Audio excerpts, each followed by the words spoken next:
Ladies and gentlemen, welcome to the Ariel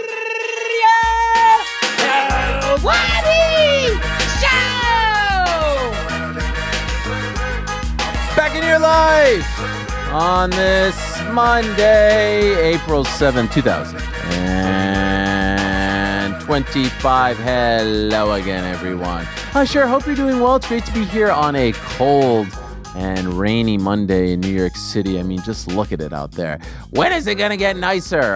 The UFC's in beautiful Miami this Saturday. Sure would be nice to be in Miami right about now, but you know what? It is always nice. It's always toasty. It's always balmy here inside the Uncrowned Studios. And my friends, it's a super stacked Monday. It's one of my favorite Monday lineups since we launched this whole shebang back in October of last year. A super duper stacked 5-pack of guests and a lot to get into, as always, following another busy weekend in the world of combat sports. And as we inch closer to UFC 314, which is a super stacked card in its own right, this Saturday in Miami.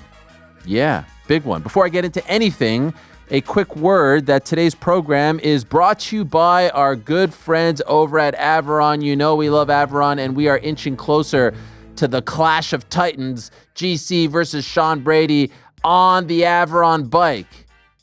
Is PT reading this ad or... Nah, I'm just kidding. Anyway, as you all know, workouts should not feel like a grind. That's why I've made Averon a part of my fitness routine, and let me tell you, it's changed the game.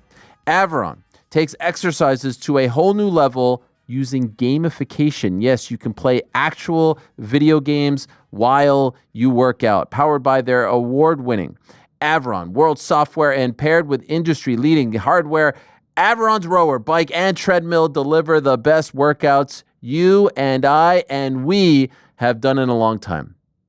We've all been using the strong rower for a while. We're using the bike as well. And now, let me tell you, they've got a treadmill too. As you know, the Averon bike right here in this studio, which has been the centerpiece for some of the most epic battles in the history of this program, it's a little addictive. You get so into the games that you completely forget that you're actually working out. Once you start, you're locked in, competing head-to-head, racing against the clock, or chasing your personal best. We're counting down to when Sean Brady comes visit us in studio to go head-to-head with Mr. GC. What a showdown that will be. We are building up to it. It's like WrestleMania 3, Hulk Hogan versus Andre the Giant. Anyway, as you know by now, they've got multiplayer games, races, on-demand classes, scenic rides, and the most streaming options you've ever seen on any type of exercise device. You're sweating it out, getting competitive, and actually looking forward to cardio days, which makes it way easier to stick to your routine. And the Averon Victory Treadmill just launched, like I just told you. It's the world's first gamified treadmill. And with it, you can get back into fitness for the new year with introductory pricing. Plus, head over to averonactive.com/uncrowned and get $50 off. Go to Averon, AVIRON, active.com/uncrowned to end boring workouts. One more time, averonactive.com/uncrowned. They are great people, great Canadian couple. They're working hard. They're doing the damn thing, and we are proud to be linked up with them. Support them because they support us. That's the way we do it. All right, back end of the show. We shall be joined by one of the most talked about fighters in the world today, Chris Eubank Jr. We are also inching closer, 19 days to be exact, from his much anticipated, long awaited showdown against one Conor Benn. It's Eubank Benn 3. The Pops fought back in the 90s. Once, Eubank won. Second time, draw. Now they meet some 30 or so years later. Now, they were supposed to fight back in 2022. You know the story by now. The eggs, contaminated, blah, blah, blah. And then you know about the face-offs very recently. Well, it's going down April 26th. Tottenham Hotspur Stadium. One of the few exciting things happening at the Tottenham Hotspur Stadium this season. If I do say so myself, looking forward to speaking to Chris Eubank. I'm sorry, Honor Jordan, I know you're a fan, but, them's the breaks. In any event, prior to that, we shall be joined by the great Carlos Prates, who, of course, on that same day is going to be fighting Ian Machado Garry. We found out about this about 6 days ago. He was supposed to fight at UFC 314 in Miami. against Jeff Neal. Neal gets hurt. We found out about that last weekend, 2 weekends ago, essentially.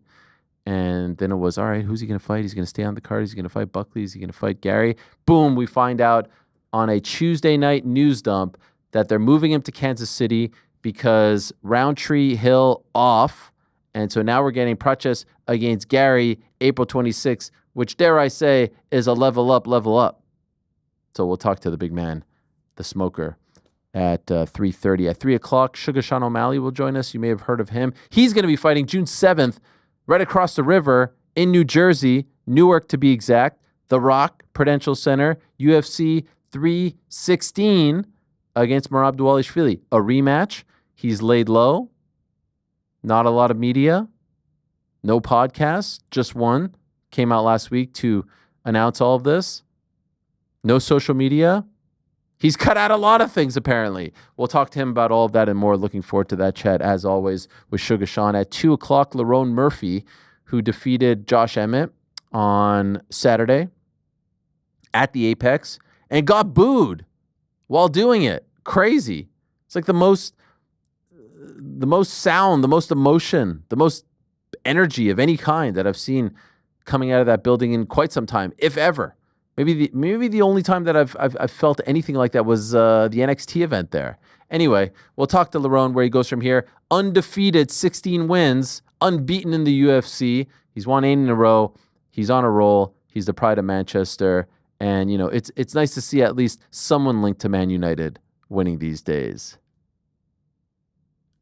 I'll be here all day. Anyway, prior to that, we'll be joined by Kayla Harrison, who's also going to be fighting on that card in Newark, June 7th. UFC 316 in the highly anticipated fight against Julianna Peña for the women's bantamweight title. I mean, is that a 5-pack or is that a 5-pack? I'm excited about this. Hope you are as well.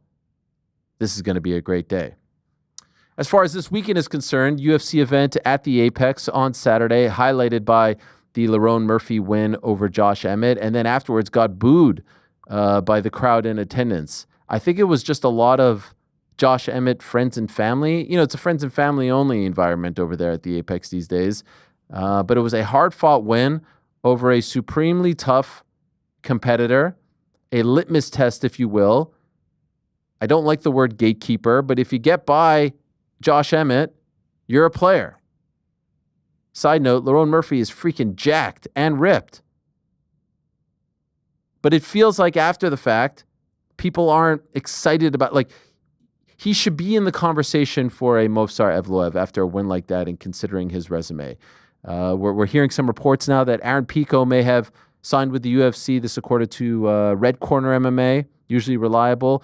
They're fighting, or they reported that he's going to fight Movsar Evloev at the Apex. You're going to debut Aaron Pico at the Apex? Really? This is really going to happen? What is going on here? A guy like that is going to debut at the Apex. In any event, it feels like Lerone should be in the running for a fight like that. Afterwards, he called out Brian Ortega. But last we heard, Ortega's moving up to 155. Ortega did respond on social media, giving the old, shh, which maybe means, I don't know, I'm not available, which maybe means I'm not interested, which maybe means quiet down. I'll give you what you want. I don't know. But apparently you heard it just based off the timestamp, unless he was just talking to someone else. Maybe he was mad about Duke choking and was telling all the, Houston haters out there that Houston, I don't know. I think he was referring to Lerone Murphy, calling him out. In any event, I wanted to have a little discussion about Lerone and where he goes from here with everyone. And PT wrote a great story. And in fact, I don't even know if PT's joining us today because his head has gone so big after a mention on the broadcast. I mean, would you see, it makes sense that a guy named Fitzgerald will shout out a Carol on a UFC broadcast. How has life been since you got the shout out on the UFC broadcast, PT? Has it just been an incredible time? Have you been flooded with texts and phone calls from all over the world? It's been nonstop. I just got myself out of the bathtub. I was drinking several bottles of champagne ever since this happened. Well deserved. Well deserved. I want you to know that I'm still grounded. I'm still willing to come on the show. You know what I mean? I love this tweet, by the way, when you say that you were making a cup of tea. In other words, saying you fell asleep, someone texted you about it, and this is your way of not. I was telling me. genuinely making that tea, trying to make myself. I had a Pat Sabatini routing of Brito, which I busted the parlay on the boys, and I was feeling pretty bad about it. I was like, oh my God, back here again, back here being the loser of the group, and then good old Fitzy picks my mood right up, and then of course showcase performance from Lerone Murphy. Don't know what all these people are complaining about. Don't know what all these people are booing about. What do you want him to do? Just run into Josh Emmett's hands? Yeah. Is that what we're expecting him to do? Come on, this is a sport. What happened to it being a sport? I don't know, Ariel. So did you like the performance? I thought he had to. That's exactly what he'd had to do to beat Josh Emmett. Yeah. I don't think you can. You're fighting a guy like that who has put lads to sleep, has brutally knocked out people. Lerone's in a situation where he's not only protecting his ascending career, he's protecting that unbeaten record. I don't know what people expect him to do. Just meet this guy in the pocket who is a murderous puncher. That's a sensible performance. This is the sport of MMA at the end of the day, and I think people are forgetting that more and more every week. I see this outpouring of emotion about, he was robbed. I don't know what fight they were watching. I thought it was a very classy performance and exactly what he needed to do to get through Josh Emmett. Wait, I get that it wasn't a spectacle, but people said that Emmett was robbed. I saw a lot of that there online as well. No. Yeah, I saw people saying, "Oh, what are these judges doing?" I'm like, "They're fucking jobs, mate. What do you think they're doing?" Yeah, I mean, maybe like the Tony Weeks scorecard earlier with the Torres Finney fight, that was a wonky one, but I didn't see anything wrong with this one. Boys in the back, what do you guys think? Are you impressed? I mean, right now, as of right this second, Lerone Murphy, number 10. Some names ahead of him: Aljamain Sterling, not a bad one. Josh Emmett there. Arnold Allen, probably not. Then there's Ortega. Yair's fighting this weekend. Movsar's fighting, probably Aaron Pico if these reports are true. And then Lopez fighting for the belt. Max Holloway, probably not getting that one. Looks like he'll fight DP and then Volkanovski. So maybe it is Aljo. But what do you guys think? Did he assert himself as a top contender? Rick, what'd you say? Yeah, I'm just gonna regurgitate something I said on the Boys in the Back, which is that as far as Lerone Murphy's package, like the skill set, the complete game that he has, I've always been impressed by him. I think he has the grappling to compete. I think he has the striking to compete. I think he's really good in every area, and he can kind of utilize that against opponents where they're weakest or where he's strongest in that matchup. But there is a little bit of sizzle missing. There is something missing that he has not been able to put a stamp on a performance. There's always a little bit of dicey moments, or there's always a little bit of not being able to just get it across the finish line to finish lesser opposition. To me, though, this was a significant step up, and he passed the test with flying colors. I have no confusion about how that fight went. Lerone Murphy won that fight. I don't understand. I did not personally see anybody being like, Josh Emmett got robbed, but if they did, they don't know what they're watching. And this was a step up, and he passed that bar. So I'm ready for Lerone Murphy versus top guys. I am still not certain, though, that he has what it will take to beat those top guys. He may be one of those guys who gets into contendership, gets into a title opportunity, but can't cross that threshold. I am not as certain of him as I have been about other prospects potentially. But in terms of skills, there's nothing he's lacking. He has it all. He has a complete game. The more he continues to kind of like put that all together and mix it up, the further he'll go. So I was impressed because I think of Josh Emmett as a tough out. Like Ilya Taporia couldn't finish him. Meanwhile, he's on back-to-back finishes against Max Holloway and Alexander Volkanovski. He went 5 rounds with Josh Emmett. So to me, that's a bar that he has cleared that I have been impressed by. GC? Yeah, I thought it was an impressive performance. Technically speaking, maybe not the most exciting fight, but he did what he had to do. He followed the game plan and he got past Josh Emmett. But sort of what you were saying, I don't know who you put him up against next, just looking at the rankings. I doubt he's going to fight like an Arnold Allen just because they're both Englishmen and it feels sort of like a weird matchup. Brian Ortega, I know he put the shush emoji, but he's at 155, and then it feels like the rest of the top 5 is booked from there. So who his next matchup is, I'm not sure of, but I feel like he's ready to take that next step into top 6, top 5 in the world. I really like that Aljamain fight for him.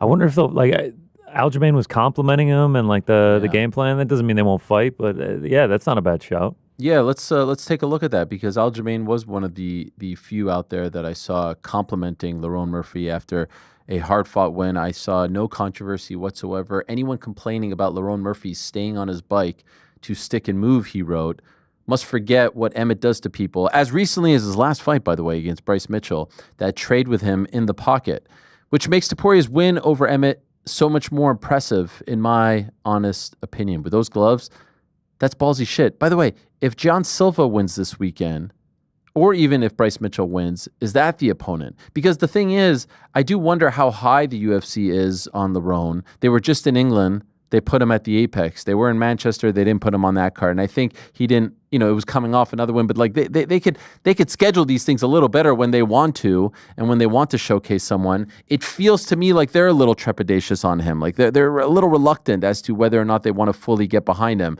And so I wonder, ultimately, if one of the fights happening this weekend, maybe not Yair Pitbull, they seem a little bit, further along, but maybe it's Bryce Mitchell against Gian Silva. Is Mitchell? What if it was the loser of Yair Pitbull? 13. You're gonna give him the loser. The guy's unbeaten in the UFC. Still a big name, though. Still a big name. Yeah, I still think that's a good shout. To be To honest, the point you're making about the UFC's feelings, it's a lot easier, and everybody is guilty of this. I'm not claiming that this is the UFC. Everybody who watches sports is guilty of this, but it's a lot easier to be enamored with flash than substance. Lerone Murphy is substance. Lerone Murphy is well-rounded. Lerone Murphy knows how to win fights. I expect that he will have a climb to the top that is much more similar to a Bilal or a Leon than to a Sean O'Malley. And that's just the reality of what it is. 100%. Like, if he was going out there and finishing guys the way Ilia Topuria was, then maybe, right? Then we'd be having a different conversation. But that doesn't mean that he's not going to get there. It just might be a longer road. I don't mind potentially the loser of Silva or Mitchell. I think that's... He's already there, by the way. I feel like he's got to get the winner of Silva Mitchell. Yeah. I don't mind either. Because he's won calling 8 for in a row. Yeah, he's unbeaten in 9. He's almost at And the he's still Leon. But this is my point. He'll still be fighting back. Yeah. He's going to have to. They're not I know going to just he'd be hand it fighting to like him. the number 13th guy at that point, though. This is the road. If you are the guy who wins impressive but not overwhelmingly flashy performances, you're going to be that guy. That is just how that is. And when you finally get your time, you very well may win the title because you're that damn good. Like Leon did, like Bilal did, but it's going Gunnar to take... Nelson, fights like that, absolutely. It's going to take time. And I imagine he's going to have to fight back. He is on an 8-fight win streak, and he's coming off a victory that earned Ilia Topuria a title shot. Not to belabor the point, if you take that same fight, put it at the O2, make it a 3-round fight, Not a bad point. we're talking about him in a whole different light. Not a bad point. That 5-round performance, clinical, as you said, PT, classy, whatever you want to call it, at the Apex on a sleepy Saturday night, just doesn't hit the same way. But it's the crowd. So it's just... The crowd wasn't sleepy after. They were... The crowd was like all of Josh Emmett's family. The crowd was so nuts. weird. I've never heard Emmett anything landed, like that. They blew up in the crowd. I was like, man, big pop for Josh Emmett. I wish they showed, was it just 10 loud dudes? Like, what was it? In Josh Emmett t-shirt? It sounded like 20 or 25. We've never heard anything like that. Go ahead, PT. Why don't you, if you're going to make him fight back, why don't you put him in against, an all-action guy like Zalal? A guy who is just going out and in barnstormers most of the time, a guy that... But I suppose it's same for Josh Emmett. I just wonder if he's going to agree to that. He said in the post-fight, had he stopped Emmett, he was going to ask for a title shot. Now, asking and receiving, two different things. But that's where his mind is. He feels like he's right there. And, of course, we'll talk to him in about 42 minutes' time. So... he'll take what the UFC is going to give him. Ultimately, he wants to fight for the UFC title. But Yusuf Zalal at this juncture is a bit of a step back. Yeah, he mentioned title shot if he got the finish. Then he said top 5, and then he was calling Brian Ortega, who's number 6. His eyes are not set behind him. Yeah, who might be? Was the move to call out Evloev just like the boogeyman? Just be like, give me that guy. That's what I would have done. 1,000%.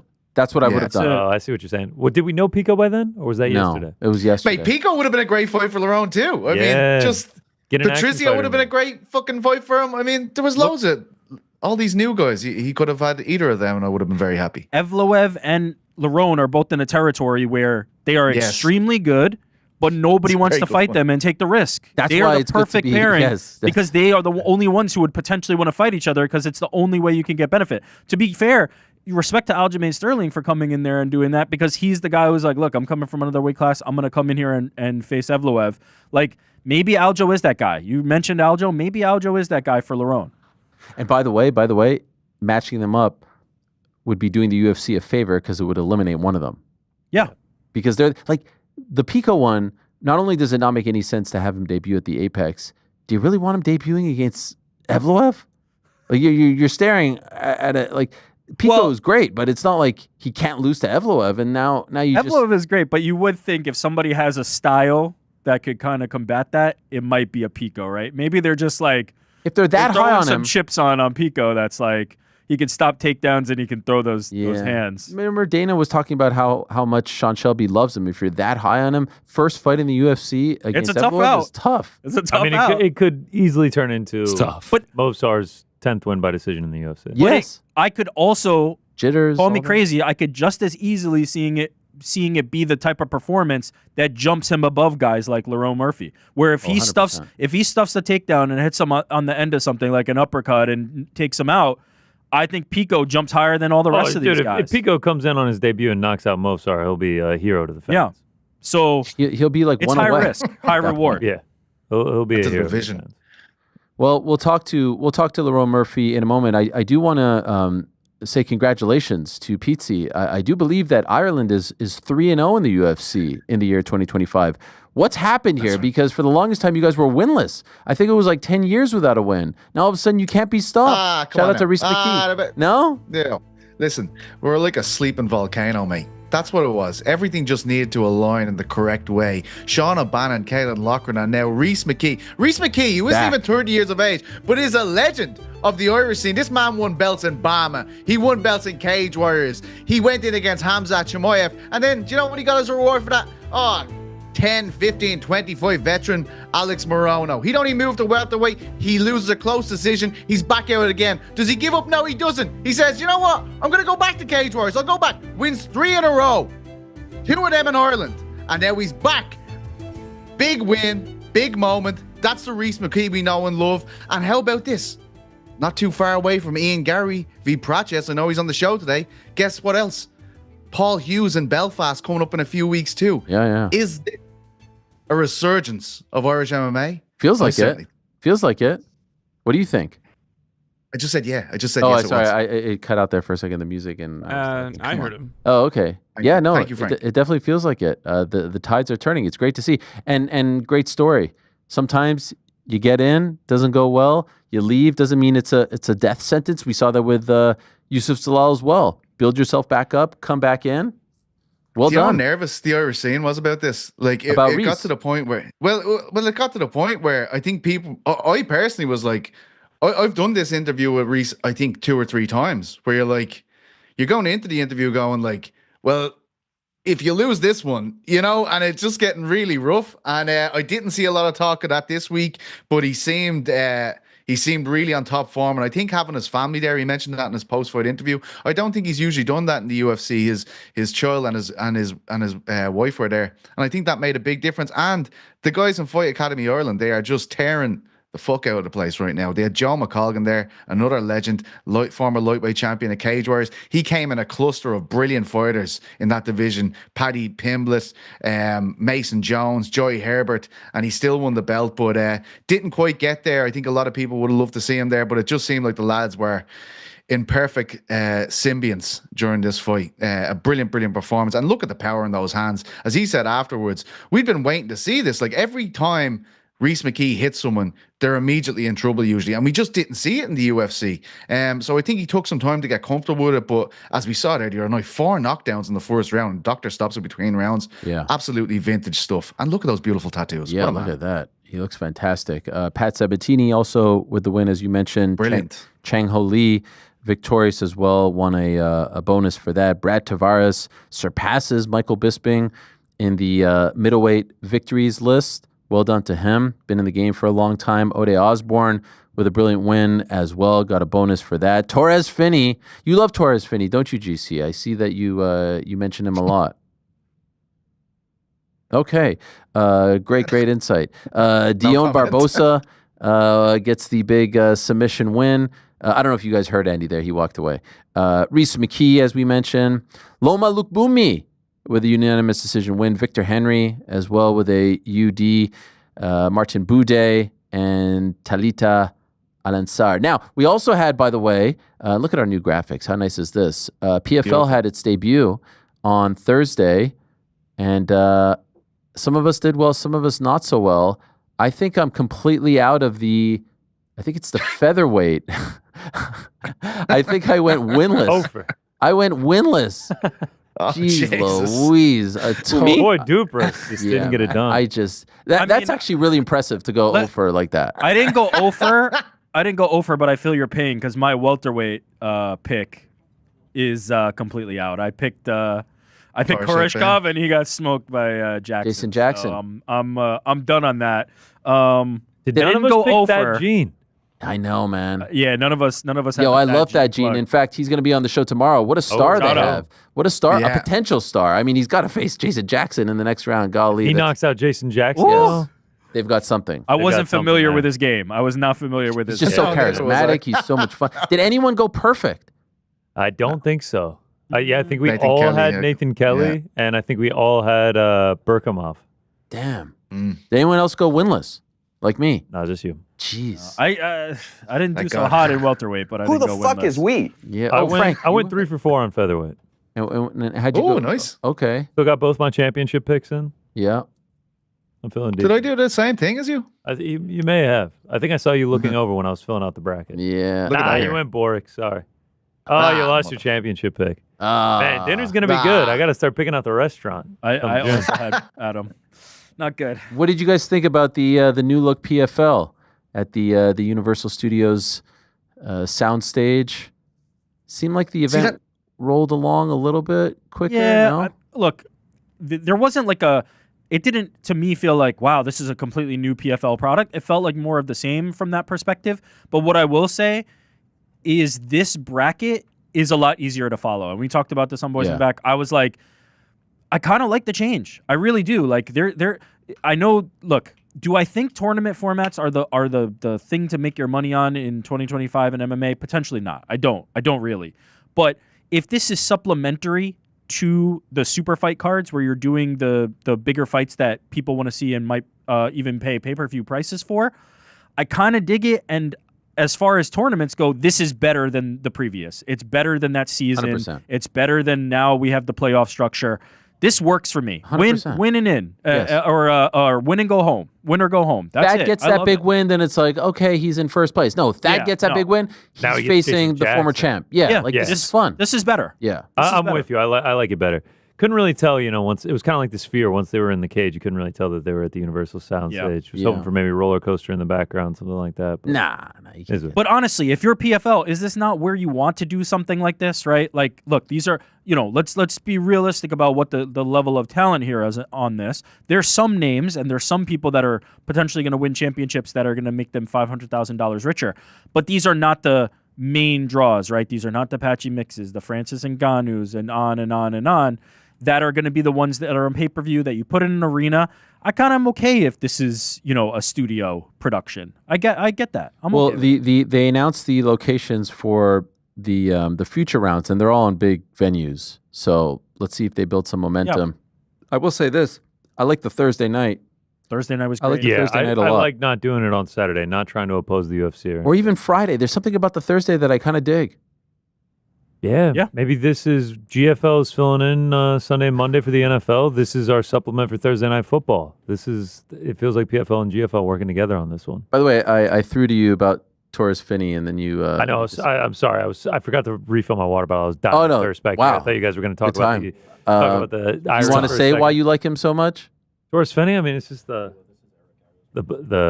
frame on him. The frame on him is great, but man, that fight didn't do much for us. The Torres Finney hive is down. Very similar to the stock market. The Torres Finney stock is down after that one. Yes. Not the most fun fight to watch. Before we move along, just a quick look at Daniel Frunza's lip, if we can. He lost to Reese McKee, the aforementioned Reese McKee. Look at this thing, courtesy of Dana White's Instagram. Look at that thing. Golly. You, oh, my dear God. No. You ever get like a canker sore or something?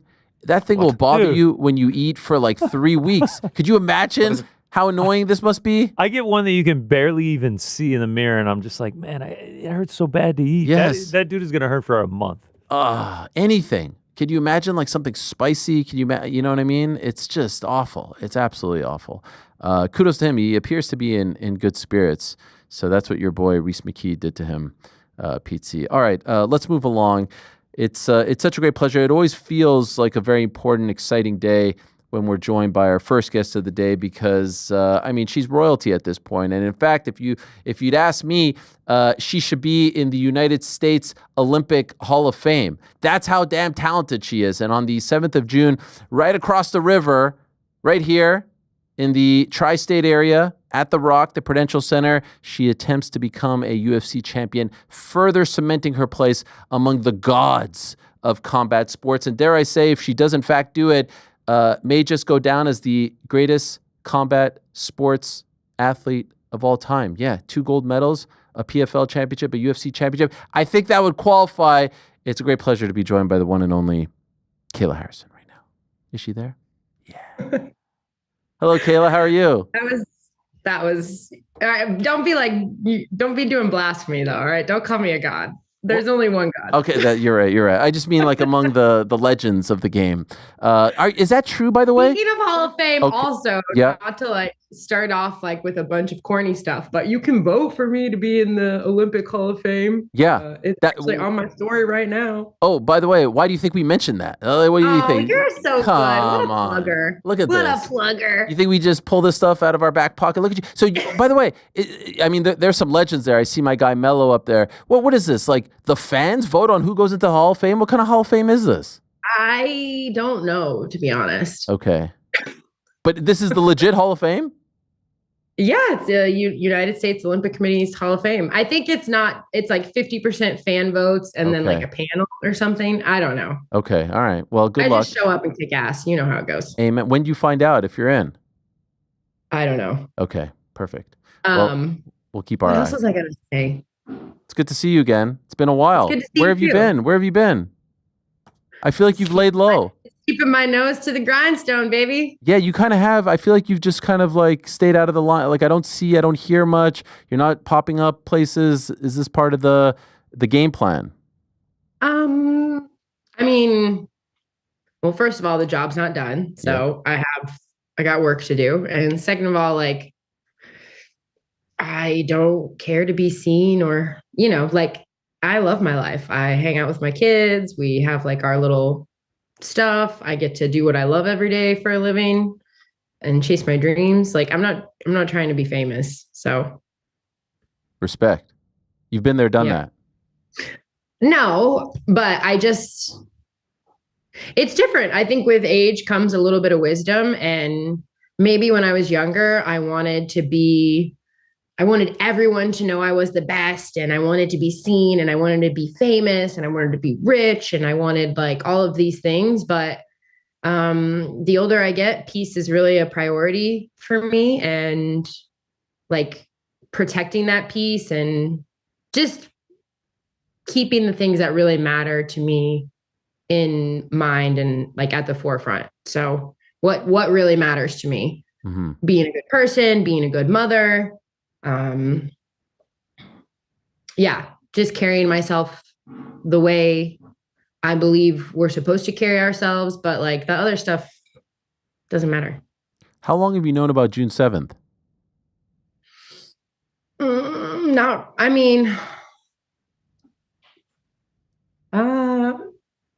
I guess a little bit longer. When did they announce it? Last week? Last Tuesday. A couple of weeks before that, maybe. The reason I ask is, but it wasn't like official. I didn't, I would call your best friend every day and be like, is it happening? Is it happening? Is it happening? So any frustration with that? Because your last fight was in October and we obviously know the commitment and the sacrifice involved in making 135. And this is a solid 8 months after your last fight. So were you starting to get antsy? Yes and no, like a little bit. And just because I'm ready to be UFC champion, that's really, why I came over here, what I want to do. And also, having faith and trusting God's timing. You're probably not a big gambler type, look at the odds type, that sort of thing. We think, we're not sure, but we think that you're the biggest favorite as the challenger going into a title fight ever. Meaning, really? Yeah. Like that's what it opened at, minus 590 as the challenger going into the title fight. You understand what these numbers mean, right? Like that means. I don't really understand. No. But that's a gigantic thing. Like usually, you know, the challenger, even if they're highly regarded, those numbers. Ronda wasn't a bigger. Oh, I guess Ronda was never the challenge. No, she was a. Oh, she when she fought Misha Tate. Because Misha had the title. Ronda wasn't a bigger favorite then. The times were different. That was back in, I think, 2012. And also that technically wasn't the UFC. That was Strikeforce. I'm talking UFC title fights. Yeah, and the other organizations a little different. Well, right. I'm just saying there's way more. There's way more. It's a big freaking deal. This is a nod to you. This is a compliment to you. It's a big deal. What is your reaction to that? Thank you for the belief. I'm gonna show you guys that your money's in the right spot. By the way, I'm being told Ronda was a minus 250. You're a minus 590. What does that mean exactly? Break that down for me. Okay, GC, can you break it down for Kayla? If you bet $590, you would only win $100. If you bet $100 on Julianna, you win $370. Oh, wow. See the difference? Oh, all right. Well, GC, would it be fair to say she's a 6-1 favorite? Yeah, I guess 1 to 6. Like 1 to 6. Juliana's I'm doing 6th grade math right now. So that's about. We don't know what we're talking about. All we know is that it's really good and somewhat notable and maybe even historic, one of its kind. Do you agree with these people who clearly think that you're that big of a favorite? Absolutely. You think it's that one-sided? Absolutely. Why? Listen, everyone is tough until you beat them. I'm going in, leaving no stone unturned, and I'm preparing for the hardest fight of my life, as I always do. But yeah, I feel confident. I feel ready. It's like 9 weeks, less than 9 weeks. Saturday was 9 weeks out, and I can't wait. By the way, you froze on us. I don't know what's going on the farm of yours over there with the internet, but we're going to fight through it because we still hear you. I don't know. Okay, now it's back. It's a little dial-up-y, the connection, if I'm being honest. What's happening? Do you want me to connect to my other one? And you have a better one? You're holding out on us? Maybe. I don't know. Let me look. I mean, this is very 1995 AOL-esque right now. I do have a better one. Oh, well. Okay. Okay, 1 second. All right, we're going to fight through it. It's coming up June 7th. Sometimes, it just disconnected. June 7th, Prudential Center, Newark, New Jersey. Big-time title fight. And obviously, there's the Amanda Nunes cloud hanging over it. Both of them have a connection to Nunes. Julianna, 1-1 against the great Amanda Nunes. Is she actually going to come back? Kayla Harrison, of course, former teammate of Amanda Nunes back when she was at ATT. What a fight. I said at the beginning of the year, it's maybe my most anticipated title fight of the first quarter, second quarter. People laughed at me. Let me tell you something. By the time these two actually throw down, you're going to be as excited as I am. This is big time stuff right here. Remember, they had that press conference in Utah prior to the pay-per-view in early October. They stole the show. They weren't even fighting each other. Peña was fighting Pennington. She was fighting Caitlin Vieira. Oh, she's back. Is that better? It's actually the exact same. But it's okay. It's okay. I know you have a busy day, so I don't want to waste time with the internet stuff. Can I ask, like, you fought a lot of tough people, Larissa, of course, Holly, Caitlin. Mm-hmm. Where do you put Julianna in the test that she presents? We'll see. We'll find out. I mean, it's, there's always that little bit of unknown when you fight a new opponent. So, yeah, I think that, like, skill wise, I don't think she's the top of the top, but I think in terms of, like, heart and maybe experience, she's got some good experience, and she's definitely got confidence. I would argue cockiness maybe. So yeah, she's going to be, I don't know. We'll see. Does she annoy you? I mean, okay. Like, I want to have a lot of respect for Julianna because she's a single mom. She's like a veteran of the sport. She, like, scratched and clawed her way to the top. She believed in herself when nobody believed in her. Like, I really want to have like I want to have admiration for her. And I think probably deep down I do. And I love that she's like confident and she says what she thinks, but she's just pretty like dumb sometimes. So it's hard. It's difficult.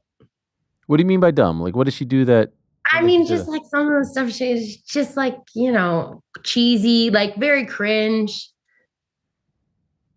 She reminds me a lot of like Henry, like trying too hard a little bit, trying too hard. But you love Henry. I mean, do I? Oh, I don't know. I thought you did. I mean, you're part of the same army. Oh, here we go. You can't do it. You can't. By the do way, it. you brought it up first. You brought it up first. You opened the door. You opened the door. You can't do it. By the way, I remember you and Henry having a bet that if you won PFL and then won UFC, that he would have that clip. Can we show that clip? Do we have the clip? We don't have the clip, but we do have it as part. Like I watched it today. Oh yeah. Yeah. It's about to go down, dude. And then you also you're able to ask him to do, I think, 200 push-ups or 100 push-ups anytime, right? 100 anytime push-ups. So that's a very specific point. Do you know what an anytime push-up is? Meaning you could walk up to him and say, right now.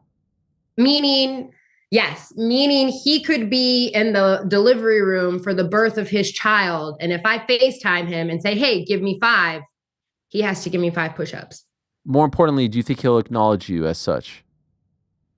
Yes. Yeah. I think everyone will bow to the queen. Do you really think you'll be considered the greatest of all time? I mean, I will feel like I have done what I need to do. I don't really care what other people like, it's such an opinion-based thing. Like everyone has an argument for certain, like I don't know. I don't really care, Well, when you say that, I will feel like I've done what I need to do, that makes me think that you're done after that. No, God, no. Okay. Don't worry, honey. Okay, so is this is the bigger prize here Amanda Nunes? No. Why not? The belt is the prize. Okay. The belt is the prize. Like win the belt, defend the belt. Hopefully, God willing, Amanda comes back, fight Amanda, whoop up on her, give her automatic rematch real quick, just to make sure everybody understands it wasn't a fluke. And then I think it will be very hard to dispute me being the greatest of all time. But I definitely have a game plan. The problem is that I have to rely on other people for that game plan. So I also have to be okay if it never happens. Were you told when you agreed to all of this, hey, you win this fight, we're going to try our hardest, the plan is X, Y, and Z, Amanda Nunes? No, I haven't been promised anything. No, but at least told, like, is this a part of the plan or is it a pipe dream?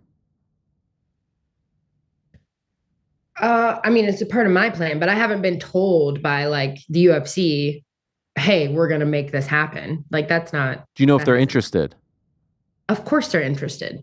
Do you know if because you remember that she danced, all that stuff, like it sounded like, and it looked like she was interested as well in coming back. Do you think she will be a part of this promotion? Do you think she'll be sitting there on the night and all that stuff? I don't know. I think if she's interested in the fight, she will be. Mm-hmm. What do you think happens? Do you think you win the fight on the 7th of June, she comes back because of your history? I mean, I hope so. I think we're getting ahead of ourselves here. Like step 1, beat Julianna's ass. Mm-hmm. Step 2, it doesn't matter. I have to do step 1. So that's fair. But I hope so. Like that's my dream is to fight Amanda. And like, it's not a disrespectful thing or like she's the greatest of all time. I have a lot of admiration and respect for her. And so and that's, I think, what was so hard about her leaving the gym or feeling some type of way is like, I never meant it in a, someone just slammed the door in my house. Yeah. What happened? Maybe that's her. Right now. I never meant it in a disrespectful way. Like to me, the greatest honor I can give you is to say, hey, you're the best and you have what I want. Like, let's go share the cage and bring out the absolute best and raise the bar of women's MMA to a whole new level. Let's bring out the best in each other and may the best woman win. You know, like that is, for me, it's all about honor and respect, the martial arts way. Like, so yeah, I hope she sees that and knows that and like wants to dance.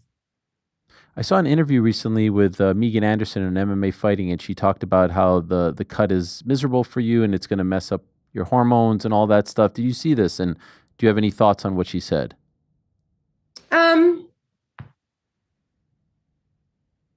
I didn't see it, but I definitely I'm sure she knows from experience that cutting weight is not, I mean, I don't know how else to describe it except like to say it's torture, you know? But everything I've wanted is on the other side of that torture. And like, I feel like I become refined in the fire. You know, it's a very lonely process. It's a much harder mental grind than I think I expected. First, it was like this fear of, oh my gosh, can I do this? And now it's this fear of, oh my gosh, I know what I have to do in order to do this. Right. And yeah, it's definitely not healthy. Like, it's not like, don't do this, kids. You know, I do not recommend. So do you feel at least like you have a better handle on it because you've done it twice now? Yeah. I mean, my team is so dialed in, like, yeah, everyone's dialed in and I know what I have to do. And it's not easy, but you know, I do believe that in the end, it'll be worth it. And we do it in as healthy and safe a manner as possible. So, yeah, I mean, it is what it is. I chose this, you know, it's not like anyone's forcing me to do it. This was my decision. Did you wish that this fight was happening a few months prior so that you could have gotten it over with already? I mean, originally I wanted to fight on this card this weekend, you know, I was like, April, perfect, Miami, let's go. But I mean, God's time, right. God's plan. The quote, by the way, among many is, for women, these big weight cuts hormonally, it's not good. So even if she does go out there, she dominates Julianna, or it's a back and forth battle, and she ends up becoming the champion, I don't see her fighting for too much longer. It's the toll on the body. It's the quality of life. She was very, by the way, she wasn't taking a shot at you. She was very complimentary of you in this interview, Megan was, to MMA Fighting. Yeah. But I was just curious if you agree with that. Do you feel like there's a price that you are paying for all of this? Of course. Of course. Does that worry you? There's a price that I paid for, you know, 2 Olympic gold medals and 2 PFL world titles. And like, there's always a price. You just have to decide if it's worth it. And I think another thing is, like, I'm 34. I'm not getting any younger. So it's not just the weight cut that takes a toll. It's the 25 years of training at a very high level. So yeah, now it's about training smarter. Yeah. But for me, you know, I live my life to the fullest. I believe that it's worth it. Like, obviously I don't, you know, it's also important to me that, like, I don't ever want to be so unhealthy to the point where, like, I can't be a good mother. But I don't think I'm there. Like, I still feel good. I still feel young. Like, I feel ready to go. It's a sacrifice, but I have dreams, and those dreams require this sacrifice. Sometimes with this type of stuff, it makes you ornery. It makes you lose patience. Do you feel like it sometimes affects the way you are at home? You're tired, training. Oh yeah. Kids. Oh yeah. Yeah. 100%. How do you balance that? You know, that's where, oh my goodness. Yeah. Hey, remember, I'm doing an interview, bud. Speaking of which, do you need to go? Come on, don't in. Go, go, go. Emery, go. What? He needs to go poop. Oh, Someday I'm going to show him this. do you need to help him? No, he's got it. Okay, He'll just yell. he's just letting you know. Yeah. Okay. I'm still at the butt wiping stage. So he'll let me know when he's ready for me. One day you'll long for these days. I know. The days are long, but the years go fast, my friend. Yes. Ugh. Are you homeschooling them? Yeah. Wow. How's that? So in addition to all this, you're homeschooling. Yeah, dude. I know. Wow. Does anyone help you with that? So that's what the point I was getting to. Okay. Like, especially, the last 6 weeks of camp, as the calories go down and the intensity goes up and the weight comes down. That's where I'm so grateful that I have like my mom, I have Shayna, who definitely step in because I do get grouchy. My patience gets a little bit thinner. I'm just, all of my focus is going into the fight and training and all of my energy is. So, but that's why you haven't seen me a lot. Because when I'm not in camp, I'm with my kids and we're playing and we're, doing stuff. So it is not the traditional, I think, life, but it works for us. And, I'm super grateful for everyone that helps make my dreams possible. At the beginning of the year, we had a prediction show, like a season preview, a 2025 preview in MMA. And I said that this was as far as the fights that we know are coming, this was my most anticipated fight because I think you guys are magic together. It just really? like the press conference was so good in Utah and you weren't even fighting each other. Like I really hope that they put you guys in a position to shine together because I think you guys play off each other so well. We're doing a press conference Friday. Oh, wow. Okay. Well, I see. What a great idea. Oh, so before the weigh-ins, right? Uh-huh. Oh, this is great. What are you expecting? I mean, popcorn. It's gonna be fun. I'm looking forward to it because I do agree. Like, she's a yapper, I'm a yapper. Oh, it's going to be great.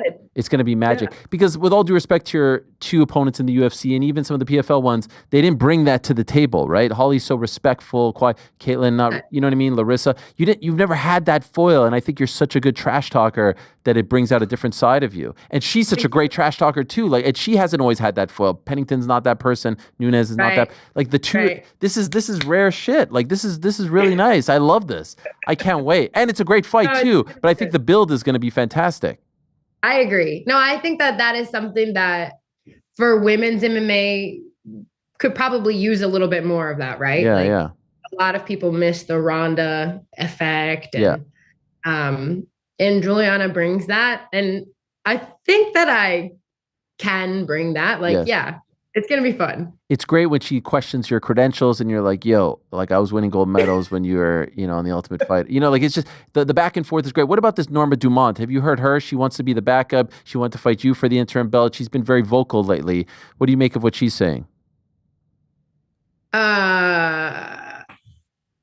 Yes. Yes. Okay. You agree with everything? I don't know. She's been she wants to be the backup. Okay. She wanted to fight you for the interim belt. Okay. Is that ever a real thing? I didn't hear anything about that. And if not, she wants to be next. Okay. What is she ranked? Oh, stop. You know she is, right? Yeah, I've seen her fight. Yeah, I know. She's up of the potential people. Like I think she has the strongest case. I think she's won her last 5 in a row. Oh, that's great. Yeah. Yeah. Okay, but she's not really on your radar at the moment. It's really Julianna. It's Amanda. Julianna is. Yeah. That's it. Yeah. Dead woman walking. Yeah. How do you foresee it playing out? Yeah, I think I'm just going to dominate. I think I'm going to go out there and instill my will. I think she's going to try and pressure and like maybe, she's nuts. Like I'll give her that. She's got heart and she's nuts. She'll just keep coming forward. And I think that I'm going to fight a smart fight and whoop her ass. I feel like such a, I don't know what the word is, but I feel like I live in this, MMA combat sports bubble. And I'm talking to someone who is like purified and outside of that bubble. So now I'm like, so Kayla, have you seen all the complaints about PFL? And you're probably like, no. And then I'll ask, like, when you see any of this stuff, does it make you count your blessings that you're no longer there? You've got to be aware of some of it. I was even going to talk to you about, like, I was like, yo, when are we starting our podcast? The AH. Oh yeah. Are we starting that? But then I realized like we would have absolutely nothing to talk about because I do not live in that bubble. Are you even on social media anymore? I see them sometimes, but I don't run it anymore. Must be nice.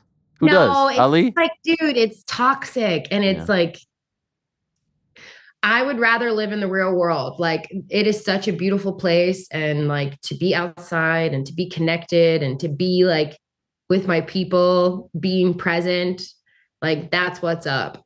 Online is like not where it's at. That's fake and not real. And everyone always has something nasty to say anyway. So just like go be around good people. Like, amen. Yeah. Does your manager run your accounts? No. I just want to make okay. Because then I would. Her name is Crystal. Oh, hey, Crystal. All right. She's lovely. Awesome. You are so petty. I cannot.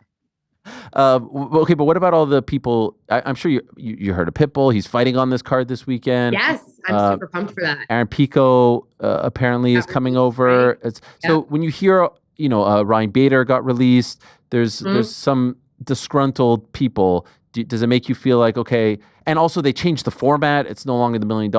Does it make you feel like, okay, I left at the right time? Yeah. I mean, I left at the right time for me. I think, I have no ill will. I have nothing too negative to say, but it just, it was time for me to go. Okay. Well, I'm sure they should be. I mean, like, if I were them, I would be supporting you because this is just validation of their. Why would they do that, Ariel? That would be like a nice, like, why would they do that? But I mean, like, you win. You're like, look, this is just validating that our roster isn't inferior. I mean, I think that they're really bitter. I think one person in particular is pretty bitter. But other than that, like, I mean, I don't spend a ton of time. I don't really spend any time thinking about it. The people that I worked with, like the boots on the ground people like Fadali and Diego and, all of those guys, like, we're good. I saw them when they came to film, gave them a hug, talking about it. Like, we're good. I think it's always the people in power who, when they don't get their way, can't struggle with that. Just for the record, who's the one person? I mean, I think that Dawn is still mad at me or something. I don't know. Like, I don't know. Kevin Durant, all that stuff. Oh yeah, that's right. Yeah, right. I forgot about that. I brought back all this toxicity to your life. Yeah. No wonder you don't do anything. Every time I talk to you, it's just always just drama, problems, gossip. Yeah, but that's fine. I always try and bring it. I try and like go outside, get off social media. Sure. When they go low, we go high. And you're like, remember what Don Davis said? A year and a half ago. What a loser I am. Gosh. You're right. Hey, you got tickets to sell, my friend. I get it. You gotta Not really, if I'm being honest. I mean, I don't make any money off any of this. Okay, well then what? What is the point? What am I doing with my life? What a waste of a life. Yeah, you're right. No, that's not what I meant. But you could be like also using your gifts to make the world better. Yeah, you're right. This is a complete waste. When you're in town, you see what I mean? Will you come visit us in studio because we're pretty close to New Jersey here? I don't know. How far? I'm not traveling anymore until my fight. No. Like fight week stuff, or is that? It's probably too much, right? Because you're cutting weight and all that. Maybe after the fight, if all goes well. After the fight. My best friend Kayla Rocco fights for the GFL the following week. Oh wow! And I'm pretty sure that is in New York. Yeah, in New York. UBS. Oh yeah. Oh wow. Yeah. Wait, is she related to Steve Mako? Rocco. Oh, Rocco. Okay, sorry. Hey, Kyoji Horiguchi in the UFC.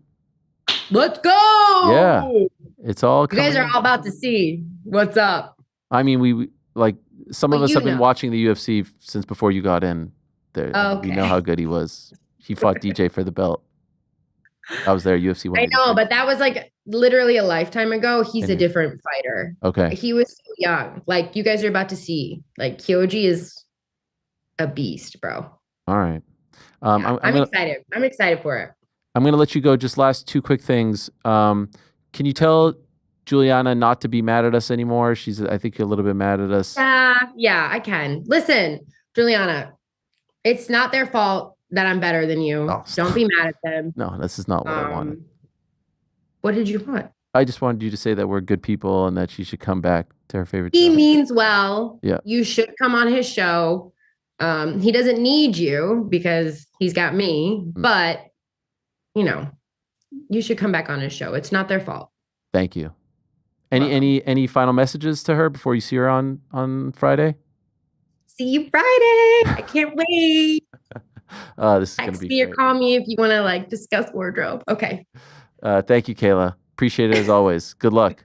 Thanks, Ariel. I'll talk to you All soon. right. You're the best. There she is, the great Kayla Harrison. Actually, no, she's the second best right now. She's ranked number 2 in the women's bantamweight division, so I don't want that smoke. But I can't wait for the fight. I cannot wait for the fight. 2 of the best talkers, 2 of the best fighters, great personalities. It's just going to be, Friday's going to be amazing. That's great. So we're going to get Merab and Suga. I mean, the 4 of them. If you're a fan in Jersey, I know sometimes the fans here don't love the matchups that they bring here to Jersey, but this is a pretty solid main and co-main, if you ask me. I love both of them. One's a rematch with a lot at stake, and then obviously one's a fight that we've been talking about and anticipating for quite some time. All right, let's move along now and say hello to a man that we talked about at the top of the show. He was victorious this past Saturday at the mighty Apex. He has now won 8 in a row, unbeaten in 9 in the UFC, 16-0-1 as a fighter, just 33 years young, and he's on some kind of roll. In fact, he has tied Movsar Evloev for the longest active winning streak at featherweight, which is 8. He's the pride of Manchester. He's the one and only Lerone Murphy, kind enough to join us from Las Vegas. There he is. Lerone, how are you, my friend? It's good to see a United supporter getting a win on the weekend. Not a lot of wins for United as of late, so congratulations on the victory. Yeah, thanks, man. Thank you. Well done, well done. You know, it was an interesting one because there you are. As you said, I think you said it was clinical, masterclass, all these things. Yeah. Hard-fought victory at the Apex, which, you know, sometimes doesn't have a lot of energy, not a lot of buzz, and you're getting booed afterwards. How much did this bother you, and were you surprised by this? Obviously, his family and friends are not going to be happy if Josh doesn't come out with the win. Okay, that's who that was. Obviously, yeah, but it's like, it is what it is at the end of the day. It's just competition. I get it. But from my part, I think it's a clean performance. I stuck to the game plan, done exactly what I needed to do. It's like people wanted me to stand in the pocket with Josh Emmett and trade. I was watching videos all day. I couldn't even text my mum without seeing a video of Josh Emmett KOing somebody. So it's like, what do you expect me to do? And there you are afterwards. What was that meeting like? Oh, he's cool, man. He's a cool guy, Josh Emmett. Very respectful. Just had a little chat, shook hands and whatnot. Yeah, man, he's cool. He's a cool guy. So now, looking back on the performance 2 days later, do you feel better about it? I mean, you seemed pretty happy and content on Saturday when you did all the media, but maybe you've had a time to watch it and now look at the tape and say, like, you know what, that was actually even better than I thought. That was even more impressive than I thought. Yeah, it was clean. I landed some clean strikes, had him hurt a number of times. I think it was nice, and even watching it back, I think I definitely won 4 rounds, 4 rounds to 1. Every shot, it didn't really land anything clean. All these shots were on the gloves. I defended very well. My defense was A1. Can I ask you about the beard? Maybe a stupid question, but some people did ask me this, and you would know better than me. When you're fighting someone with a big beard like that, do you feel like it's an advantage for them? Is it harder to find them, to land on the button? Is there anything to that? I don't think so. Obviously, it might be a bit of cushion or whatnot, but I don't know. Silliness. I don't know. Yeah, silliness, really. Okay, so let me ask you this: UFC was at the O2 2 weeks ago. I thought you would have been perfect for that card. Why didn't you fight on that card? Well, I did ask to fight on that card. Obviously, I would have preferred to fight in London, in front of a crowd, more so. But I was told that Josh Emmett didn't want to fight in London, supposedly. Who knows? Okay, all right. Well, that would explain that. I think you said afterwards that maybe you thought you broke your foot. Any Yeah. indication on that? I had an X-ray on it this morning, and there's no clear fractures. So hopefully, there's no further complications, and it's just bruising. But I felt that from like the second round, I was body kicking, hitting his elbow, but I just had to continue throwing it and just fight through the pain. Oh, how does it feel now? Oh, it's horrible. It's horrible. Really? It's like a balloon. Yeah, it's like a balloon. Okay, but no fracture.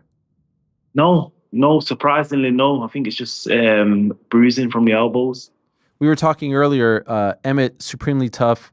Everyone who fights him respects him. Everyone who watches the sport respects him. We remember Topuria couldn't, dispose him, and look what he's done to the likes of Volkanovski and Holloway. Was he as you expected? Was he tougher than you expected in terms of trying to put him away? Do you know what? I expected to. I thought I was going to finish him. To be honest, obviously no disrespect. That's just down to my training and how I felt sparring and stuff. I felt sharp and clinical. And I thought he was going to walk onto a few things, but it was much better defensively than I thought. I was trained a lot of head kicks and whatnot. I thought I was going to land one of them, and he obviously trained well for that. His defense was very good, but obviously I knew he was going to be tough. I knew he was going to be strong, and I knew he would have been there. Unless I knocked him out, he would have been fighting till the end, which he did. And so afterwards, I saw that you mentioned you wanted a top 5 guy. You also said, if you would have stopped him, you would have asked for a title shot. You did mention Brian Ortega. Ortega tweeted afterwards, not necessarily directed to you, but it seems like in response to you, because of the time, there's the silence emoji. What do you make of this response from him? He's just defending himself in it, but come out from wherever you're not hiding, but wherever you are, and let's fight, man. I think a lot of people have been calling for that fight because all these guys are just holding up the division, like these highly ranked guys that hardly fight. Let's get some action, or move up. Simple, or give up your spot. There's a lot of hungry lions in this division that they're looking to climb the division and looking to be champs. So if you're not fighting, come out of the division, come out of the rankings. After his last fight, he had talked about lightweight, moving up to lightweight for good. Do you have any indication as to whether or not he's staying at 45 or going to 55? Who knows? I don't even think he knows, to be honest. So that's what I'm saying. I want these guys to make a decision. I think we've still got Holloway in there that said he's going up. Obviously Ortega as well, who's saying he's going up. That's two places. Do you get what I'm saying? And these guys that I want to climb the ladder. I should be ranked number 8 now. And if them two guys come out, I'm ranked number 6. So that's big title implications. I saw you tweet afterwards as well, talking about the performance and saying, like, look, if you don't appreciate this, you just, and I'm paraphrasing here, don't appreciate high level MMA. Here it is. Real MMA fans will appreciate the technicality of that fight. Does it annoy you that you have to almost defend yourself after having a performance like that over someone like Josh Emmett? I feel like the fans are never going to be happy unless you go in there and clean somebody out in the first round. And it's like, I get it. I want to see finishes too. I wanted a finish as well. It's not like I was just pop shotting and running away. That wasn't the fight. We engaged a lot of the time as well. But come on, it's like it doesn't make sense to trade in a pocket with Josh Emmett. I thought a perfect fight. It was beautiful to watch. I was defending, countering nice, and it was a good fight. It was an entertaining fight for people that love MMA. In my eyes, I had suggested. Maybe the one that makes sense for you next is Aljamain Sterling. I saw he was very complimentary of your victory. So I don't know if that means that there's a friendship there or anything like that. But what do you make of that idea? I didn't see any of his tweets, to be honest, or here it is. Or anything. Anyone complaining about Lerone Murphy staying on his bike to stick and move must forget what Emmett does to people that trade with him in the pocket, which makes Topuria's win over Emmett so much more impressive, in my opinion. With those gloves, that's ballsy shit. Yeah, well, he's a fighter. He understands the game, innit? What do you think of a fight against him? What rank is he? I think he's 8. No, Josh Emmett's 8. Oh, is he? 8. Okay. 1 second. Here we go. Oh, he's 9. Excuse me. Emmett's 8. 9, You're right. bro. Yeah. I want top 5. Okay, all right. Bro, listen, I've fought 3 fights in the top 15 already. And Yeah. This isn't me. This isn't me ducking anybody. I'll fight anybody. Whoever Sean Shelby sends me, we're fighting simple. But I've beat 3 guys in the top 15 already. You've seen guys like Taporia and Diego Lopez. I know they got finishes as well, but they fought 2 fights in the top 15 and fought for the title. So come on now. Obviously, I'm going to be looking for bigger fights and top 5 fights. I beat three of the best guys in the division, 3 of the dangerousest guys in the division. I deserve my top 5 at least. I couldn't agree more. And then the other name that comes to mind is Movsar Evloev, but now we're hearing he might be fighting Aaron Pico. Your thoughts on how you match up with him? I think it's a great matchup. I think, and I've looked at all these guys, and I've been watching all these guys, and I think stylistically, every fight is a great matchup. So I'm looking forward to see who the UFC think I should fight. There's obviously big fights on the weekend in Miami. You've got Yair Pitbull is a fight I'll be watching closely, obviously, and you got the Lopez and Volkanovski. So the division's stacking up and it's looking very, very tasty at the minute. Every matchup looks great to me, and I think I'll come out on top of any of these fights. I saw in your post-fight press conference, you picked Yair. You said, he'll show that there's a difference between the UFC and the rest. It seemed like you weren't quite sure about the main event, Volkanovski-Lopez. Who do you like in that one? It's a great fight, man. Stylistically, it's a great fight, and I think both are very high-level featherweights, both high-level fighters. But I think I've probably got the same opinion as most. I think if Lopez doesn't get it done in the first, I think Volk takes it later on. I think he's more experienced. He's got the better gas tank as well, and I think he'll just wear on Lopez and start to take over. Mm-hmm. Can you talk about? I mean, the vibe right now at Manchester Top Team. Our own Pete Carroll wrote a great story for our website on crown.com. I don't know if you saw it, but your head coach, Carl Prince, producing great fighters like yourself. And it seems like there's like you guys are now finally starting to get that buzz that some of the other gyms have gotten in the UK. Yes. What's the mood? What's the confidence like among everyone at the gym? Yeah, I feel like we're like the UK fighting nerds right now. We've got guys that we've got high level guys in our gym and guys you might not even have heard of, to be honest. Kids that are coming up in the gym. Callum Connor, we've got Lewis McGrillen, we've got Louis Lee Scott, got AB, got plenty of names. I can't even name everybody, but I feel like all these guys you're going to see in the UFC soon. Got Jordan Barton as well, my main training partner. I hope to see him on the Contenders in August. We've got so many names that can fight in the UFC right now and make waves. And everyone's very excited about Atiba. I say his name is Atiba Gauthier because it's a French name, but how do you pronounce his name? I don't know how to pronounce it. I think you got it right, though. Okay, fair enough. He looks like a scary man at 185 pounds. And it was interesting because I saw someone ask you about whether or not he's the middleweight version of Francis, and you were like, no, this is a different level. This guy can box. Yes. He's super talented. This is a new breed. Honestly, he's got the power and presence of Francis Ngannou, but he has a technique. He can actually box.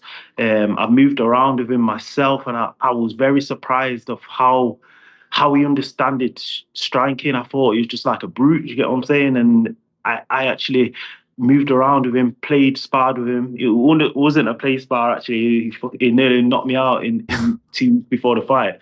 Damn. But, really? Yeah, not knock me out, but okay. Like he hits harder than he knows, So he's just touching, but he's like, I'm feeling these shots. But his technical ability is through the roof. So how do you split up your time? Because I also saw that I think you were in Thailand, right, before the fight? Yes. So, but was that with the team? No, I like to go to Thailand once a year, just to recharge and just change of scenery, and because I hate the cold as well in the UK. So January time I go to Thailand, switch things up, get some new knowledge as well. There's some great coaches out there at Bang Tao, so I like to just mix it up really. I saw there you are in Thailand. Looking, in rather good shape at that point. Kudos to you. But was there another monkey that like stole your bag or something? What happened over there? Are these guys dangerous? They've got rabies. So this monkey here, he stole my t-shirt and my phone's on the side. I'm just worried about him taking my phone on the side there. But these guys have got rabies, bro. Like you can't let them close to you. They're And vicious. he will attack you. Yeah, of course. Jeez They're Louise. dangerous. And so did you get your phone back? Yes, I got it. I bribed it with some food, tricked it. Obviously, we're smarter than them. Yeah. So, yeah, I got it back. Did he jump on you to get it, or was it on the ground or something? No, it's on the ground. Well, my t-shirt, I dropped it. It ran for me, and I have to get out of there. Damn. Okay, that would have been crazy. You have to pull out of the fight because a monkey attacked you. Imagine. My luck. Yeah. No. Of course not. No, we're past those days. Are we still going with the miracle, by the way? Yes. Okay, you stuck with it because there was a moment where you were deciding about dropping it. Yeah, we've got to stick with that one. I think it's got the most meaning, and a lot of people want me to keep that one. That's the thing. Your story is so great. Everything. So your grind. Nothing's been handed to you.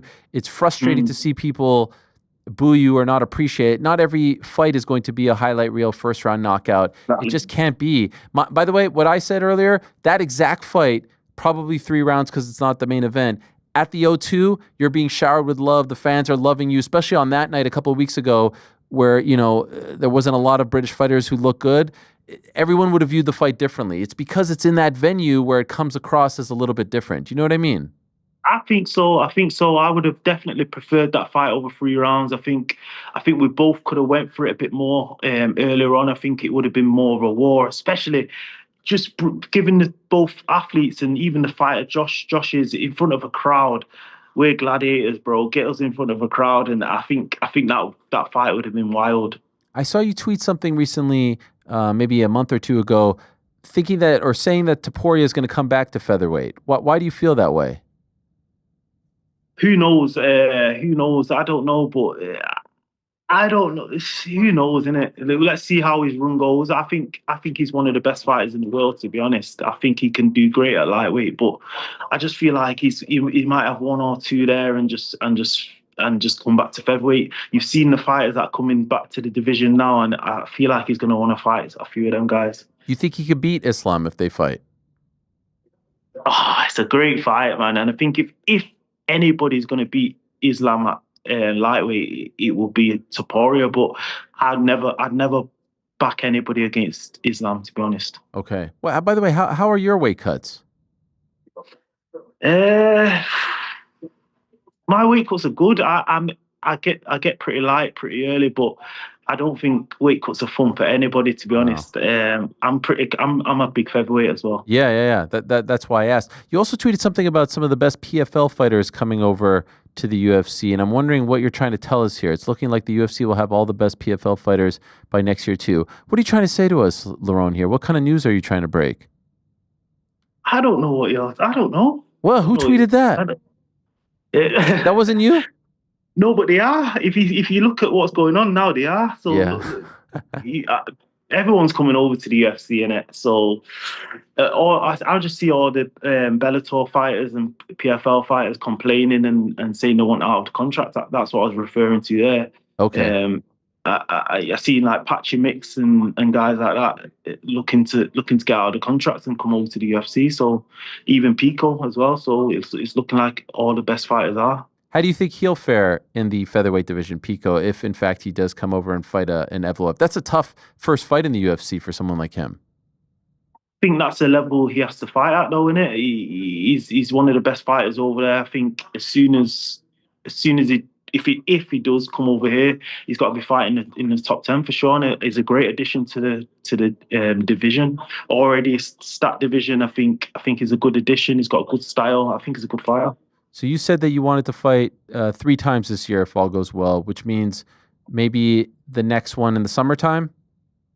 Yeah, July. I'm aiming for July. I'll come out of this fight relatively fit. I've just got obviously a bruised foot, but I think I'll be back training next week. So yeah, I'm aiming for July. I want to get active and hopefully get back to these finishes though. Yeah. We need to get you into a big crowd, like a big arena with a big crowd. You know what I mean? Like something with some buzz.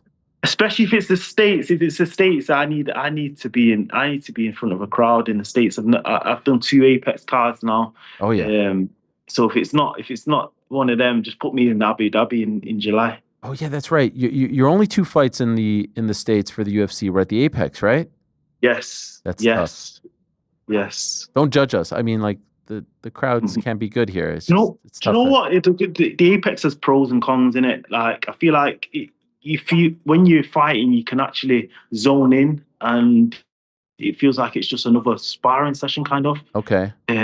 Obviously a high level sparring session, but just in terms of being able to hear your coaches and zone in. But obviously we're at the top of the sport, the elite of the elite. We do this to fight in front of crowds, innit? Yeah. Did you get a chance to watch the Manchester Derby yesterday? I didn't. You had to sleep in. Yes, because after fights I don't sleep. Oh, really? My adrenaline's just through the roof, and it's nothing like I don't know. I just can't sleep. Do you even try to sleep, or do you just know that? Oh, you do. You just lay in bed. Yeah, I just lay in bed, just like trying to sleep. I look at my phone. It's an hour's gone. I'm not slept, and then I'm just there for hours, just sat there. Wow. Well, you deserve some rest. Hard-fought battle. Well done. Congratulations. Yep. Looking forward to what's next. And don't listen to those boo birds. They don't get it. Oh, I know. Listen, I'm gonna be here regardless of whether they like it or not. I'm here. I'm gonna be here to the end of my career in this top 10 and fighting these guys. And people don't like that style, but you've seen I brought a different style to every fight. Like you got to fight different guys, different. So they got love me or hate me. I'm going to be here to the end. This time next year, do you have a UFC title fight under your belt already? This time next year, 100%, 100%. I'm looking at myself as I'm champion already, bro. Like I believe I only need one more, and then I'm fighting for that belt. Okay, well, you're well on your way. Congratulations, Lerone. Appreciate the time as always, and good luck on that continued climb. And thank you for some time on this Monday morning. Appreciate it. Anytime. Thanks, bro. Thank you. All right, there he is, the great Lerone Murphy, undefeated in the UFC. Quite the resume. Like I said, 8-0-1 in the UFC. He's won his last 8 in a row, unbeaten in 9. The draw was in the debut in September of 2019 against Zubaira Teguhov, and more on him in a moment. He tied Movsar Evloev, or as people are calling him these days, Yevloev, for longest active winning streak at featherweight at 8. Joined 4th with Yevloev for longest winning streak in UFC history. Number 3, Allen 10. Number 2, Volkanovski 11. Number 1, Holloway 13. So well on his way. 7 career wins via KO, by the way, and currently ranked 10. Fought twice in America, both times at the Apex. In about 40 minutes' time, we'll be joined by Sugar Sean O'Malley. Stay tuned for that. That's going to be great. And I presume he'll be a part of this press conference that Kayla Harrison told us about when she joined us. Following Sugar Sean, Carlos Prates of the aforementioned Fighting Nerds, supposed to fight this weekend. John Silva fighting. Looking forward to having him on. He's fighting April 26th. And then Chris Eubank Jr. Can't wait for that. What a trash talker he is. Guys, you talk about clinical. You talk about someone just being out there cerebral with his trash talk. He's the top of the top, if you ask me. But you know why I said Zubaira? I mentioned Zubaira, and I was like, remember that name? It was, my friends, 7 years ago today that UFC 223 happened in Brooklyn. Without a doubt, the craziest fight week of my career covering the sport. And I would say to, in most people's eyes, if you were a fan, a pundit, an analyst, a UFC employee, anyone associated with MMA, I don't think anyone had ever experienced anything like that. We've experienced nothing like it since. And I would be very surprised if we ever experience anything like it in the near future or at all in our lifetime. I remember driving home. I was coming home from Montreal, coming back to New York. We had our Passover break. I believe it was Easter Sunday, and I believe it was April 1st. And I got word that the Khabib Nurmagomedov versus Tony Ferguson fight that was supposed to headline here in New York, in Brooklyn at Barclays on April 7th. It was no more. And this was a fight that they tried to make a couple times. And then I found out that Tony tripped and he blew out his knee while doing media just a couple days prior at Fox, who at the time was the broadcast home of the UFC. It's like, no way. There's no way. And then I started to find out, and this is all during the drive. This is like a 6-7 hour drive with little kids. And then I find out they're talking to Max Holloway, who at the time was the 145-pound champion. And he's going to move up to 155 on 6 days' notice to fight Khabib, who was trying to become the champion at 155 because they took the belt away from Conor. He was inactive, all this stuff.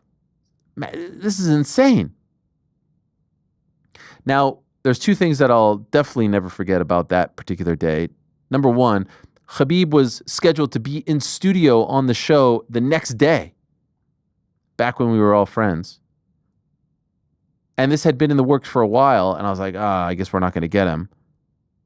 True to his word, he showed up in the midst of all this, and it wasn't even official just yet, the Holloway fight. But what I really won't forget is that on the drive home, we stopped off at a place called the Sagamore in St. George's. No, not St. George's, in Lake George. St. George's was a school in Montreal. In Lake George, my kids at the time my daughter was 1.5. My oldest son, Oliver, was 6, almost 6. My other son was 4. And we stopped off to eat lunch, and my kids had these things called globbies.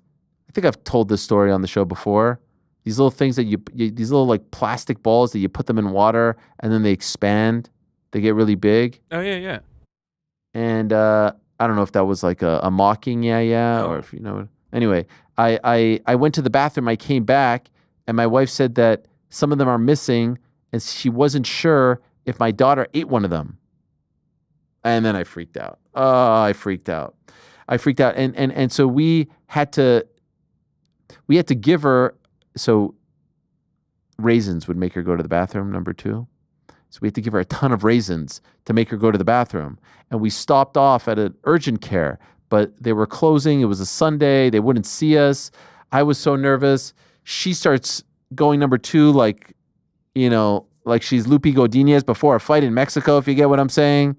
And it's just all coming out, which is actually a relief. Usually on a long drive, you don't want that to happen. But here we're like, okay, it's a relief. We came to the conclusion that she probably didn't eat it. But what could happen is if they digest it, it can expand their stomach and bad things, like nightmare scenario can occur. Anyway, next day, Khabib comes on the show. That was a crazy scene. Nothing really the Tuesday, the Artem Lobov run-in happened.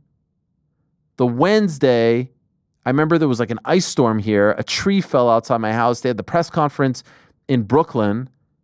Holloway and Khabib. That was pretty tense. Thursday, the Dolly incident. We're doing the media day, Barclays Center. We leave. I'm on my way back to the Vox studios. I get a text from Ally Quinta, who's in the bus while it's being attacked, telling me that he thinks either a terrorist or Conor McGregor has attacked the bus. Then he starts sending me videos. I probably have them if I just go through my phone right now. We go and do the MMA beat. MMA beat's over. I get a call from Khabib where he's talking about send location, all this stuff, going off on Conor. After the show, go to the Brooklyn courthouse, myself and Casey. We stayed there till like 1, 2 a.m., standing outside, waiting for Conor McGregor to be booked. In the end, we never caught a glimpse of him because he went through the back door. He was arrested. That was incredible. It was like myself, TMZ, some other local news guys. Insanity. Wake up Friday, go to the morning weigh-ins while the court appearance is happening at the same time. Find out Max Holloway not going to make weight, not even going to step on the scale, was called off. Prior to that, Iaquinta made weight for his fight against Paul Felder, but over 155, UFC's just like, yeah, it's a title fight for us. It's our belt. Kick rocks. After the weigh-ins, go to the courthouse for like 8 hours, and all of a sudden, it's Conor in the courthouse. Like, who would have thought the week would start this way? Insanity. Fight happens. Iaquinta. Oh, then after Friday, we go to the weigh-ins. Then they do a press conference all of a sudden for Khabib and Iaquinta. Started the day with Iaquinta weighing in to fight Paul Felder. Ends the day at Barclays on the dais fighting Khabib. Dizzying. And then the fight happens. Masterclass by Iaquinta. Dug down deep, but didn't get it done. I'm just kidding, of course. It pisses them off when I give Iaquinta any type of props, even though he took the fight on 23 hours notice. Of course, you're going to give him props. But no, Khabib wins fair and square, rather dominant. I remember the post-fight press conference on that Saturday was like 3 a.m. And do you remember, New York Rick? Iaquinta joined us on the Monday after, wearing the purple robe and smashed his computer. I do remember. He joined us from his attic. And I was like, yo, man, you just had the most insane weekend of all time, and now here you are sitting in a purple robe in your attic. Shout out to an absolute legend. That was the best. What a week. Yeah, crazy. What are your memories from that? Do you have any memories? Or did I just cover it all? You covered, like, yeah. It was By the way, all that was all off the top of the dome. We didn't really prepare. I should have had some things prepared, but like, I just remember every single day something seismic happened. Your retelling of it doesn't quite capture the... Oh, thanks. Insanity. It does a great blow by blow, but it doesn't quite cover the insanity of like people freaking out when they have the Artem Lobov Habib like interaction. Doesn't cover like the insanity of the actual Dali part of it, like what the internet was like at that point. Then the Habib send location. The one that he did for like the media, right after the event. Dana White saying it was like the most disgusting thing he's ever seen. There was just there was a new piece of content every 5 seconds. It seemed like for that, and also like how good the Max Holloway versus Habib press conference was. It was like actually really fun and great. And then all of a sudden, it's not even happening in Williamsburg. It was nuts. It was nuts. That was the same event, by the way, if my memory serves me correct. I think that was the same event, that same... You know, when I talked about seeing Ari Emanuel, and he said, let's hug it out, bitch. Yeah. At that event in Brooklyn. I think, or it might have been the one where Derek Brunson fought Anderson Silva. In any event, it was just an all-time week. And so I've seen a bunch of clips, and 7 years ago, I'm like, wow, 7 years ago. I'm not sure if it feels like it was 7 years ago or 20 years ago. It feels like 70 years ago. Yeah. That Friday, though, going from the morning weigh-ins to the courthouse, which were just like a block and a half apart, was just like, how did we end up here? How did we end up here? What a time. Were you aware of any of this, GC, when it was happening? Or was MMA so completely off your radar that you had no idea? It's off my radar. You just had no idea any of this. Like even the Dolly thing didn't cross over? Yeah, I saw like tweets and stuff, but you were just like, yeah, whatever. Yeah. That's that cage fighting crap. He saw the screenshot of Conor throwing the... That's that human cockfighting. Yeah, like not big enough to remember like how crazy it was. The actual fight itself, Habib and Conor, that was ended up taking place. Yeah. That I remember, obviously. Right. I was actually working that. I had to stay the entire night because of Send location memes didn't hit the mainstream. They were still MMA only. Not until like weren't the even a super mainstream. Oh, what do you mean memes? Yeah. Stop it. Your algorithm was just like college football and basketball back then. NBA. Algorithm wasn't NFL. even a thing. It was that long ago. What is this that you're like pretending the internet didn't exist? No, 7 years algorithms- ago? This is like 2018. By the way, algorithms were the thing back then. Yes, it they was just 100%, like what you 1000% followed. It was were. just what you followed. No, come on, man. PT, what are your memories from that? Were you here? No, there was a few Irish lads over. Noel McGrath was there and Andrew McGann was there. And I was meant to interview Artem on the Tuesday when the incident happened with Habib. And I had the date, time, everything kind of settled. And this happened as I'm waiting to talk to him. And then I can remember ringing him, and he was like, "Are you for fucking real, mate?" Like, and I was like, "Well, like, this is my time. What's going on?" He was like, "You don't see what's happening."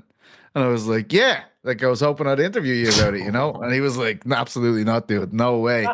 Wow. And, Pizzi thought he's getting the scoop on that one. Yes, that was it.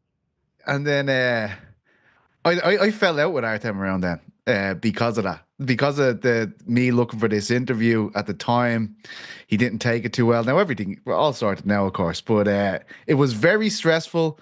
I can remember talking to Niall, and he was like, "Man, he's going to jail." And then I just remember the videos, the several different angles of it, and then because I'm at home, I'm getting called onto all these radio shows to like being I'm the guy defending MMA against the sports media, if you get me. Like that was every day.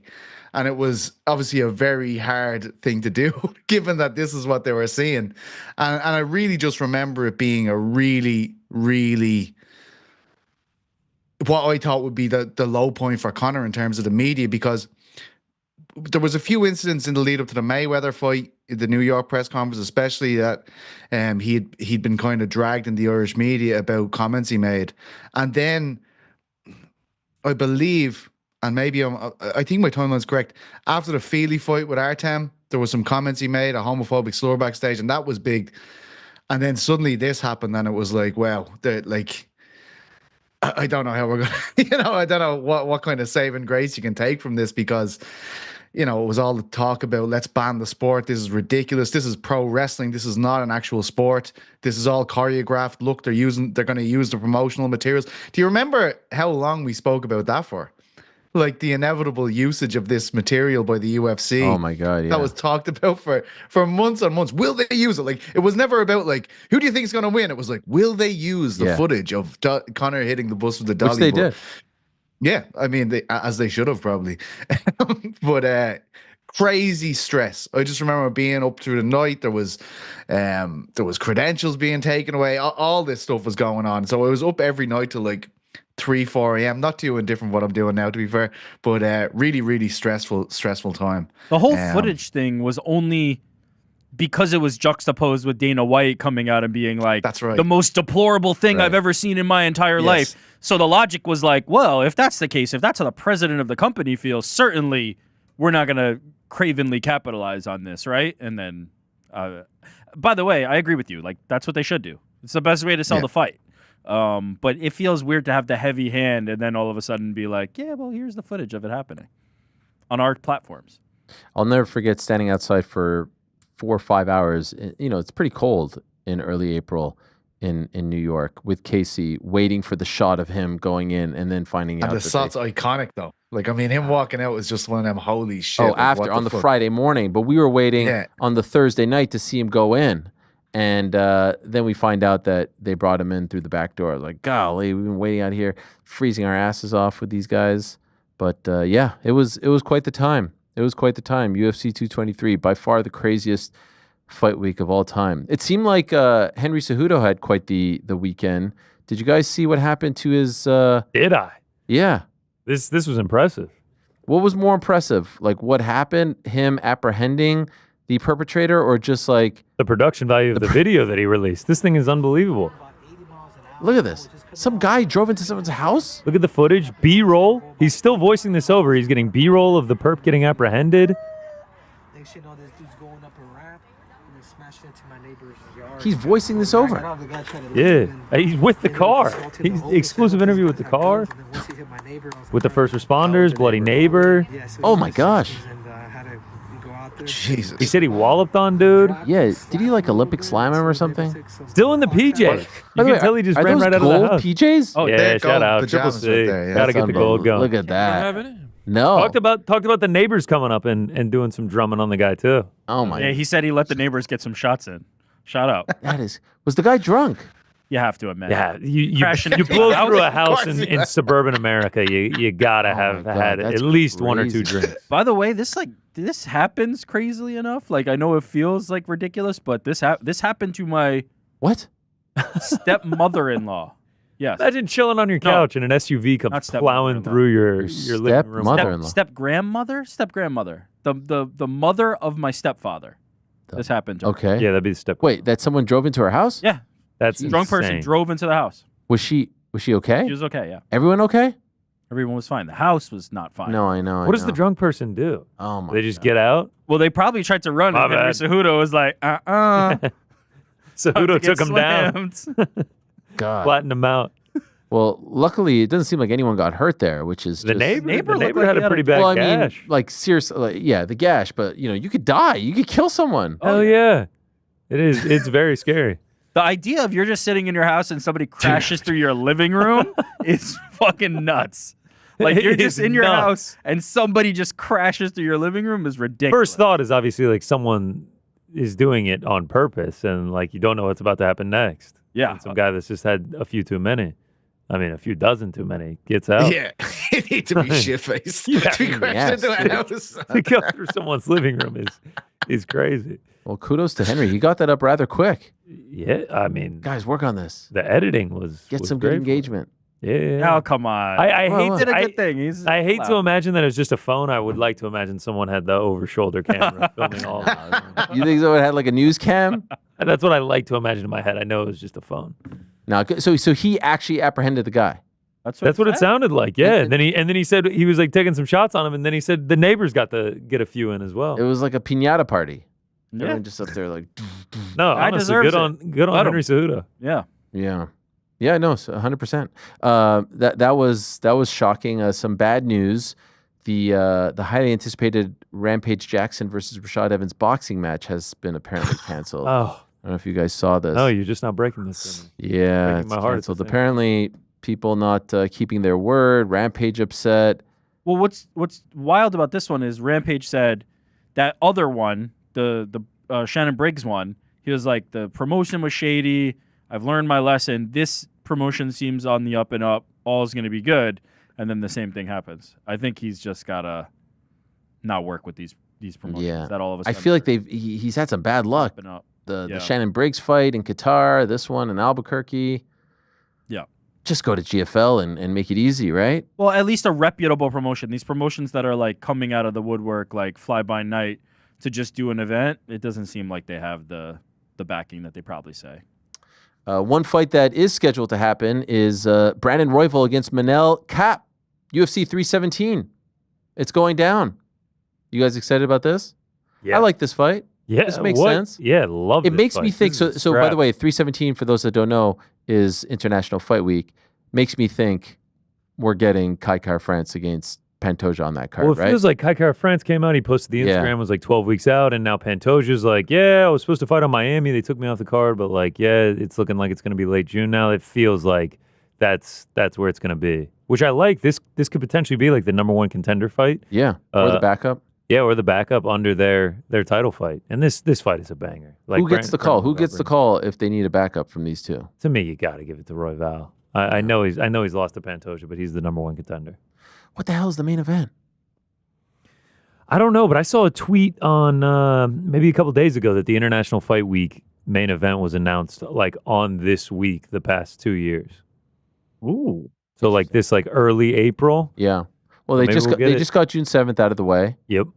The next big announcement from Dana has to be International Fight Week. I thought you were going to say Atlanta, June 14th. Wednesday night, boys. Wednesday night. Could be a good Yeah. one for boys in the back. What? That's the bigger question.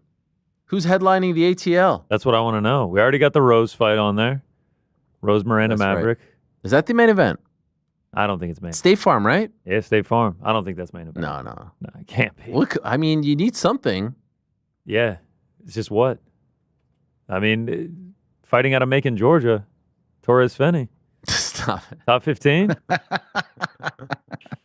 Macon's just down the road, baby. Golly, could you imagine? Well, we await word on that. I can't wait to see. I think they want it to be Ilya versus Islam. Any chance it's Hamzat DDP? I mean, sure. Why not? It feels like it's one of those two. Not Tom John. Didn't one of you say it was going to be Tom John? Yeah, I said Tom John going into the year. Yeah. Unfortunately, I no longer think that. Yeah. I I wish still he was think right. we get. I still think we get that this year. Just not international fight. Right. UFC 315 in Montreal. They dropped the poster. I have to say, love the poster. I love when there's some local flair to it. I'm a They've big got fan the Quebec flag, the fleur de lis. I mean, no actual Canadians or Quebecois on there, but still, it's very Quebec. Montreal, by the way, is in the province of Quebec, for those that don't know. You guys like this? I dig love it. Colors are great. Florida Lee's great. Flag. Yeah, looking forward to it. They don't usually do this sort of thing. No, it's rare. I mean, we literally got a purple and pink color scheme for UFC Mexico City just a couple weeks ago. Was that it? Yeah. Does the Miami one have any sort of Miami motif? Not really, but they have in the past. What even is the poster? Palm tree, something? I've fallen off, bro. Nah, no palm trees. Nothing. No, it's just no, literally nothing. It's just like them, like orange. I asked people on Saturday to rate the card. I got a lot of good responses. Obviously, it had Prates versus Neal. Instead, we're getting Dominic Reyes against Nikita Krylov. But a lot of 8s, a lot of 9s, a lot of 11s out of 10s. Of course, I think there was like a 3 out of 10. That was from Ant Evans. But other than that, I mean, a lot of people seem... Ant's always the beacon of positivity. Yeah. People seem pretty hype. I think 8.5 is a really solid score for this one. If it had Prates versus Neal... Yeah. Krylov, right? Race is still good, and then the prelims are solid. You got Virna versus Yan Jianan. You got Chase Hooper, Jim Miller, Dan Ige, Sean Woodson. Like, it's a deep card, and the top 2 are fantastic. Can I tell you the only thing that bothers me about this card? And it's not the fault of the card. What bothers me about this card is that there's still, and perhaps we will get, I feel like the UFC needs to clarify the Ilia Topuria situation by Saturday. This title fight happening without any sort of resolution as to what his next step is weird to me.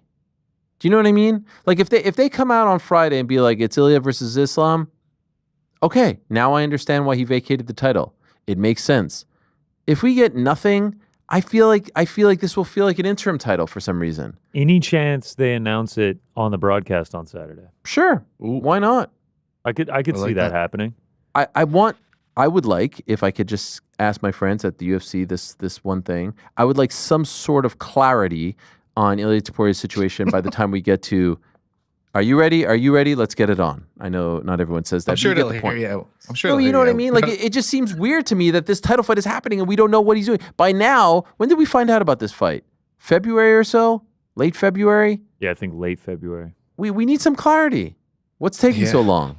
Also, did you see? I don't know if it's an unsubstantiated report about what Islam was saying. Like, I want to wait till 3:15 is over before I make a decision on what's happening. About that. So, I mean, that's like that means that it won't happen, obviously, at this event. But I'd certainly hope.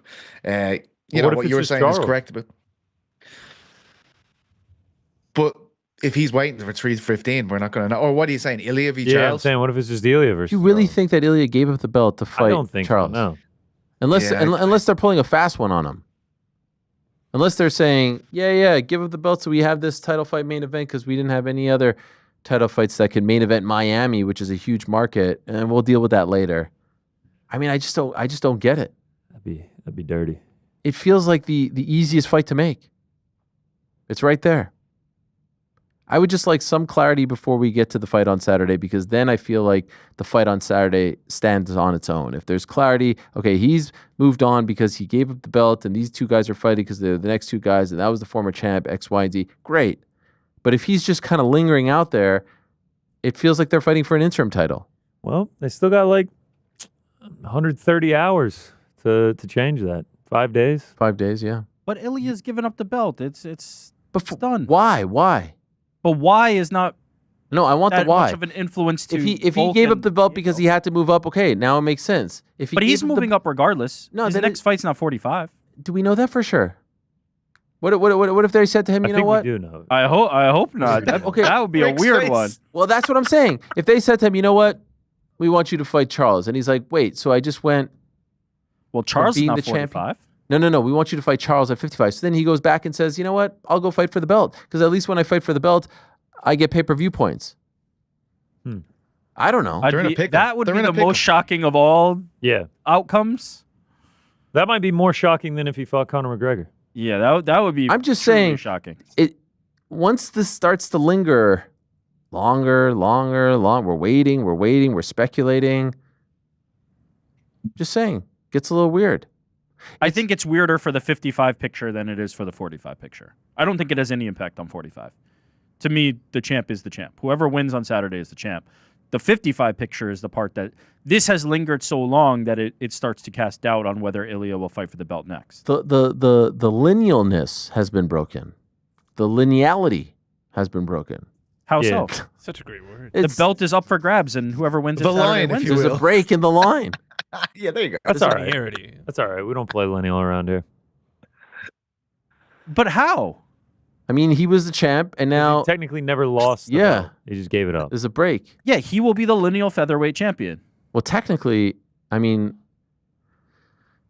because Conor had the belt, he Yeah. gave it Yeah, up. I'm so it's a sure. Has mess. the chain Yeah. been broken We're going before all the way that? back Yeah. there. We're So going all the way okay. back So yeah, there. Who the beat chain it? broke So at then- some point. So then did Habib come the lineal featherweight champion? Was But the lineal featherweight belt up for grabs in that one? no, I don't think so.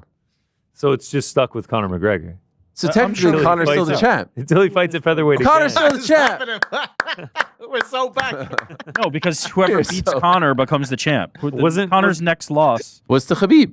Yeah, it was Habib. and then Habib Never lost. Habib Never lost. Habib. Oh, we're It's fucked. not Conor. It's Habib. Habib retired. Champion of the No, UFC. featherweight it's champion. Habib. Habib. So basically, the lightweight and featherweight belts, there's a break in the line. Because then Khabib retired with both of them He's lineal double champ right now. forever, emeritus. Yeah, unless he comes back and fights again. Oh, so I thought you said I'm still unless it waiting gets on that passed. Islam Does it get Habib passed match. on? Does it get passed on to Islam? And does that mean Davi Ramos is the lineal double champ? No, he still has them. He still has them because he passed them on after the loss. Oh, that's right. Also, wait, not Tommy. But either Tommy way, Ramos. Who is it again? Yeah, Martinez. Adriano Martinez. Adriano Martinez. So why is it Davi Ramos? Every But either time. way, are you not more? I'm more concerned about the murkiness of Ilya Toporia's title shot I than just I am feel like about. he's a cloud hanging over all. I of it. I can't don't tell at if all. I can't tell if you're doing the Davi Ramos. I was, but then I forgot. By the way, what's more shocking? The fact that Ilya doesn't have his next Title plan, his shot, marching yeah. orders, Yeah. or the fact that Max Holzer What a tee up! What a transition! he humped his opponent.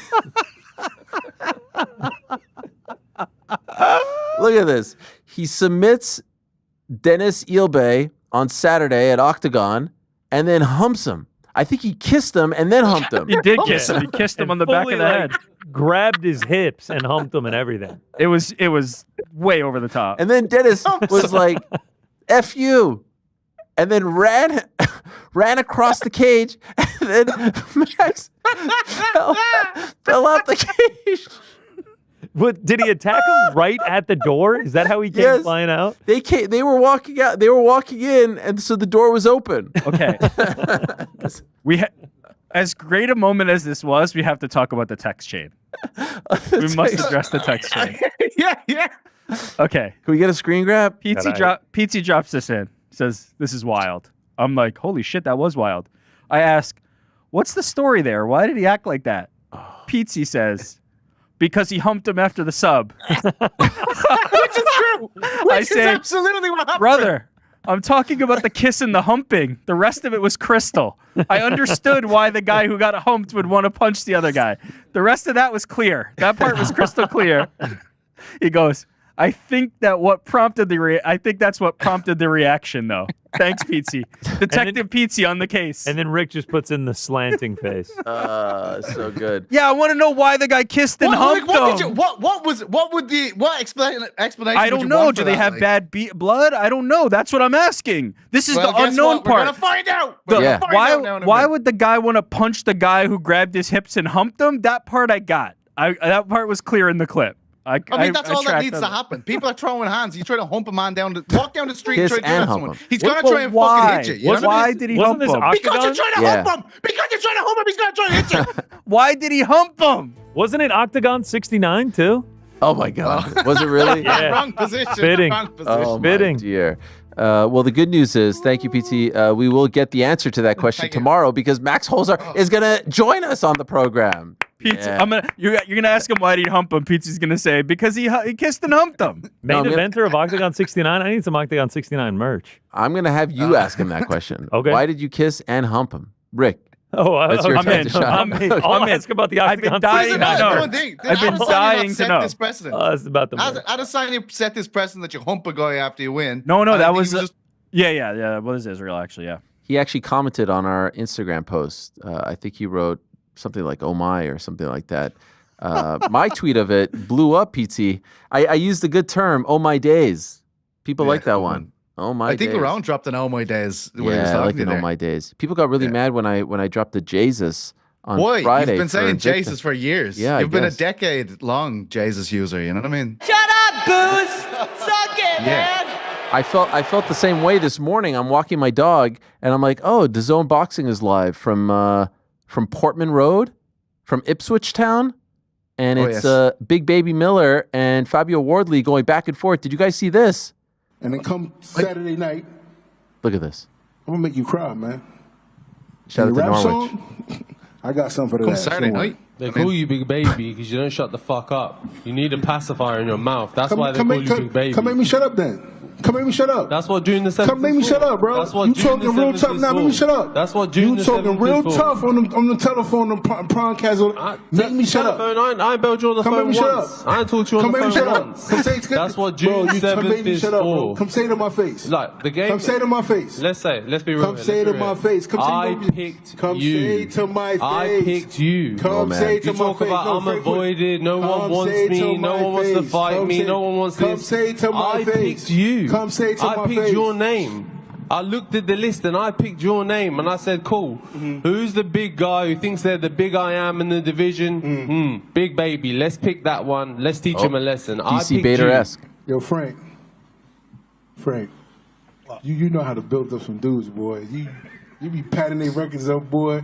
You patted more than a tampon. Pattern boy. records, I checked yours. You had a draw in your fifth fight against Joey Jacko. What? Yeah, but first of all, you do your homework. I got 2 points deducted. I had a look. I checked through. I fought him in his I had backyard. to check through. I He took looked 2 through your points in record. the 4-round fight. I thought, Big And if I Baby. I beat thought, him- you know what? Good challenge, Yeah, good name, come good. on, I bro. looked. I Come went, on, hang bro. on. This Come geezer's on, bro. not Come for on, bro. nobody. I don't know who you talking There's about. nothing I don't on know. here. He's a I said, straight what? A bullshitter. draw in 5 fights? I went, what are you Because I doing? fought a guy 7-0. Who the fuck you fighting 5 fights? Motherfucker, that was 1-25. I thought you did your Man, homework. suck my I dick. thought you did. I'm here. I'm here. I'm here. I'm here. Feel like what? Feel like what? Baby's gigantic. He's a big man. Look at his Very big. head. Look at his body. Forget his head. His Massive. name isn't Small Baby Miller, lads. You're not playing me, bro. Wait. By the way, look at this dude. Look at this dude come in there. He's like, "Oh, you ain't gonna move me." The security guard there. No, boy, watch. He's got the double underhooks. This is one of those though where I buy that security actually had to hold people back because of the size of these guys. You know when it's like these little dudes and it looks like Yeah. As soon as he stood up outside, they all were like, "Oh, for fuck's sake!" Every security guard, like, "Oh, Jesus Christ!" they're like, this rhino. I don't want to have to deal with this. Frank's like, "I'm too old for this crap." What was interesting, right after that, the Big Baby accused Fabio of making like a rap diss track about him. And he's like, "What are you talking about? I never made no song about you." He's like, "Yeah, you did. Yeah, you did. I heard it." And he's like, "What?" That's what seemed to have like incited all this. That set it off. The wires got crossed there. A supposed rap diss track about Big Baby Miller.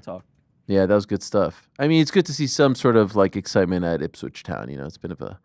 All right, come on. Man, now. you're just All going right, after you did it with the everyone, Manchester brother. United. You're You did just it with going this. after everyone. It's nice for Ipswich to Spurs. be up, man. This is what happens when you're number 3, baby. I did see a fantastic thing. Do we have the clip real quick of Anthony Joshua running on the streets in Nigeria? Can we show this real quick? I mean, let's clean our palate here. Look at this. Isn't this great? AJ, man of the people. I love the guys who just come up and start shadow boxing with him. Look at this guy.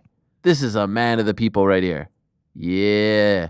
Look at this guy right here. He's like, hey, what is that? The Dougie? What is that? This guy right here. This guy. Look at AJ. He's so wholesome. One AirPod in. Still rocking it. This time you might actually be listening to something. Look at this.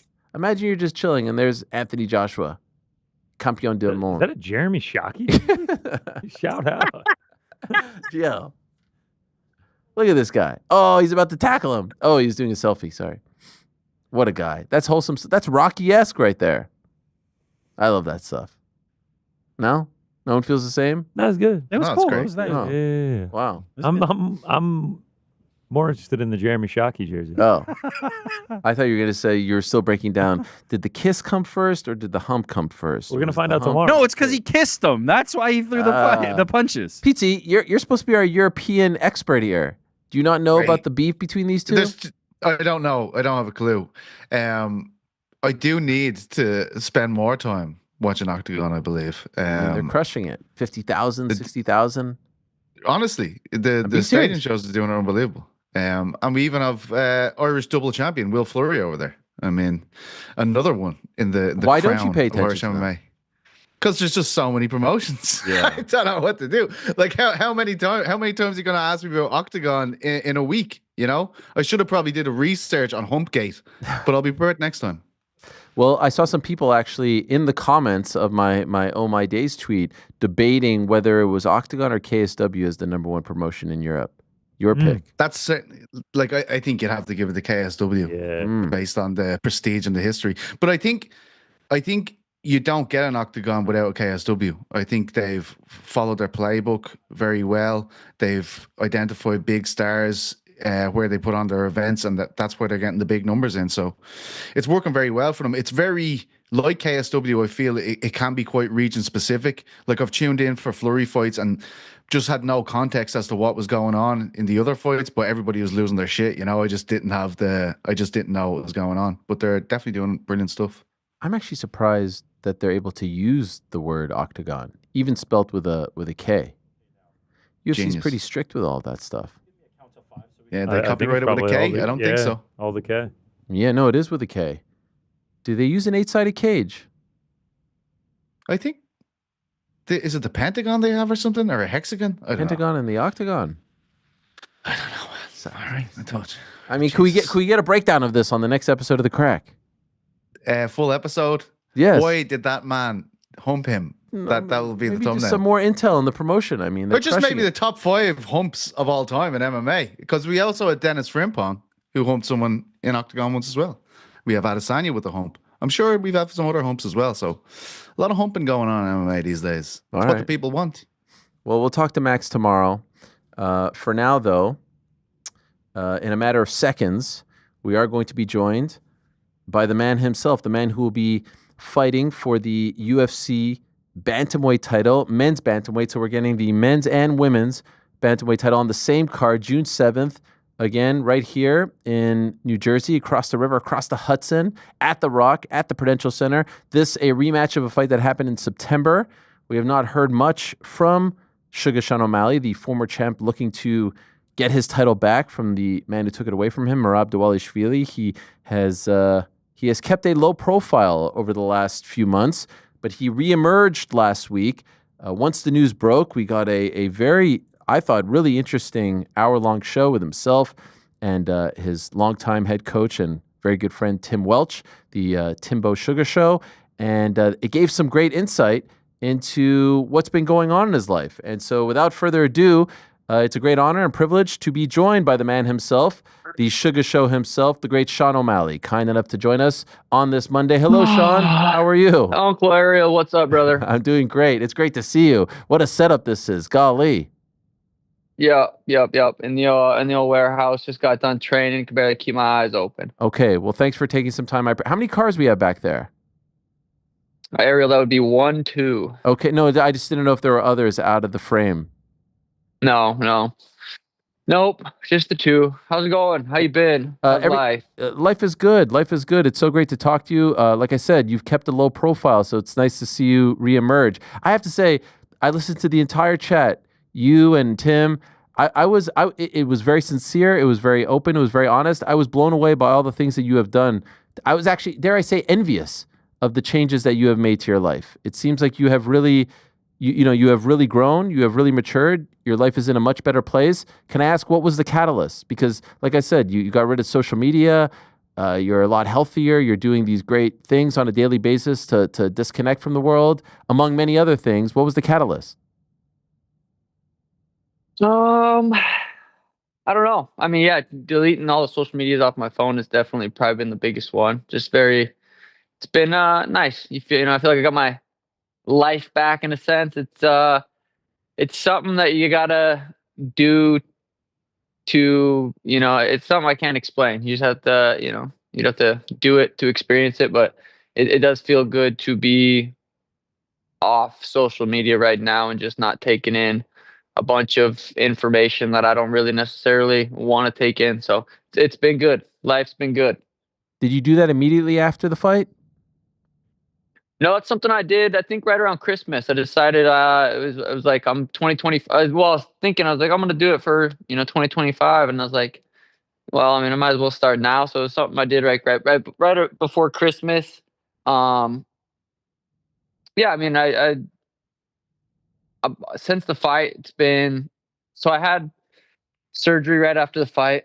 And it's all that's been on my mind is just getting this one back. That's all I've wanted, and I've done everything necessary to put myself in a position to be able to train and get back the belt. It doesn't feel like you had to negotiate or campaign. Like this was always the plan. It was just a matter of when, right? The rematch, you mean? Yeah. I mean, I'm very grateful for the UFC for giving me the rematch. I didn't really have much conversation with UFC. I did tell them that was really the only fight I was interested in. I wanted the belt back. Not even the belt. It wasn't even I wanted the belt back. I wanted Merab. I wanted that fight back. And yeah, there wasn't much negotiation there. It was kind of like, all right, let's do it. The sense that I get is that you almost have turned the negative, if you will, of the loss into a positive, in that it has made you.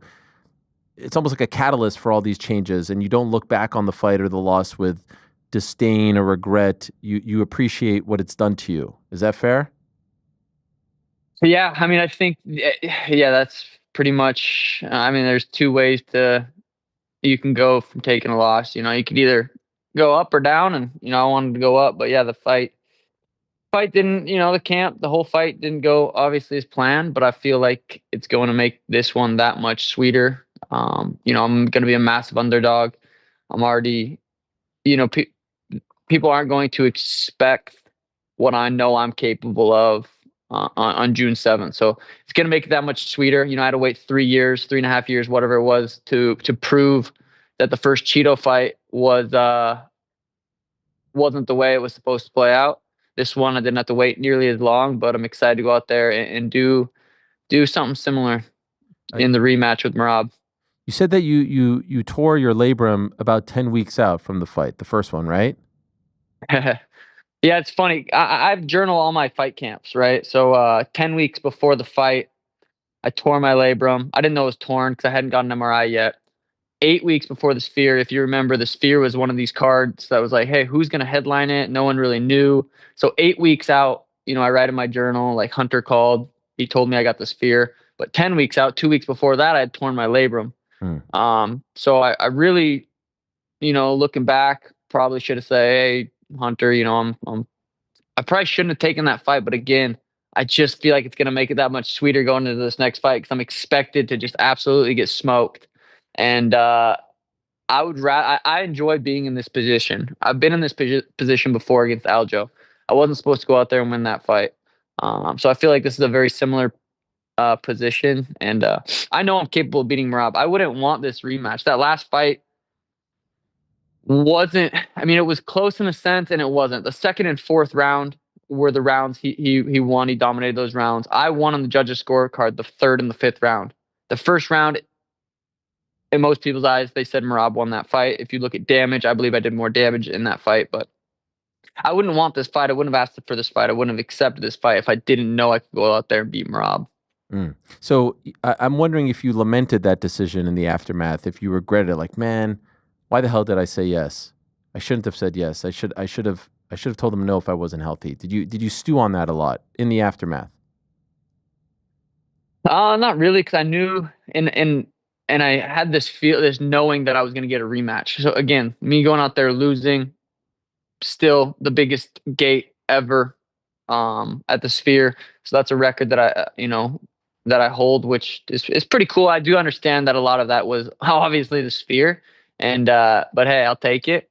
So, but no, I mean, it's good. It makes for this. I don't know if this fight is necessarily going to be considered a huge fight, but the aftermath of the fight, when I go out there and beat a guy that I'm not supposed to beat, that's going to be a huge moment, and I'm excited for that. So when you're talking about injuring your labrum 10 weeks out, and here we are 10 weeks out, and you say, this time I'm going to be healthy. Obviously, you don't know what's going to happen over the next 10 weeks, but is there anything that you learned about trying to keep your body as healthy as possible so that you're not in that position again? I know this sounds like I'm exaggerating, and I'm not. Today, I grappled more. Just today, just this morning practice that I had, I grappled more today than I grappled last fight camp for Merab. Wow. And I know it sounds like, I mean, we did 7 6-minute rounds today, grappling hard, picking the hardest guys, just straight grappling today. And I wasn't able to do that once last camp. I literally, I mean, a torn labrum, everyone feels a tear in their labrum different. There's different levels of tears. That last camp was not a great camp. It was great for what I was able to do. And I'm not obviously going to, in the lead up to those fights, be like, oh, if I haven't been able to train very hard. Like, I felt good going into the fight, like as good as I could. But right now I literally grappled more today than I did that entire last camp. I know I could wrestle better than I shown in that last fight. That was, borderline embarrassing what I was, what I was able to do again. Merab's tough. Merab's good. Merab's probably considered the greatest bantamweight of all time as of right now. So I'm gonna go out there, knock him out. What does that make me? Jokes. I said that against Aljo, but yeah, I feel like it's a cool opportunity to go out there and do what I do. By the way, that's why you're so tired. You just grappled more in one morning than you did for an entire fight camp. Yeah, I'm these Monday mornings are brutal. I love them. Those practices are my favorite practices by far. The straight grappling practices are fun. But is it all done? The compound, the farm, you and Tim, neighbors, everything is the whole dream complete? I'm building a barn dough right now. I'm actually building like a custom dream home I have a couple extra acres right next to the house I'm living in right now. So I'm building a dream home right now. I'm selling a house that's probably the realtor actually texted me and said, hey, call me. We got an offer. So I'm going to sell that house, take all that money and build a 8,000 square foot barn dough. Tim and I are neighbors. Together, we got about 7.5 acres, chickens, horses. Life's good. Has life exceeded your wildest dreams at this point? Like having all of this, forget the fame, all that, but like just how you live, what you have. Yeah, I guess. I mean, I feel like it's more peaceful than I thought than I kind of imagined. It would be like I find that I enjoy doing nothing more than I enjoy being busy, like going out, having dinner with people, doing, going out and doing shit. I find I enjoy sitting outside, hanging out, like our property, the trees, the green. It's very green and out here, which is weird you wouldn't like assume that for living in Arizona in the desert. But yeah, I feel like I enjoy different things at this stage in life. Do you think part of that is fatherhood? Yeah, for sure. 100%. Like hanging out with my little princess, and I'm 30 now, so I feel like I'm kind of, getting up. I'm learning some shit. Yeah, that was my shit. That was my takeaway. Like, not to say that you ever came across as immature or anything. I actually thought that you were quite wise, but beyond your years. But in that conversation that you had with Tim, which I think you guys pre-recorded in anticipation of the news, it just felt like you were very reflective. You were very stoic. You weren't trying to put on a show for anyone. You were mature. You had grown up. You had evolved. Oh, I appreciate that. I do feel like I have definitely evolved, definitely grew up. And I feel like all of that is going to help and show in my performance. Hmm. I do truly, truly believe I'm going to go out there and beat Merab, and it's going to be. Um, I'm so excited that I get the opportunity to do that because a lot of people don't get the opportunity to get a rematch like that quick. So very grateful to UFC, and I feel like last fight I overpromised, underdelivered. So I'm gonna leave it at that. I'm excited to go out there and perform. Um, as we're 61 days out from the fight or whatever it is. I'm very healthy, truly, truly healthy right now, and it feels good. Feels really, really good to be in this position. What do you say to the people who say you don't deserve this? Don't watch Saturday night, June 7th. Fucking watch your reality TV show. Don't watch the fight. Do you understand where some of the detractors are coming from? I do 100%. I mean, that last fight, a lot of people. I don't think a lot of people went and truly rewatched it because it's not like one of those fights that it's super worth rewatching. Unless, I mean, if you're gonna have a I do think the second time watching it, you realize that it is a little bit closer than the first time you watched it live. But I don't think many people rewatched it and they weren't interested in rewatching it, and their opinions just going to kind of stay the same. But again, if they're not interested, don't watch it. But when I go out there and win, I guarantee people are going to rewatch it, or at least rewatch the finish. If there's a finish, might be a 5-round decision, could be a finish. We'll see. But I think at the end of the day, that Sunday rolls around, people are going to be talking about it. How many times have you watched the first one? Probably 5 times. Okay. Recently? I've watched it. I watched it recently. Yeah, I've rewatched it kind of periodically, but I rewatched it probably last week, I think. Does it piss you off when you watch it because you know you're not at 100%? You know that's not the best version of you? No, I take a lot of. I'm impressed with what I was able to do, considering what I was able to do leading up to the fight. I was like, damn, I mean, for not grappling barely at all. My conditioning wasn't too bad. I definitely, grappling is the hardest thing to do to get in shape for, and to not grapple pretty much the entire camp and to be able to, do what I was able to do. I found it impressive in some areas. It definitely sucks watching myself get held down and I was actually way more sore after beating Cheeto for 25 minutes than I was after fighting Merab, which I found weird. I was like, God, that was frustrating. It's like I didn't really feel like I got my ass kicked, but it kind of looks like I did. So it's kind of like that was a little frustrating. But no, I took a lot of good things away from that fight. The 5th round, I had him running around holding his guts, and that felt good. There was a lot of areas I took away, learning from certain things. So yeah, no, it's just it is what it is, and yeah. Did you watch Merab Umar? And if so, what did you think? I did. What did you think of Merab in that fight? Yeah, I went there. I sat front row, and it was a very close fight until it wasn't. Like it was Umar was doing really, really good. Merab, that fight was probably the most exciting Merab fight I've watched. He did good. He did great. He did great. Umar's a killer. Umar's fucking really, really high level.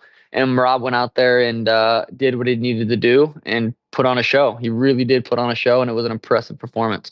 The sense that I'm getting is, unlike maybe Cheeto, Aljo, you actually kind of like Merab. Like, you guys are kind of cool together. You don't have any real animosity towards him. Yeah, I don't have any animosity towards Aljo or Cheeto either.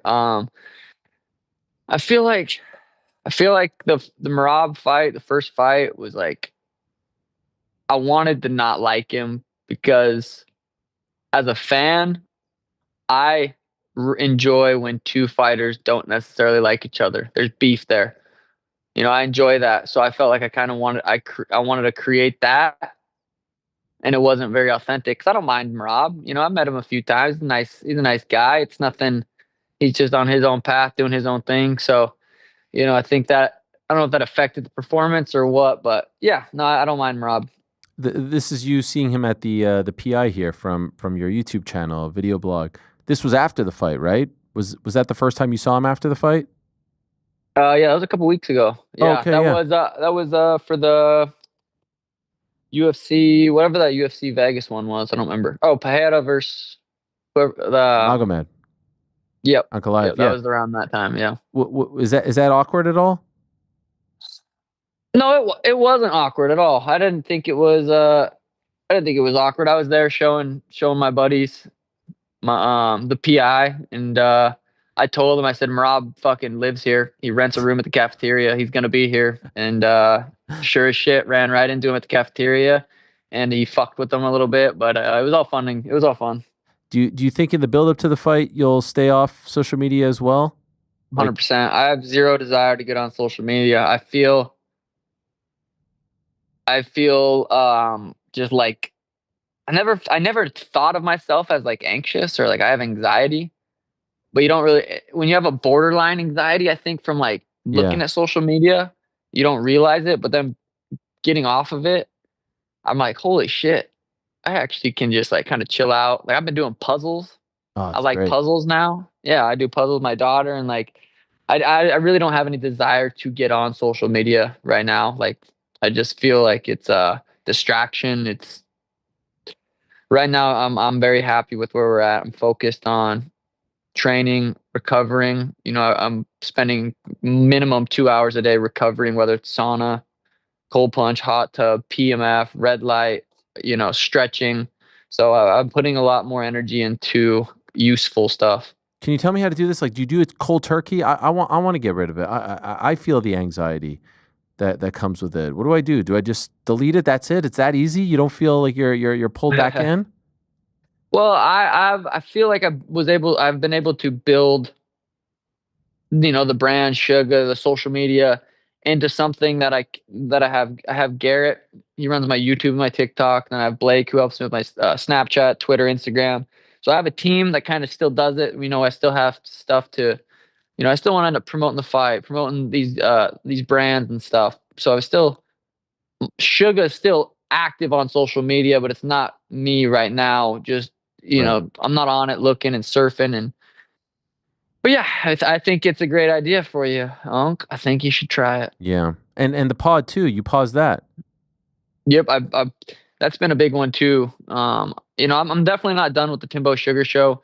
The amount of people that have moved from whatever state, country, we've had people move to the United States, move to Arizona to come and train and be a part of the gym because the Timbo Sugar Show changed their life, whether it was, kind of getting them on helping them find a passion, or literally just helping them understand how important sleep is or how important hydration is, or they're going to try to, start eating healthier or working out. Like the Timbo Sugar Show has changed a lot of people's lives.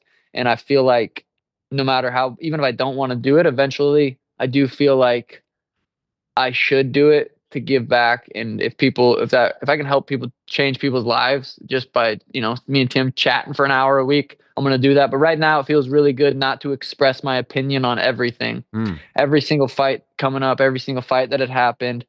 And if we don't have anything to talk about, I just start yapping my lips. So it's been feeling good to not express my opinion right now.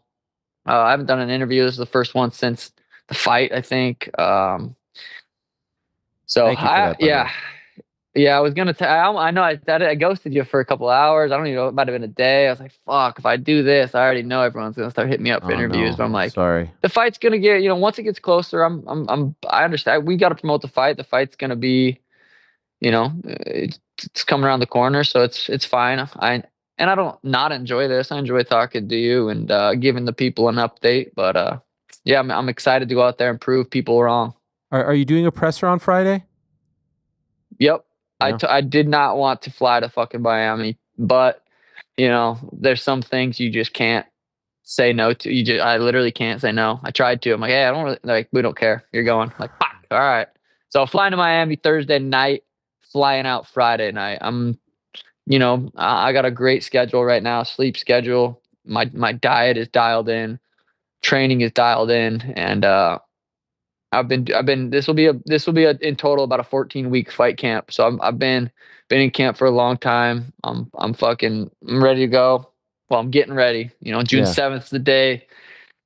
So I'm gonna peak on that day. But yeah, everything's been going really good. Have you taken a break from MMA? I know you said you went to the LA card, the Vegas card. You're not sticking around for the Miami. Like, do you not watch or follow MMA as much as well as you're sort of disconnecting from everything? I mean, I watch as many fights as I typically do. I watch the big fights, for the most part. But yeah, no, I still watch when there's, big fights, but, I don't go to the fights live really ever. Yeah. The one you probably don't know this because you're off social, but the one that's getting a lot of attention is I think it's what's it called? I think you said like peed the pen or something like that. I don't know. I've never heard of this term before, but you haven't peed the pen. I don't know. Do you know what I'm talking about? Because Aljo made a video about it. Are you pee the pan? Are you gonna keep me on this island to make it more awkward? As you no, I don't know what you're talking. I honestly don't know what you're referring to. Peed the pen. Is that Conor, who's much younger than me on the show, say Jade the Peen. I still don't know what the hell you're talking about. Oh, Jade the Peen? You did say that? Oh, wait, what? Didn't you say you didn't Jade the Peen or something like that? Don't do this to me, Sean. Are you? Oh wait, I thought you said a fight that's been getting a lot of attention. No, I said the thing that you said that got a lot of attention because Aljo made a skit on it and all this and. Oh, I didn't know that Aljo made a skit. Now I think I know what you're talking about. I haven't been fucking Jay and the Peen. The Peen. I've never heard. I've never heard this. Yeah, I said I haven't been doing the deed or whatever, and then Tim said, "Oh, you haven't been Jay and the Peen or something." So I think that was a Tim phrase. Okay. But yeah, I haven't once this whole year. Wow. Yeah, isn't that something? This is GSP-esque. Does he not? Well, GSP. I read his book once. It wasn't in there. GSP used to say he would not have relations before a fight, a few weeks before a fight. And no, I still do that. I just don't do it to myself. Okay, so it's I still make sweet love to my baby mama. Okay, all right. But this is getting a lot of because of Aljo and all that, and that takes a lot of. I did not. I honestly didn't know. Oh, he made a whole skit. He made a whole skit on it. I mean, yeah, no, I haven't seen that. But yeah, I mean that could be. Yeah, I don't know. I feel like that's played a role into the piece too a little bit. Clarity, mental, moral clarity. Yeah. Peed the Pen. Maybe I should come out with merch. Peed the Pen. I think it's Jade. Yeah. Jade the Peen or something like that. I botched that. That one's gonna kill me. Yeah. That one's gonna I had for a no while. idea what the hell you were talking about. I thought you said what fight's getting a lot of attention, and then you said Jade the Pan. I'm like, I don't know who the fuck that is. But I have been playing a lot of poker recently. I saw your table. Yeah, that's what I'm sitting. I mean, that's where we're sat up right now. I've been playing a lot of poker. It's fun. It's a fun game. It's frustrating though, because it's one of those games where it's like you can do the right stuff and still lose. So, but it's a fun game to, get better at. Are you also doing some sort of poker tournament in Vegas? I did do a poker. That's why I originally was there for I wasn't there for the fights necessarily. I was there to play a little poker at Resorts World, and that was a good time. I've been really enjoying. I think I'm more of a tournament guy than a cash game guy, but after the fight, I definitely want to get into play a lot more poker tournaments, because there is a lot of, it takes a lot of like mental energy. It's fatiguing to actually sit at a table for 2-3 hours and play poker. So I haven't been able to play as much as I'd like to, just because I need to either be training or recovering. But I've definitely been getting in some poker. But after the fight, I'd like to play quite a bit more. You should play with Buffer. Buffer's big into that. Is he? Bruce. Okay. Yeah, Bruce. I'd love to take good old Bruce's money. or that. Yeah, I know Dana or too. Lose it, I guess. No, Dana, I think is a blackjack guy. Dana doesn't. Yeah, he doesn't play poker. Yeah, he's more of a go and play for 15-20 minutes, go up a couple million, head out. I enjoy sitting at the table. I think I enjoy tournaments. I enjoy the 2, 3, 4 or 5 hour tournaments that takes a lot of mental focus. I enjoy that. Can you qualify for the World Series of Poker? Is that a bucket list thing for you? $10,000 and you can join it. So I'm actually staking my older brother, who's been playing poker for a really, really long time. I'm actually, paying his $10,000 entry. I think it's in July. Oh wow. In Vegas for him to go out there and compete in it. And he's better than me. I think he's got a better shot at winning. So maybe I definitely would like to, but I'm like, well, let's see how he does, and I'll play in some smaller tournaments. I didn't realize any jabroni with 10K can just enter. The more jabronis with 10K to enter, the bigger the prize pool. So okay. Yeah, they don't discriminate. Did you film an episode of The Shop with LeBron James?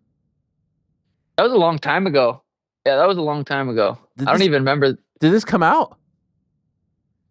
So I I thought it was with LeBron, and then I get there, and then LeBron wasn't even that was just a picture after. Oh. And then he filmed an episode with other people. I was like, what the fuck? I don't even know. I don't know. I think it came out, but I was kind of surprised. I thought it was with LeBron too. And then we get there and it was with LeBron's people. And I think Dana was on there. I don't remember seeing that. Yeah, I don't either, to be honest. I don't even know if it dropped. Okay. By the way, I'm mesmerized by the pink. Pink is my favorite color, so I can't stop Love it. looking. And the floor is incredible. That floor that you got there?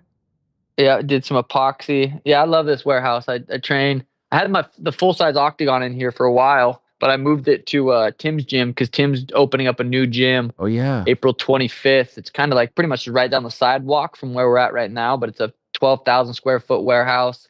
And so I moved the full-size cage in there now. But yeah, I got my warehouse. Let me figure out how to flip this bitch. Oh, God. I got the warehouse, got the wall mats over there so I can learn how to wrestle. You know what I mean? Got the sauna, got the cold plunge in there. That's amazing. Got the rise. Yeah. Shout out. Let me turn the hell of this. Cheeto. There we go. That's a sick painting right there. And this is where you play poker, right here? Yep, got the poker table. This guy made a custom table. Looks wow. Yeah. Pink. 10 seats too, so it's a good time. It's a good time with the fellas. There it is. That's you signing the contract, I think. Yep. On the it's table. Officially official. I thought you were been doing say, Spanish. I thought you were going to say 10 seats, come through, pull up.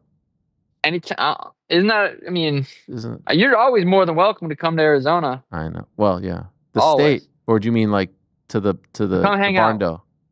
Come to the barn dough, come to the warehouse, come to the gym. You're always more than welcome to come whenever you want. Bring the fam. I appreciate that. That's very kind of you. I love everything that you're saying. I love the whole vibe. I think you're there's a lot of young kids who look up to you. So you putting this out there, I know you don't do it necessarily for them, but to see you evolve at such a young age. I know you say that 30 is, you're still a youngster in the game. You still have many, many years left. But to see you make these changes in the midst of it all is pretty damn impressive. Yeah, no, I appreciate that. I would love to, as long as the body holds up, I'd love to fight as long as I can. 37, 38, 40. Like if I could push 40 health and still fucking go out there and win fights, like I want to do this until the wheels fall off and until I just absolutely can't anymore. Love this. I love this sport. Love competing. That's, so I'm just very grateful again to the UFC to be able to get this rematch so fast.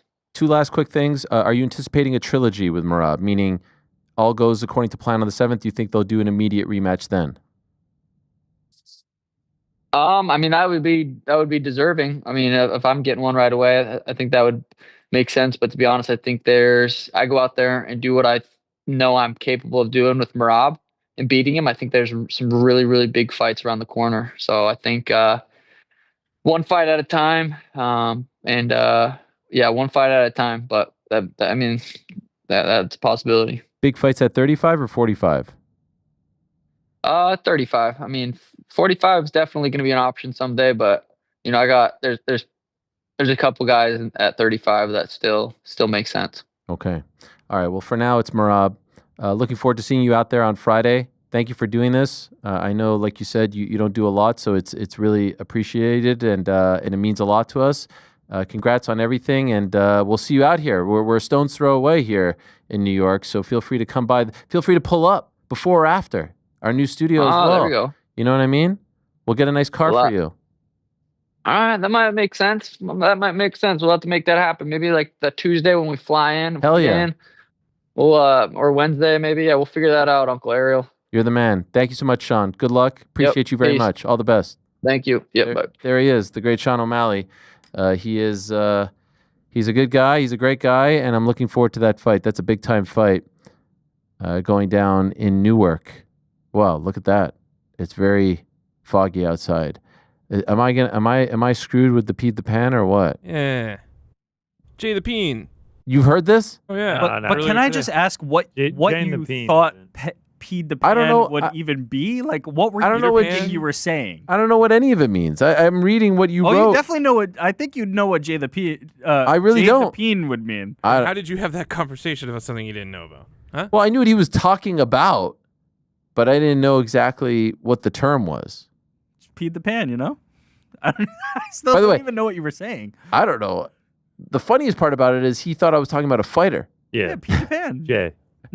His name's Pete. J.D. the Peen. Also, I love the slacks. All caps. Jade the Peen. I know. You still didn't get it. Jade the Peen again, but spelled Jade differently. You got like a little bot HR thing. Which is the right one? Is it J apostrophe? I don't think either is right. I think this was just Tim just like throwing out some slacks. Referring to the letter J. Like, wait a second. You had never. This is not actually like a known term. No. Oh, because when Aljo did his video, he's talking about it like it's a thing. Yeah, I think it's just because this is all everyone understood what he meant. Okay. Context clues really help with that one. Yeah. When I said it, and he didn't react properly, then I looked. Trolling you. Then I looked to. I thought he was trolling me too. I think I thought he wanted me to just drown in the misery of it all. And then I looked corner of my eye, and thank you for helping me out there. And I was like, something. It's pretty shocking. Isn't that all? Yeah, that's impressive. Yeah, I mean, listen. He's on the right path, it feels like. No social media. I highly recommend checking out that conversation between him and Tim. Yeah. He speaks about a lot of changes, and I don't feel like he's just saying them to say them. It feels like he is in a very good headspace. Like when you asked about, are we going trilogy if you win? And he was like, yep, that'd be deserved of Merab if I'm going to get another one. Understands why people will, think he might not be deserving, but don't tune in if you don't want to watch. Feels like he's in a good headspace. Yeah. I also really like that, he's in a place now where he doesn't have to campaign. He doesn't have to do things. Like he's reached that point and he's earned it. Some guys have to campaign, some guys don't. And that's just the game. And like we said last week, who is being wronged here? Who is being wronged? Who's the guy that's being wronged by this fight happening? It's the biggest fight that they can make at 135. And he has said enough in this chat, in his chat with Tim, to make one believe and to suggest that it's going to be different. By the way, speaking of Merab Dvalishvili, he'll join us on the show tomorrow to talk about this fight. So I'm looking forward to that very much. That's going to be a big time fight. Have any other big fights been announced for Newark? I don't think so. UFC 316, I think it is. Shout out Stone Cold. How about a couple. Vera? Oh yeah. It got moved. It got moved from Des Moines for some reason. Joshua Van on there, Sergey Spivak, Johnny Walker. All right, we're cooking. Well, speaking of fights that got moved, we were supposed to get Jeff Neal versus Carlos Prates this Saturday at UFC 314 in Miami. Unfortunately, Jeff Neal out. And then we were wondering what's going to happen to Carlos Prates. Well, now we know he's moving April 26th to fight Ian Machado Garry because Khalil Roundtree versus Jamal Hill is off. Let us talk to the man himself about all this movement in his life and in the division. There he is, the great Carlos Prates. Hello, Carlos. How are you? Hey, how you doing, brother? Everything good? Thank you so much for inviting me. Huge honor being here with you. Thank you. Thanks so much. Everything good. Our pleasure. Thank you for coming on. Can I ask you, when did you find out about Jeff Neal being out of UFC 314? Bro, on Saturday, before they announced it on UFC, they called my manager and my manager sent me a message. Wow. And initially, were they trying to keep you on the card, or when you found out that he was off the card, did you know you were being moved? First, they said They're gonna try to find. They would try to find somebody to fight in Miami, but if not, they're gonna think it's something really good to me. All right. So what did you want? Did you want to stay? Were you bummed that you were moving off the card because it's a big card for you and the team? Yeah. When before they announced me against Ian Garry, I was like really angry. I was really excited to fight in Miami. Was really happy with that opportunity. And then few days after they sent me the fight against Ian Garry on main event UFC Kansas. I think it's a little bit better. Okay. Well, because he's a bigger name? Yeah, also, main event, you're gonna make more money. Ah. Also, Ian Gary is number 7 on the rank. Jeff New is number 10. Yeah, so I think he's much better. Are you still going to Miami or are you going to stay back? No, no, no, no. I'm gonna stay here in Brazil, training with my team, training a lot. To 26 April, get another victory, another win, another bonus. Yes. And was Ian the only name eventually mentioned to you, or were other names mentioned as well? Maybe Kevin Holland, I think. Okay. They offered the fight for many guys, but nobody was wanting the fight. And then they say Kevin Holland said yes, but they're gonna try another plan. Oh, wow. And they ended up with Ian. Were you surprised that it ended up being Ian? Say again, please. Were you surprised that it ended up being Ian as your opponent? That he said yes? No, I expect already. I expected Ian Gary or Joaquin Buckley. Okay. And which would you have preferred, Ian or Joaquin? I think Joaquin is number 6. Yeah. Okay. Is that higher than Yeah. Ian? What did you say Ian Would was? be better. He's above Ian. Sorry. I don't look at the rankings too often. He's above Ian, Joaquin Buckley. Yeah, I think he's number 6, and Ian Gary is number 7. Oh, okay. Very close. I like this fight a lot because of your styles, the way you both fight. I think it's going to be an incredible fight, and obviously a step up from Jeff. Main event, and I think it's even if you're a fan in Kansas City, I love Roundtree against Hill, but you versus Ian is an incredible replacement on such short notice. And it's 5 rounds, right? Yeah, it's gonna be 5 rounds. Yeah. How did you feel about you were preparing for 3, now adding a few more rounds? Are you okay with that? Yeah, I'm okay because every sparring, every fighting for 3 rounds, I was doing 5 rounds. And I training a lot. I was training like all the time when I have fight. I train 5 rounds, 6 rounds, so it's okay. Is Ian someone that you've watched a lot, and if so, are you impressed with him? Yeah, when Ian Gary signed UFC, I saw he's really good. And then I was talking to my coach or friend, I don't remember who. I was talking some days ago, but it's crazy see how the life is. Because when I saw Ian Gary the first times, his first fights on UFC, I said, "Oh, that guy is really good. Probably he's gonna be a champ and things like that." And now I come to his way and change my opinion a little bit. But it's crazy to see like 2 years ago I was talking about that guy, and now I'm fighting him. He has some connections to Brazil. Have you ever crossed paths with him at all in Brazil in training or anything? No, no, no, no, No, nothing. nothing. I never see him before. Okay. I saw he posted something about it. If he beats you, he gets your CPF card. Do you know what this is? Yeah. CPF card. What is that? Yeah. It's like ID. Okay. ID, everything what you buy, or if you don't pay your accounts, or everything to do here in Brazil, like you buy a car or house, they're gonna check your CPF. Oh, wow. Okay, so it's I Yeah. guess it's like your country ID, your government ID, almost like a passport, Yeah, but yeah. you have to have it on you at all times? No, no, you don't need to walk with Oh, okay. any documents. Like you can have everything on your phone. Can someone who is not born in Brazil have this as well? Is that why he wants it? Say again? Can someone who is like he's not born in Brazil, right? Yeah. Can someone who is non-Brazilian or not born in Brazil get it as well? Is that why he is saying that he wants yours? I don't know if he get Brazilian nationality, if he gonna get a CPF, probably passport for sure. Okay. But CPF, I have no idea. Okay. Maybe that's why he wants it.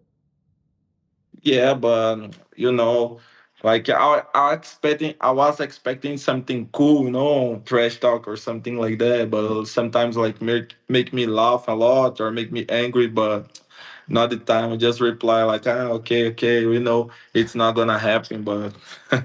What about this video? He posted a video. He was speaking to you in Portuguese. Can I play it for you and get your reaction? Yeah, I didn't sell. Okay, here it is. Brazil, get your tickets, get your flights. And Brazil, desculpa, vocês têm 2 brasileiros nessa luta. Vamos lá. Prates, viva você abril 26. Okay, what do you think? Yeah, I saw this one. What do you think of his accent? Yeah, he's speaking really good. Portuguese is hard to learn, because it's not like in English. Like in English, you say handsome for the guys and beautiful for women. And here in Brazil, we say the same word for everybody, for everything, for the things, for peoples. You can say bonito, bonita, bonitinho, bonitão, bonitona. Can you hear like how many Yes. options I have to say the same word? So it's impressive. I think it's pretty damn impressive. I don't know what he's saying. I mean, I could tell he's saying there's 2 Brazilians. Pick, whichever one you want, something like that. April 26th, I'm coming. That's what he said, basically, right? We know it's just one Brazilian on that fight. Yeah, we know that. He's smart. He's a smart guy. He trying to get the Brazilian fans. And I already have a lot of people here in Brazil like him. Nice. But we know that just one Brazilian on the fight. Also, I like it. It's fighting nerds against shooter box. Yeah. It's gonna be cool. Also, the same city, the same gyms on the same city. It's gonna be cool. Have you ever been to that gym?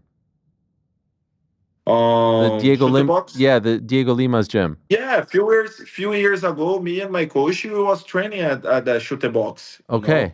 Like maybe 12 years ago, we trained there. We representing shooter box for maybe 3 years, something like that. 3-4 years. Okay, and then you guys broke off to start fighting nerds. No. We broke just to my coach stay alone, Okay. Yeah. And then we started fighting nerds, the partnership maybe 2 years ago. Okay. All right. So you're familiar with them. Are you familiar with Diego too? Yeah, with Diego, yeah. But at the time when I was training there, was a lot of different fighters, Charles Oliveira didn't train there at the time. Okay. I was training at the time when I was, remember Thomas Almeida? Of course. Lucas Mineiro. Yeah, that fighters, Okay. And then now it's many different guys there. But did you train with Diego at all? Not really. Okay. Not really. I always train like with my coach, Got it. With my coach Chris. I just went at the shooter box to train sparring. Okay. And so obviously, like I said, it was going to be an exciting time to have you and John Silva on the card this weekend. What a character this John Silva is, huh? He's something else. His energy, his character, his vibe. What's it like being around him? Is he always like that? So hype, barking, and everything like that? Yeah, it's good to be close of him. He's really, his energy is always high. He talk with everybody. He training a lot. He always push everybody up.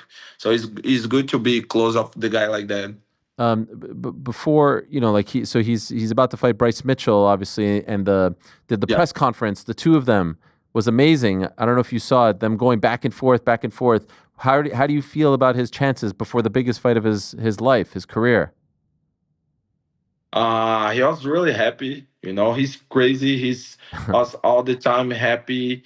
All the time saying he's gonna kill Bryce Mitchell. He's on the best moment in his life. So you can imagine he was really happy at the time. Before such a big fight, you versus Ian Garry, main event, Kansas City, all that stuff. Obviously, you get a lot of attention about the smoking. Do you take it easy on the smoking before such a big fight? Yeah, I'm just do what I do all the time, bro. I just come to the gym, training hard, training a lot. I'm the first guy to come to the gym, the last guy to leave the gym, and that's it. So no more smoking. No, I smoking already, but I doing everything what I do. You don't change anything. You keep it still 10 to 15 a day approximately. Yeah. No problem. Yeah. No problem. I saw a video. He's still doing 5 rounds, 6 rounds. I'm trying to smoke a little bit less. But not because not because I'm gonna fight, because I want to smoke a little bit less, drink less. Because now I'm trying to get heavier, stronger. Before I was with 81, 82 kilos. Now I talk with my nutritionist after my last fight, and then I come to 90 kilos. Wow. So I try to take care about my body, my health, like outside of the fight. So when you say smoke less, what do you mean? Like 5 a day or something like that? Or yeah, maybe 10, 8. Oh, okay. All right. And what about drinking? Yeah. Do you stop before the fight? Yeah, I stay without drinking maybe 2 months. Oh, wow. 1 month and a half, because I don't go party, I don't go anywhere, just training. Is that difficult? It's not difficult be far away from drink, but it's difficult to stay far away from party. Yeah. So no, you won't even go to the party if you don't drink? No. Really? Why not? Just for an hour. If I don't drink, I cannot bring any entertainment. So I prefer to stay at my house, What do you mean? You're such a nice guy, nice smile. Like just your presence brings entertainment. Bro, but I don't know. If I go party, I say I don't gonna drink. If I go party, I will drink. If I see everybody drinking, everybody, enjoying the party, I probably I will drink. So I prefer stay far away. Yeah. What's your favorite kind of drink? Beer and whiskey. Whiskey, not together, right? Or do you do it together? No. Yeah, sometimes depends. Like sometimes I'm drinking beer, sometimes drink a little bit whiskey, and then keep it drinking beer. Yeah. But so if you stop the drinking before the fight, why don't you stop the smoking too? Because I think I'm not addicted on drinking, but I cannot stay without the smoke. Do you think that it's hard to? Is the goal at some point to stop it? Say again? Is the goal at some point to stop smoking altogether? Yeah, it's. You mean if it would be cool? No, is your goal? Your goal that you hope one day? My goal. Yeah. I don't know, bro, if I really want to stop smoke, but I thinking about my health, but I don't know if I really want, or I don't know. Yeah, it's hard to know if I really want to stop smoke, or if I worry about the fight, or my health. Sure. I don't know. I used to have friends, they would refuse to go to the store to buy the cigarettes. They wanted to roll it themselves, the cigarette, with the tobacco, and they would roll it like this. You know what I'm talking about? You do that too? Yeah. You roll it yourself? No. Too much work. Sorry? It's a lot of work to roll it yourself, right? Like, just go buy it. Yeah, Yeah, I prefer buy my pack of cigarettes and just open, get one, smoke, and that's it. Easy. That's what, and it has a filter too, right? Yeah. So it's healthier. Say again? It's healthier with the filter on the cigarette. Yeah, I think so. Yeah. I think so. So that's why I prefer go somewhere, buy my pack of cigarettes, and I don't need roll, I don't need anything. Dana White seems to be a very big fan of yours. I heard him say they had some big plans for you, and then obviously you're fighting on this card. What do you think happens? You beat Ian. What happens? Are you fighting for the belt, you think?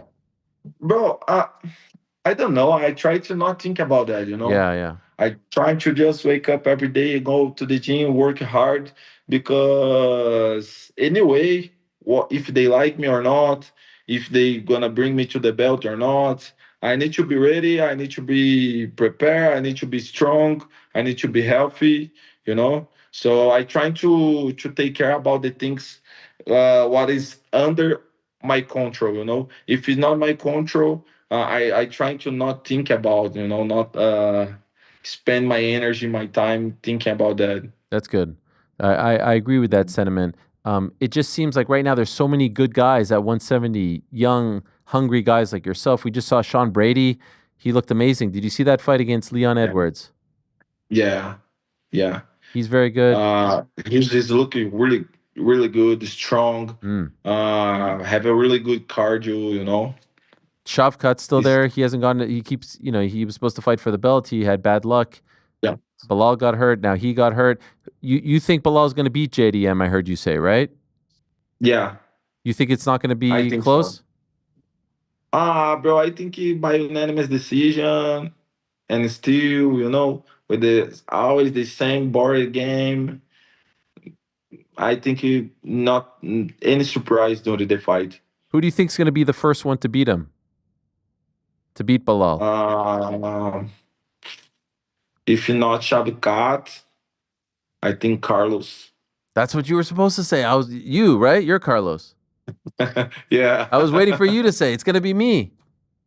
Yeah, but first, after Jack Della Maddalena, we're going to have Belal against Shavkat, probably. Yeah, and you think Shavkat wins that?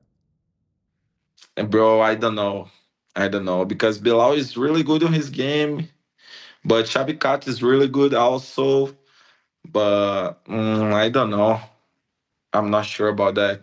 I know. I it's the kind of fight I don't know who I gonna bet. Yeah. It's a close one. But the interesting thing is at the beginning of the interview, I asked you if you were surprised that Ian took the fight, and I think some fans were surprised he took it because he took the Shavkat fight on short notice, and obviously it was very close, but he didn't get the win. You've been preparing for a fight; he hasn't, and so that's why I was wondering. There's a lot if he loses on April 26th, now he's on a 2-fight losing streak all of a sudden, very quickly. Yeah. There's a lot of risk. There's a lot at stake. Yeah. So were you surprised ultimately with so much at stake that he would take such a fight? No, I'm not surprised, bro. I'm not surprised because probably he's going to make a lot of money with that fight. Sometimes money talks. And also Ian is really good.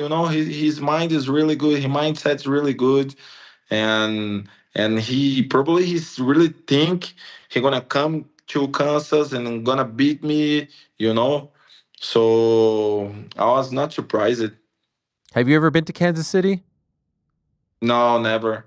It's gonna be the first time. It's not so good. No. Comme ci, comme ça. I don't like their football team. I hate their football team, the Chiefs. Oh yeah. They was on the final last year, yeah? Yeah, they won 3 years out of the last 5 years or 4 years. Taylor Swift, all these guys, these people. Annoying. They're annoying. They're like Corinthians or something, like they always win. Yeah, bro. The biggest team soccer in the world. Yes, annoying. So what do you think? What do you envision as far as how the fight plays out, how you win? What are you thinking in your mind as far as the finish? The same way the last fights, I'm gonna hurt him. I'm gonna make him like he try to rush the fight because he gonna get hurt. And then he's going to give me space, and then I'm going to finish the fight. It feels like this is the moment that everything changes for you. Like it's been building, Apex, this, that. But now this main event, big arena, this is, if all goes the way you want it to go, this could be the moment for you. Yeah, for sure. Beating Ian Garry, it's going to bring me to another level. All right, well, I look forward to it. Good luck to you. Thank you for coming on. Good luck to the team this weekend. Thank you. And this is a great fight, so I can't wait. It's in 19 days, very quick. The fight's coming up. So good luck in the last few weeks, and can't wait for April 26th. Thank you so much, brother. Thanks so much. Okay, all the best. Obrigado. There he is. Carlos Prates of Fighting Nerds. and a big weekend for them. John Silva against Bryce Mitchell. Speaking of press conferences that I can't wait for, that's one that I can't wait for as well. Whenever they do the pre-fight press conference, well, they had the one a few weeks ago. John Silva's going back and forth, and Bryce is reciting Bible verses. It was incredible. So they're probably going to do it on Thursday, if history is any indication. And that will be a great one. So we're going to get that on Thursday, and we're going to get the 316, 317, 316, 315 as much, 316 on Friday. We've just found out. I think we kind of broke that news. Please, when you tweet this out, please credit the Ariel Helwani show as part of the Uncrowned Media Network when you aggregate that, please. Who, me? Yeah, I appreciate that. Guys, speaking of April 26th, April 26th is going to be an incredible day. By then we'll have the NBA playoffs, we'll have the NHL playoffs, NFL draft third round. We'll have Ian Garry against Carlos Prates, and we'll also have, finally, Chris Eubank Jr. against Conor Benn. Tottenham Hotspur Stadium. Finally, it's actually happening. Rick's most anticipated fight of all time. 19 days away. This is something. And just a few weeks ago, they had the two press conferences that stole the show, went viral. The egg slap heard around the world, or the egg slap. Maybe we'll get some clarification on that. The build has been amazing. And I've loved my conversation with Chris Eubank Jr. in the past. We've had a couple. They've been thoughtful. They've been direct. They've been honest. They've been authentic. And I'm so very happy that he's kind enough to join us on this Monday evening to talk about this massive fight. Is he there? There he is, the great Chris Eubank Jr. Thank you so much for joining us, Chris. Really appreciate the time on this Monday evening. What's up, Ariel? How you doing? I'm doing great, my friend. I'm doing great. And first, if I may, can I just applaud you? What you did that week around town, those two, like that was, if there's ever a fighter that needs a master class on how to promote, how to be themselves, how to command the room, how to be cerebral, clinical with the trash talk, you owned everyone. It was you against the world. You were up there by yourself, and it was honestly mesmerizing. It was some of the best work. I'm not just saying it because you're here, because I said it long before I knew you were going to come on the show. Some of the best work that I've ever seen a fighter do in building up a fight. Well done. You know what? And the funny thing is, I'm not even trying to build the fight up. It's not about, it's not about selling the fight. The fight's already been sold. I was doing things and saying things that I just believed were right, I believed had to be said, had to be exposed. That was just me. It's there's a lot of shady people in this industry, and I love shining a light on those individuals.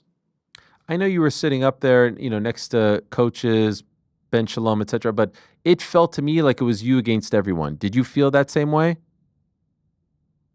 For sure, yeah. I mean, Ben Shalom hasn't, he's not long in the tooth enough in terms of being in hostile environments. He can't compete with Eddie. And my other teammates in Ronnie Davis and Jonathan Banks, again, they are not the talking types. So it was me against Conor Benn, Eddie Hearn, Nigel Benn, who ended up strangling me in the first press conference. But it's okay. I've gone against worse odds before and come out on top. It's nothing new to me going up against,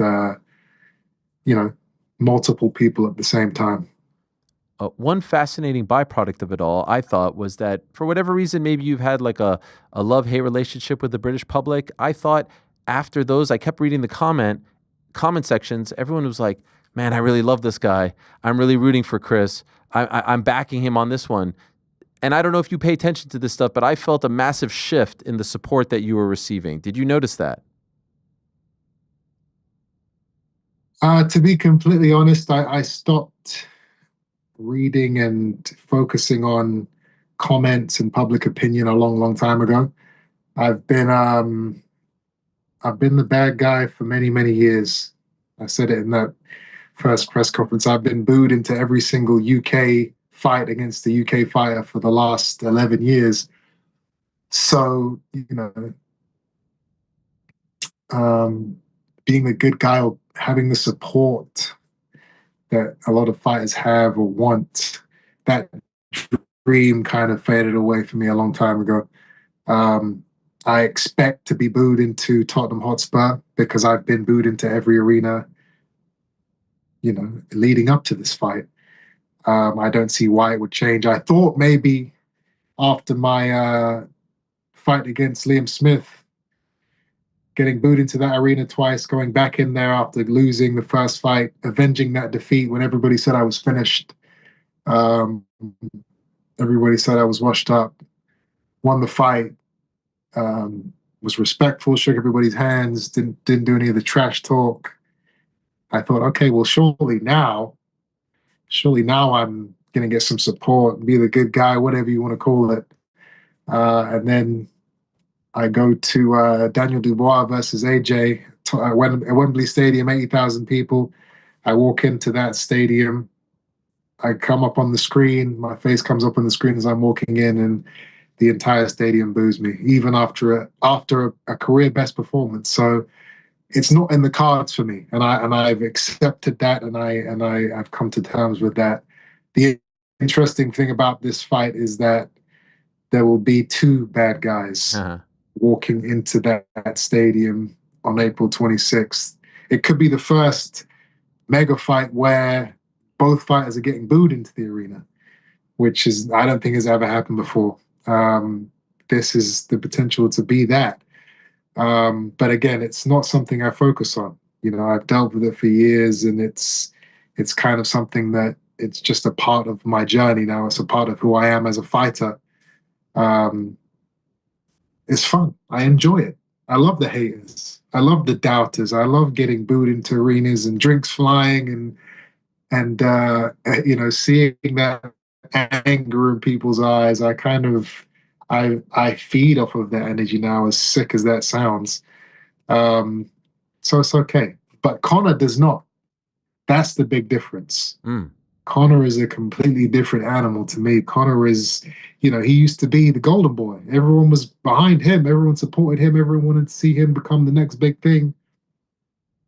And now he has an army of haters just like me. But there is a difference. The people that hate me, they love to hate me. It's something that they've done for years and years and years, and it's just a part of the event. Eubank's there. Boo! Let's give this guy some shit and throw stuff around and shout stuff. That is part of the event. For him, for Conor, people despise hating him because he had it. He was the guy that had all the support, and then he screwed it all up for no reason. For a quick shortcut in our first fight, he ruined it all. So people hating him, and it's going to be the first time he's going to be booed into an arena. So we'll see how that affects him on the night, I guess. Okay, there's a lot there. And again, this is why I love speaking to you, because you're so thoughtful with your responses. Was there ever, you're 7 years older than him, so it takes a while to get to the point where you're at peace and almost revel in the booze. Was there ever a point where it bothered you like you think it bothered him or will bother him? Oh, for sure. For sure. When it first happens to you, it's horrible. It was for me anyway. I never thought that I would be that guy, because all I'd ever done was dedicate my life to the sport of boxing. So why am I walking into arenas now and boxing fans are booing me when all I've done is be a boxer, is be a fighter, is train hard, is fight hard.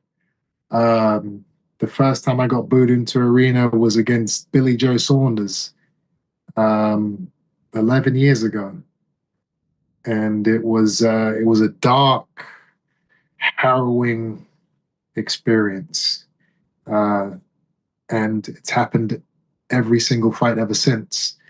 It takes a lot of getting used to.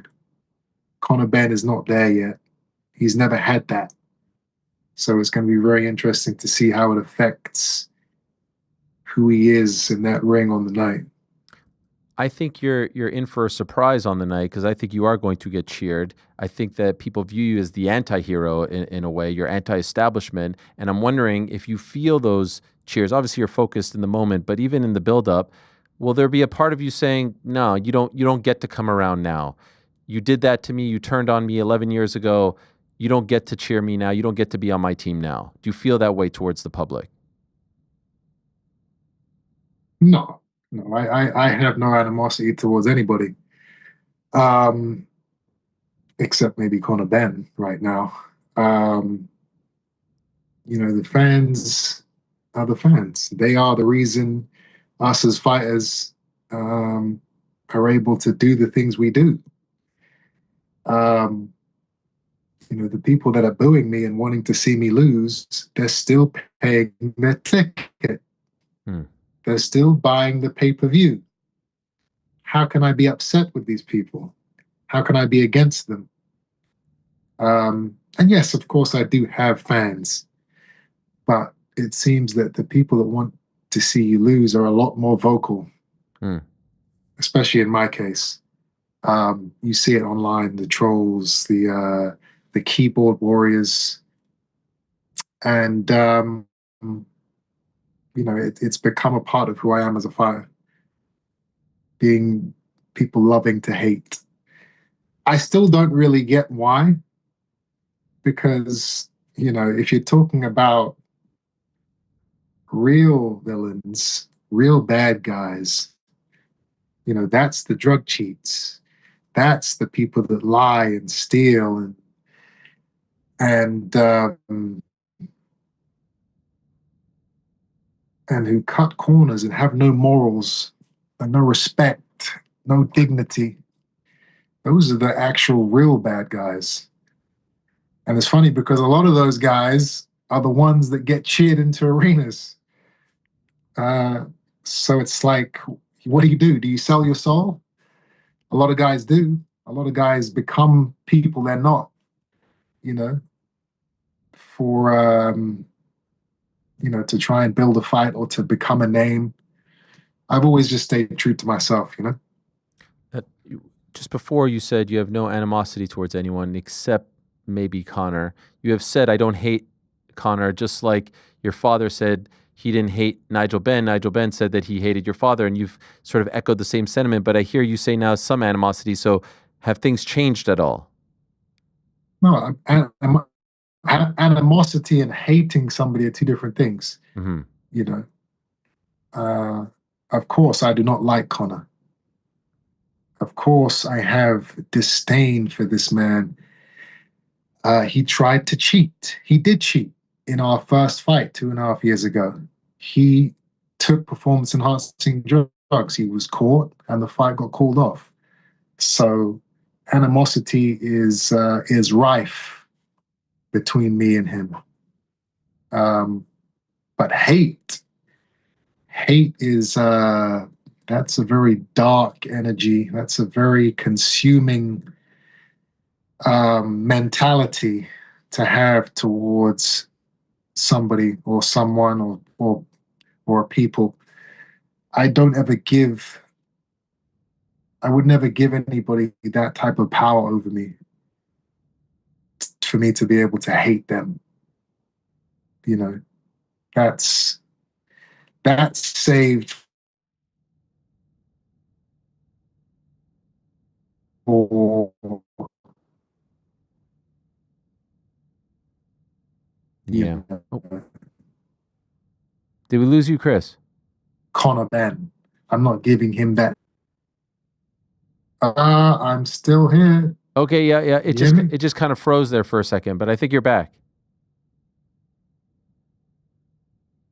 Okay, where did it freeze? Just a moment ago, where you said that you're not gonna give him that. You're not gonna allow someone to have that kind of control over your body, your emotions, hate.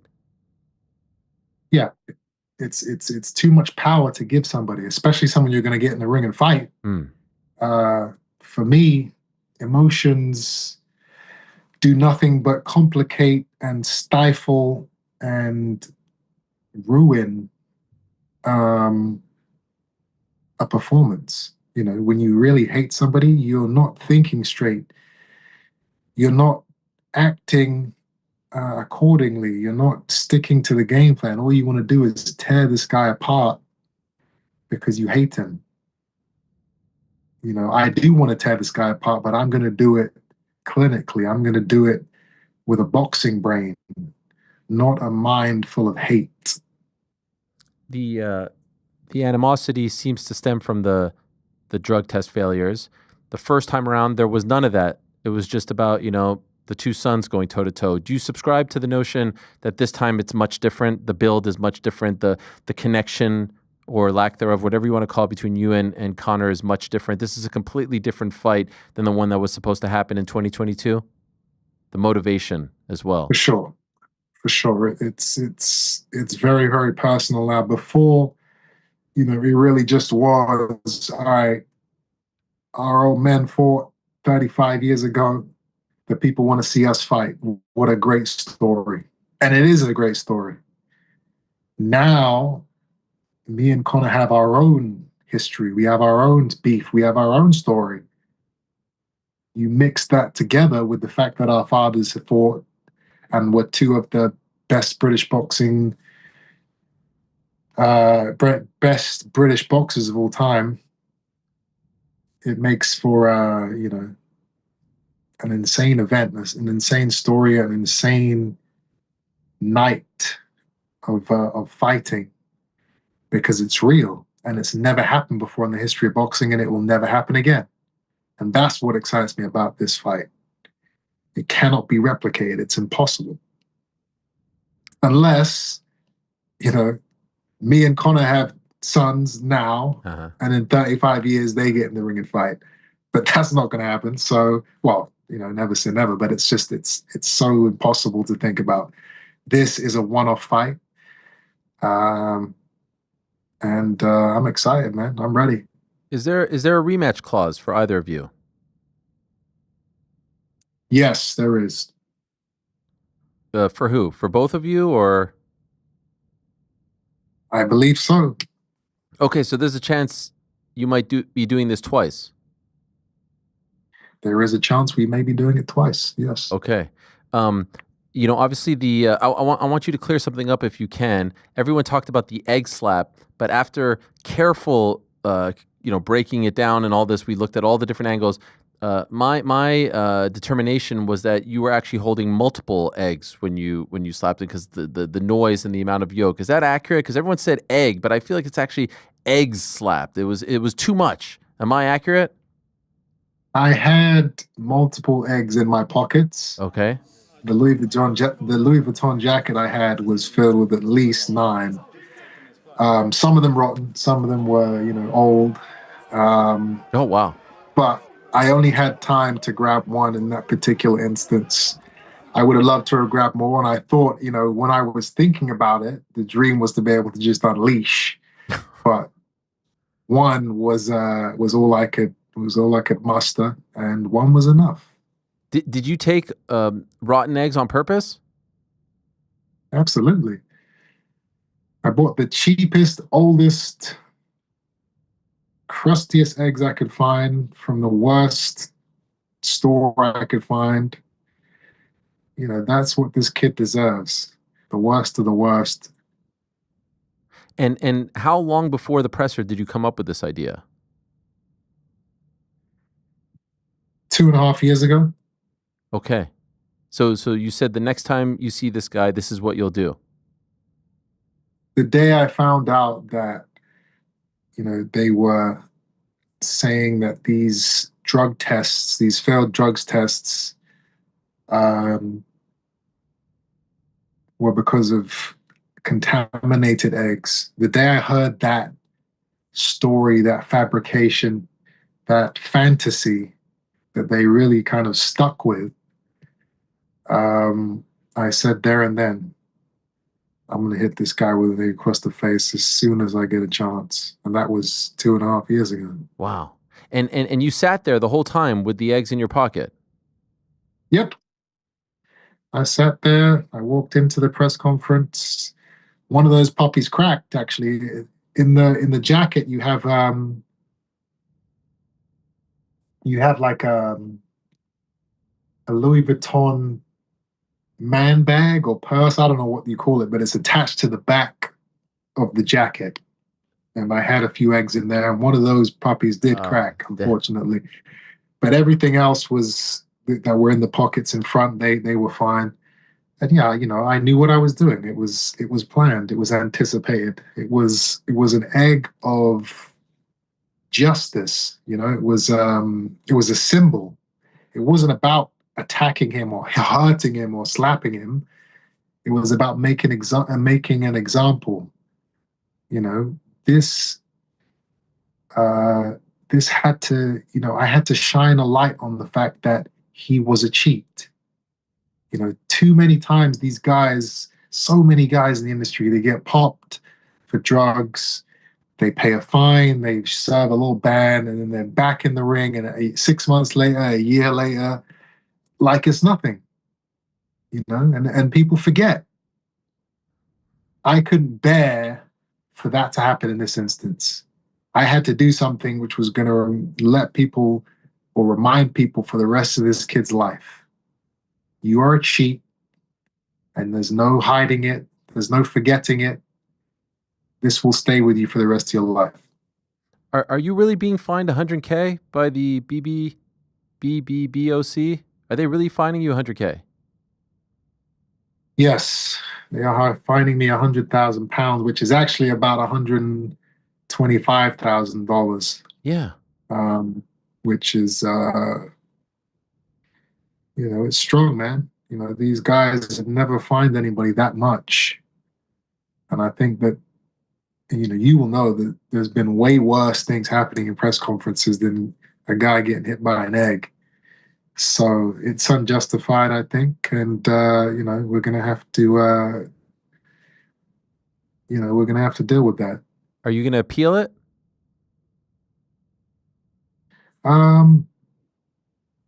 We are in the process of dealing with the situation. I don't want to go too far into it because it's legal and there's a lot of things going on in the background. But we will deal with the situation. And to be clear, the bet with Eddie, it's off? Yes, Eddie the Weasel Hearn made a bet that his ass couldn't cash. That's what he did. Giving it the biggin in front of Ben Shalom, telling him, I want to put £1 million in escrow for the fight. My guy against your guy. He said it on camera. So I said to the world, I accept the bet. We both put our $1 million in escrow. Once the fight's done, whoever wins gets all the money. And, he pussied out. He started using, the excuse of, I received an email. This is a grown man. This is a grown businessman. In fact, one of the biggest businessmen in the sport of boxing in the world. If he wants to put £1 million somewhere, he can do that. No one can send him an email telling him he can't. He doesn't want to do it because he was lying. That's all he does. He lies. And nobody pulls him on it because he is a powerful figure in the sport. And fighters don't want to offend him. They don't want to get on his bad side. Oh, maybe I won't be able to get a fight, or maybe I won't get paid, or I don't care about any of that shit. If you lie, if you fabricate, I am going to expose you to the public, which is what I've been doing. And so one of the things that you also brought up was that you were going to pay all the undercard fighters that were supposed to fight on that card in October of 2022. Are you still planning on doing that? Why wouldn't I be planning on doing it? And I said it. Sure. Oh, so how are you going to go about doing that? I will send each and every one of them the money personally to their bank accounts. Wow. So there were, I don't know exactly how many, maybe 12 fighters, give or take one or so. Each one of those will receive a percentage of the £50,000. Wow. And you feel like you need to do this because they weren't compensated anything, right? That's right. Yeah. Eddie Hearn, Conor Benn, Matchroom, they pulled the rug out from underneath everybody. No.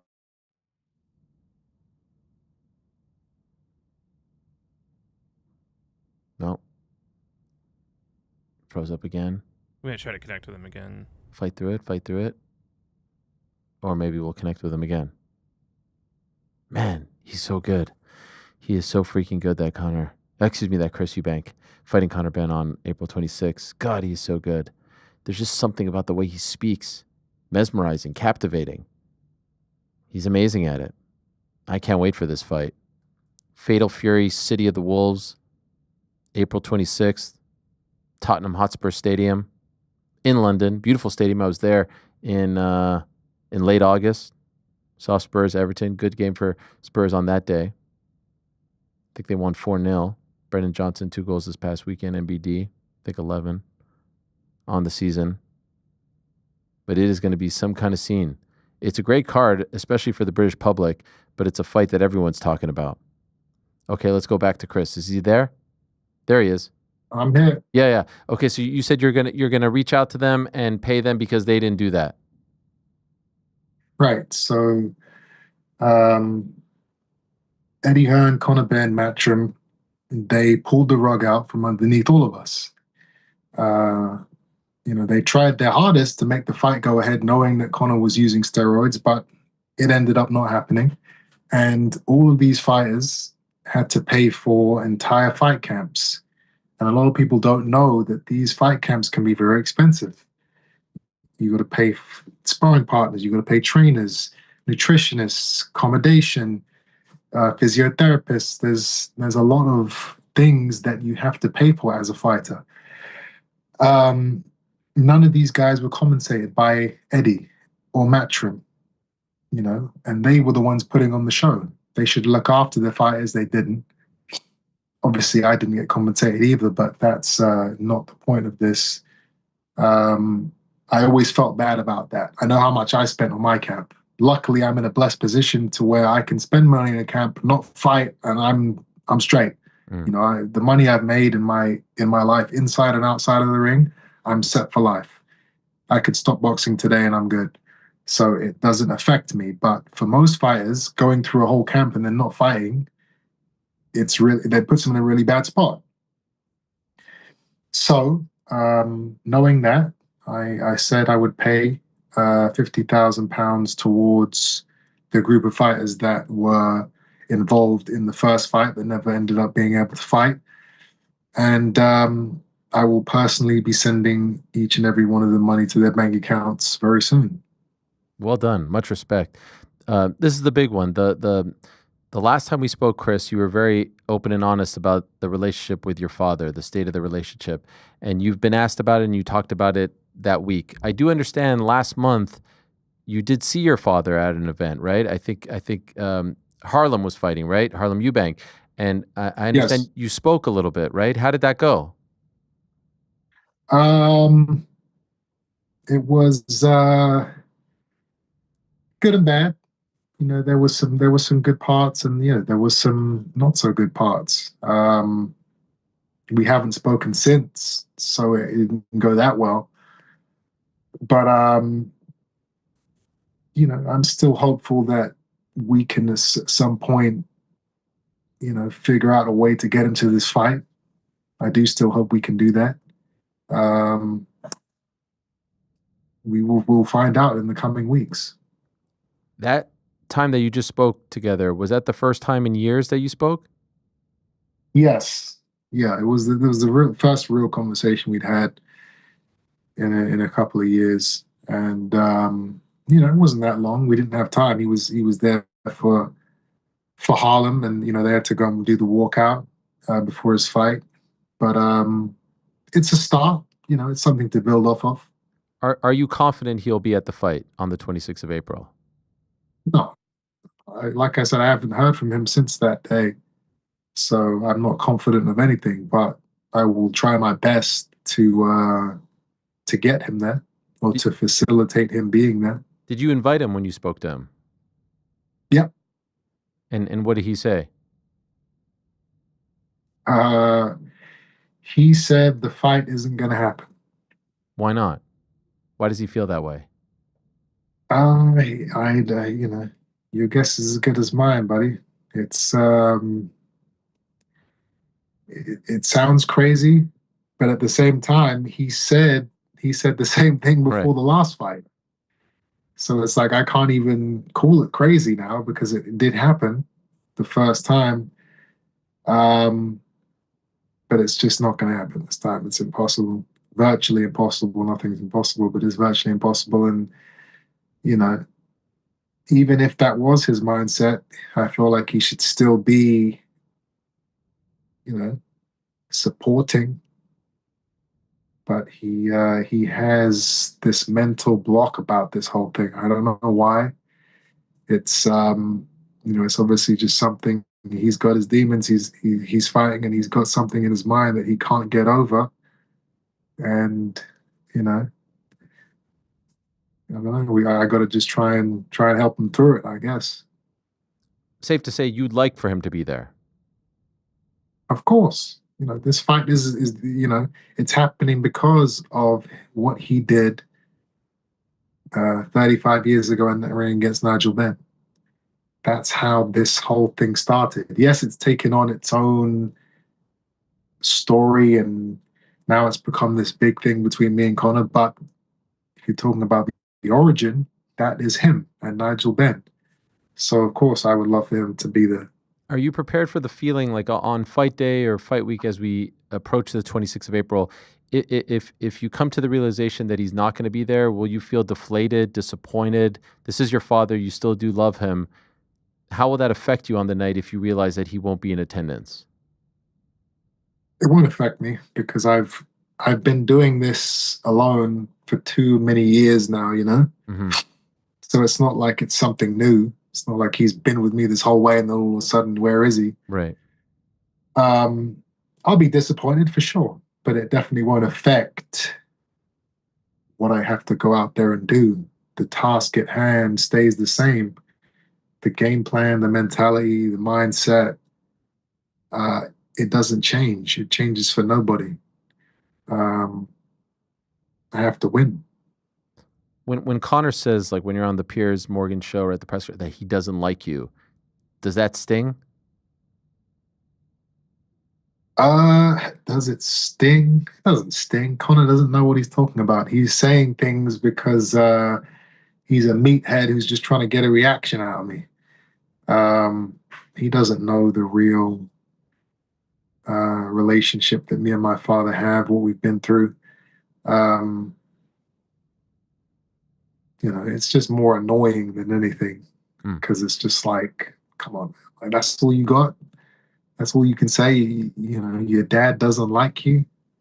Like, you know, of all the things, you know, we've had so much time to prepare for these interviews and press conferences and TV shows. How are you coming into these things with like one or two lines? Like, are you that much of an idiot that you can only muster up 2 or 3 lines? Your dad doesn't like you. You're an idiot. You have the IQ of a 5-year-old. And I'm gonna smash your head in or something like that. He keeps saying, he says like 2 or 3 things over and over. That's what he says. I don't know how someone can be so stupid. But, you know, I guess not everyone can be educated. Not everyone can be able to talk and make sense of what they're saying. What about when you see Nigel up there with him? Does that make you feel some sort of way?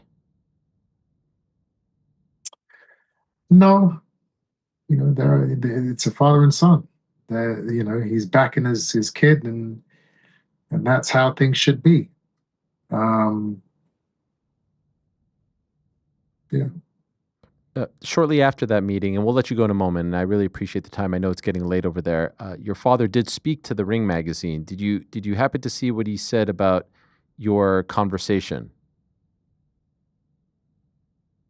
No, I didn't see that. He spoke to Ring Magazine. What was this, like a tweet or something? Or They said they spoke to him in an article that was published 25 days ago on their website. I thought it was interesting. I'll read it for you if that's okay. He said, "The moment was, as it always is, meaningful." Eubank Jr. said of the encounter, "I love my son just as I love all my children, and I'm deeply grateful for each of them. Seeing him again, I could tell he's grown. There's a wisdom in his face and demeanor that wasn't there before. No matter what has happened, I will always have Junior's back. As a father, I know what to look for. When you've lived long enough, you can see it, the shift. The naivete that once lived in his eyes, it's gone, replaced by experience. And experience isn't something that you just read about or get from being told. It comes from going through it, from making mistakes, from taking the hits that life throws. And that's what I saw in him, someone who's been through the fire, shaped by his own journey. But like all of us, the journey isn't over yet." That's among the many things he said. I'm wondering what you think when you hear that. I mean, that's great. I'm glad he thinks that. I'm glad he said that. Yeah, that was the reason why I separated myself from him in the boxing world, because I had to go through it. I had to experience what it was to be my own man, walk my own path, not be in a shadow anymore. I couldn't, imagine retiring and you haven't really had any real experiences of your own, outside of, the bell going and you're alone. But outside of that, not making your own decisions, not being a part of your own journey and your own career, business wise, controlling the people around you. Like, I couldn't have somebody living that life or living my life for me, which is what he was doing for so many years, especially at the beginning of my career. So it's good that he's seen that, the reasons why I stepped away, and, he's seen that I have matured because of that. I think I was already very mature before, but he just couldn't see it because he was just so controlling. But at the end of the day, those words are all good and well, but we still don't talk. So it's like, it's hard to really understand exactly what's going on in his mind when it comes to me. On the flip side, he did say he was disappointed with the egg incident and that wasn't the values that he had instilled in you. He went a little bit longer, and he said this on his YouTube channel as well, condemning the incident, feeling it's not the Eubank way. What did you think when you heard him say that he wasn't happy with it? It is the Eubank way. When have you guys ever seen me do anything like this before? Never. I had a guy, Spike O'Sullivan. This fucking guy kissed me in a face-off, a head-to-head face-off. I didn't throw a punch. So I'm not that guy to be putting my hands on opponents. But I felt like this had to be done. I had to make an example of this guy. There are kids watching this event, watching this fight. I can't have them thinking that they can go and use drugs and they'll still be able to get to these positions and people will just forget and let them get away with it. No. If you do it, you're going to get embarrassed. You're going to get made an example of. You're going to lose all your respect. You're going to lose all your credibility. This is what I'm trying to take from Conor. He doesn't deserve it. They talk about he's cleared. You are cleared to fight, but so is every other fighter who's got popped for steroids and then they're back in the ring. Everybody gets cleared eventually. What you are not cleared of is the fact that you had performance-enhancing drugs in your system. You are not cleared of that. 1 second.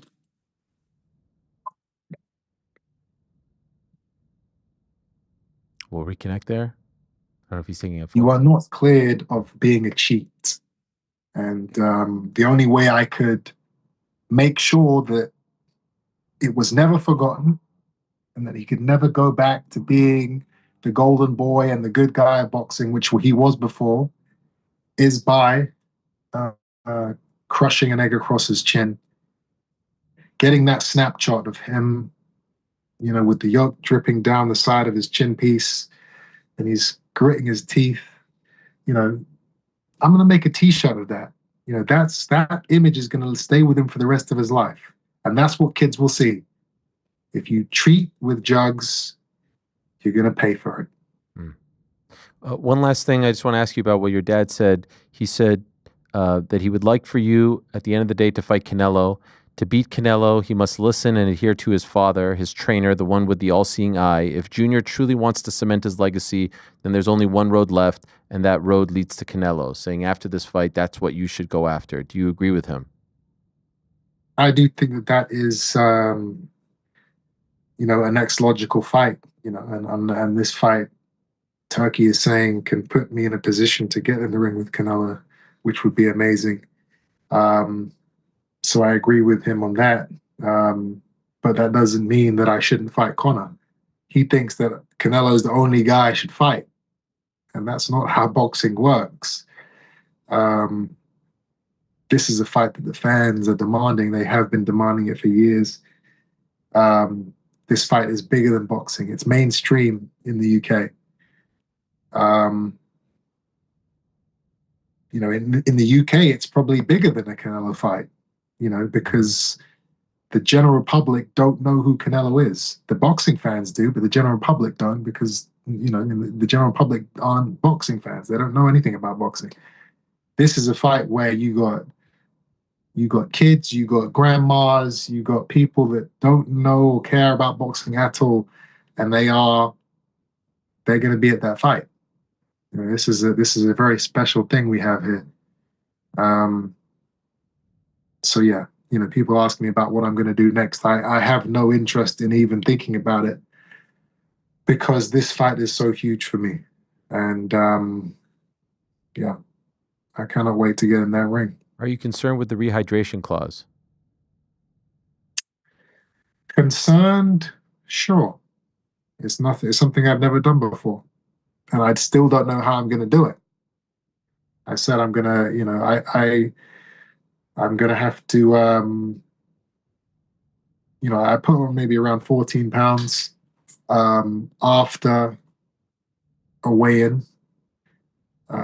So I'm going to have to either, cut down on what I eat and drink so that I can make the 10-pound limit,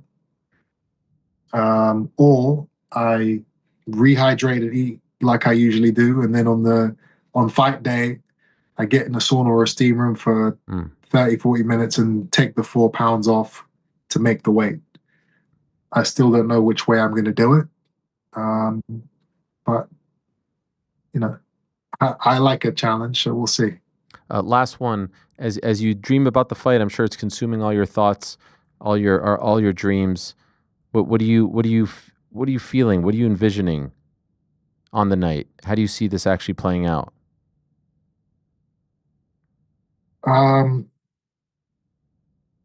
As a fighter, you always envision and dream and foresee victory.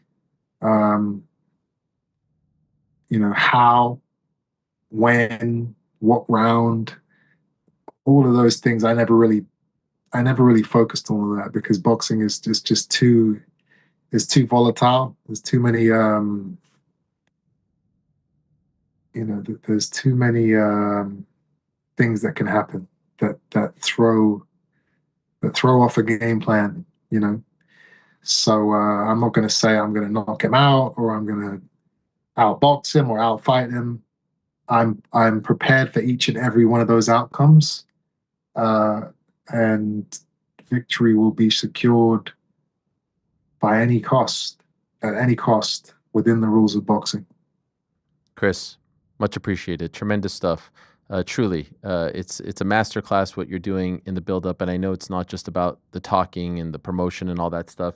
It feels real. It feels from the heart, authentic, and it's captivating. It truly is. You are cerebral when it comes to the way in which you speak of the fight game and this particular personal fight, if you will.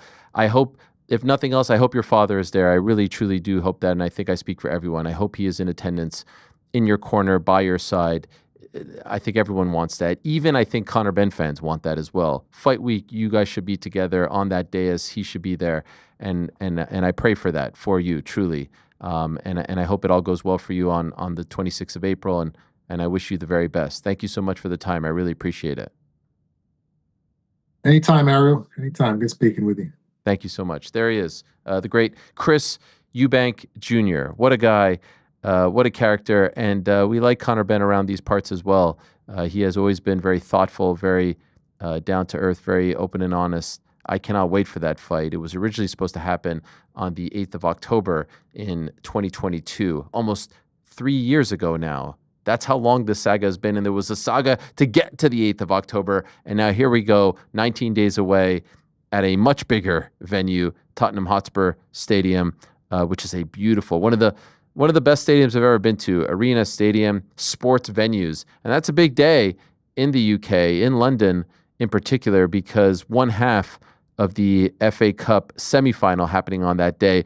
Your Nottingham Forest will be competing on the 27th of April. So we could, guys, go to the fight. You know, we were trying to decide, but it has since been revealed Forest playing on the 27th. So we could go and just focus on Eubank Benn on the 26th and then, you know, go to Forest City on the 27th. I mean, I'm just throwing it out there. I mean, what a guy. It'll take no convincing. What a guy, huh? What a guy, that Chris Eubank. Cerebral. Is there anyone like him? His dad. Yeah, I mean, currently in the fight game, is there anyone like him? Like even when you say like, "Hey, are you concerned about the about the rehydration clause?" Most people will be like, "Nah, I'm good." He'll be like concerned, and then he's like thoughtful and pondering it. There's just something about him, man. He is very sure of himself, and and you know, you read that quote by his father about, you know, the naivete like going away and him becoming his own man, and he just. Everything is a matter of fact. Everything is just how it is, and he has his view of the world, and it is exactly what it is. And you get the sense that he's very calm and at peace with everything, especially with the demeanor and the way he talks. Whereas Conor is like a ball of energy. You know, it's just like a combustible thing, and you get you feel that. Whereas with him, you feel that kind of just like hands on the wheel. You know, 12-6, just or 12-2. What is it? 12-2, just. 10 steady. 10-2. Thank you. Steady. Just steady. Knows exactly where he's going, and just you're along for the ride. 12-6. That's how Rick drives the Tesla, baby. Listen, I'm a one-hand guy. I don't know about you two-hand guys. I'm a pinky guy. I'm just you drive with your pinky? Yeah. I mean, my car drives itself, so I don't really need to have it. I'm a big just 12. Yeah, me too. One on the top. I'm 12. If anything, I'm a 6. Like hold it here, just go like. Oh, on the bottom. You're the bottom guy. Yeah. Wow. Relaxed. Yeah. When you turn, but when you turn, you gotta. I hit the turn the hand. The wipe it off. Yo. Respect. One arm out the window. Just who knew? Wheeling and dealing out there in old red. Just big red. Frank. Maybe throw a cig in the mouth, then we're really talking. Frank, where are we at? Car hands. I try to do it no hands. Frank hasn't driven in like 6 years. Nah. I was gonna say like all the boys in the back are all 12ers, but hand on the 12, do the same. Turn it with a left hand. Love it.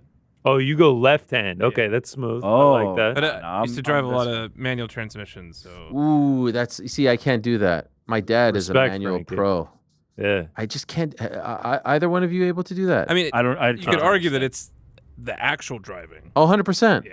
And by the way, pretentious. that is what someone would say. Shut up. Yeah. The clutch, the separates the. By the way, why do all that work? 2025. Yeah, why do all that work? Hey, speaking of driving, did you see our guy Denny Hamlin? Another dub yesterday, repping Yahoo. Repping Yahoo. Wow, what is back-to-back wins? Is he ranked number 1? Is that how it goes? He's up there. He'll make the playoffs. The reveal was crazy right there. I didn't realize there was a playoffs in NASCAR. Playoffs, come on. So what happens? Well, they got to go through the season, then the top 16 make it, then there's playoffs. But like, is it like a seeding thing? It's like a couple. You do a couple races, and then they knock it down to 12. Couple more races, knock it down to 8. Couple more races. Then okay, then so it's the not final like 1 4. versus 16. Yeah, then the final 4 is just the championship. Really? Oh yeah. Has it always been this way? I have no idea. I just started watching this year.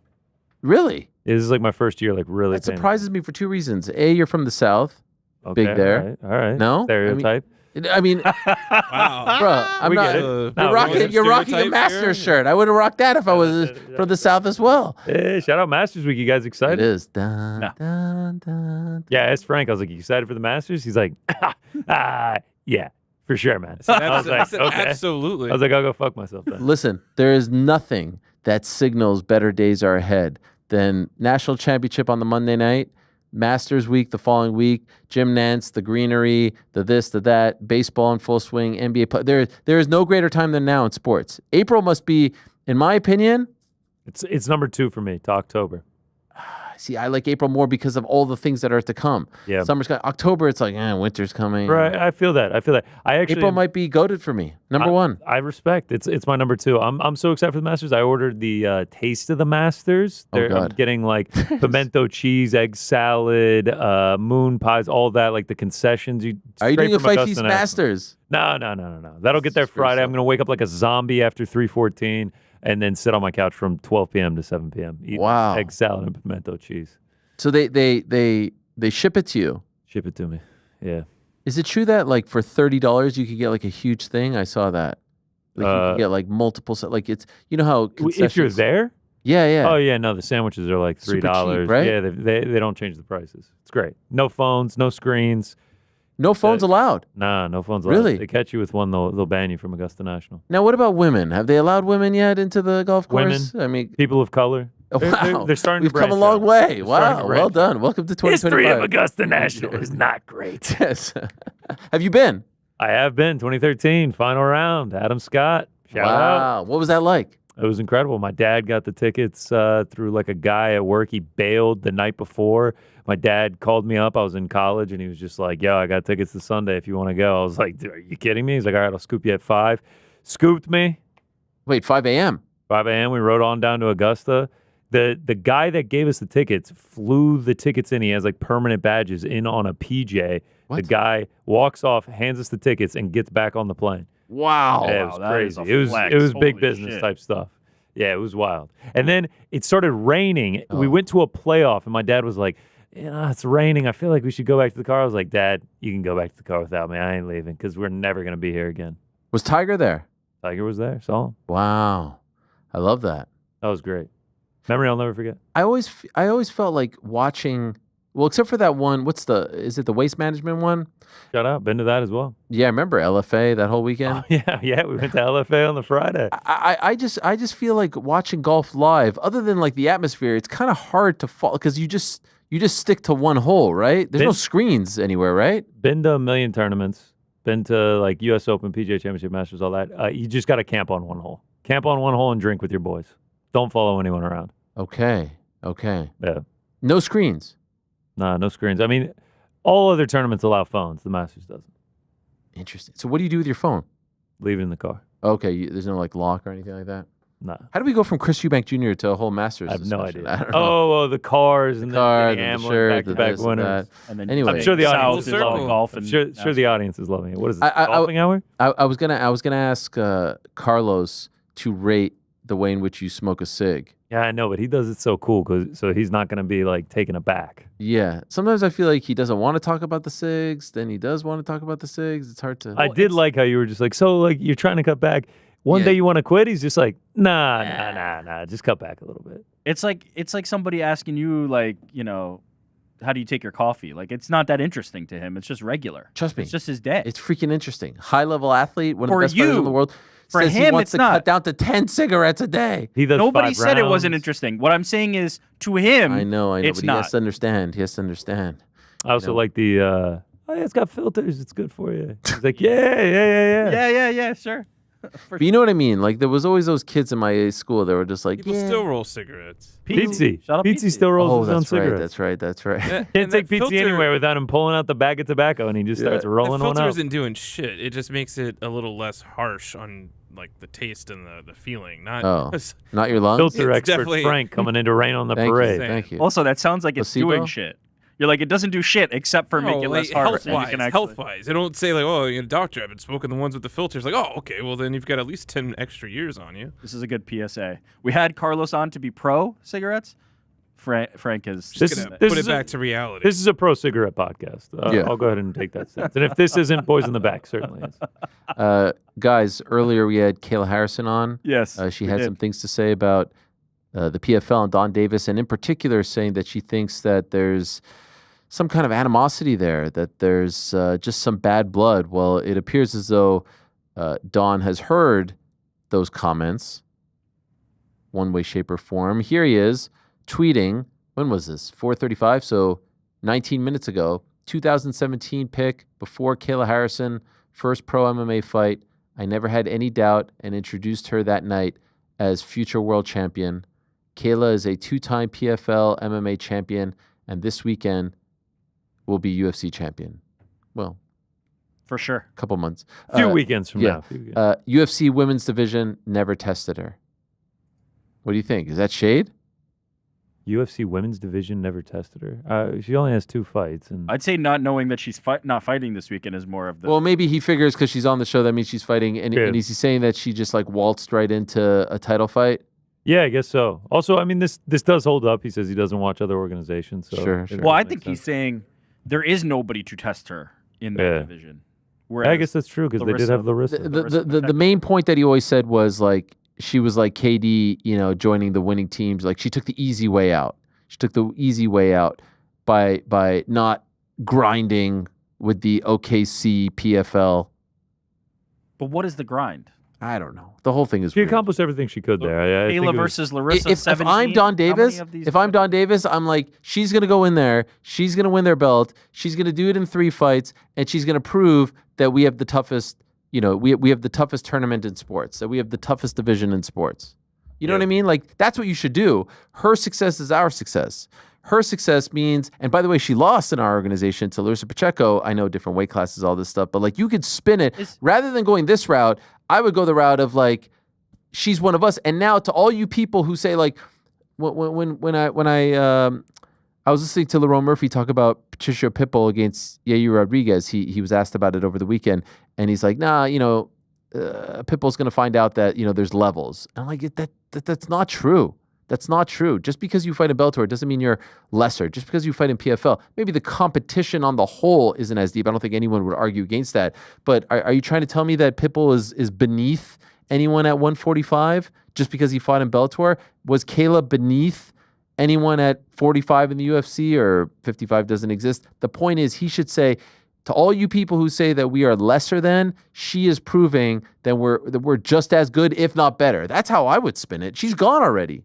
2 things. One, this is the stuff we heard about Justin Gaethje and Marlon Moraes, and it's all the same. It's the same playbook. Second, unless I'm mistaken, that is what he's saying. No? Isn't that exactly what he's saying? He's saying she's about to be the UFC champ. Like, he's saying what you're saying. What's interesting Just is not, he's also maybe he's not, tweet. Well, I mean, he didn't get the date right, so that's understandable. No, you got the date wrong. But he is saying she's going to be the UFC champ. So I knew she was going to be the champ. Well, because that's what I asked her. I said, do you think he's going to be rooting for you to essentially prove his point that PFL is... I think that's it. You don't think this is a bit of shade? Maybe. I think what he's trying to say is she took the easy way out. That's what he's trying to say.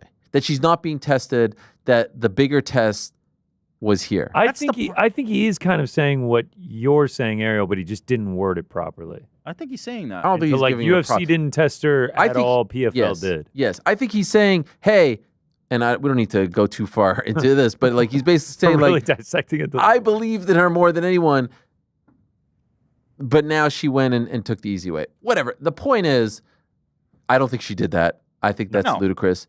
She climbed the mountain a couple of times. There was nothing left for her to prove. And now A, UFC, B, 135, and C, fighting for the belt. And oh, by the way, you fight Amanda Nunes if all goes according to your plan. Like, come on. You also discussed that bet she made with Henry Cejudo, which that video came out in like 2020 where she was like, I'm going to become the UFC champion and defend it. So it feels like this has always been part of her plan. 100%. Also, shout out to the Caps, Ovechkin. Oh, yeah. That was crazy, man. Ovechkin. Same amount of games. Did you see that? Amount of games, yeah. Same amount of games. I'm not going to lie. He did it out on Long Island, right? You should have gone. At the Islanders. My boy actually hit me up like last Sunday, and he was like, hey, I'm like targeting this. Tickets are like $70 right now if you want to go out to the island. I really never had any plans to do it. But then looking back yesterday, seeing it happen, cool, yeah. and he was also like, "Yeah, tickets were like $600 a day." So it was a good snipe by him, but I declined. Did he end up going? No, because I declined. Okay. I you were his told guy? my friend about this 2 months ago, and we also could have got tickets for like $50. Yeah. And then tickets on the secondhand market after I think, what was it, Friday night? Yeah. Went up 500%. Yeah, fumbled that one. That would have been real cool to go out there and just like put a big bet on him, like anytime goal scorer, watch it happen, history. Oh, yeah. Alas, it was sick. Shout out, legend. Greatest moment in Islanders history since their Stanley Cup win in the early 80s. Gretzky actually said he was happy he wasn't at the Nassau Coliseum because he lost a lot of games. Yeah. Including that was cool that Gretzky Stanley came out there. He said, I told him that I would be there. So he had to follow him around a couple of spots. Yeah. You're Islanders, right, Jordan? I am Islanders. Yeah, Do you that's think what that, I was saying to my friends, I always forget. They should Mets, have Yankees, They should have Islanders. sat It's Ovechkin, let him do it in DC, have a a Mets cool fan? moment. Now they're doing this weird And whole Oh, thing this for was like 30 the minutes. LeBron. Nah, No, you know do it why? when You know why you don't sit him? There's like 4 games left. Yeah. The last thing you want to do is end the year and have to wait all the way to September. No, I just didn't want to happen again because Gretzky also broke Gordie Howe's record against the Islanders. Oh my God, same amount of games too. You want my hot take as we transition to hockey talk? Yeah. Lemieux Hockey. better than both. Who? Mario Lemieux.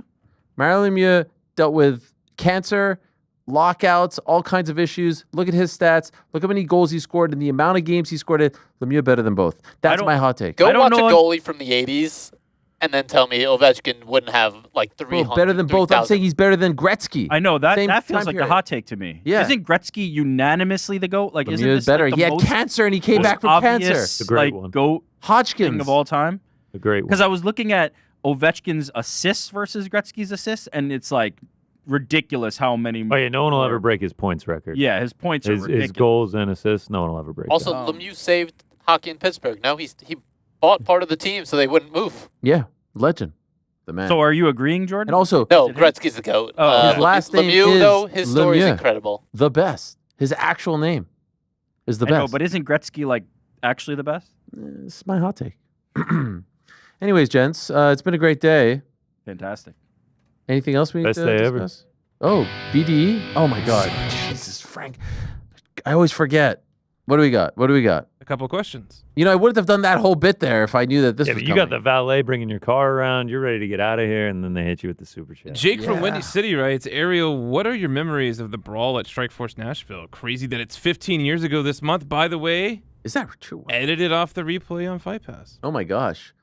Wow, I could do a whole show just on that. Here's what I remember real quick. First of all, it was like the craziest month ever because Casey and I went from Abu Dhabi UFC 112 to Strikeforce Nashville to WEC pay-per-view, WEC 48, back-to-back-to-back weeks. I mean, is that crazy or what? You could do that when you don't have kids. Anyway, wouldn't trade, the lifestyle now. But you know what I'm Clipping saying. this off. Here's the thing.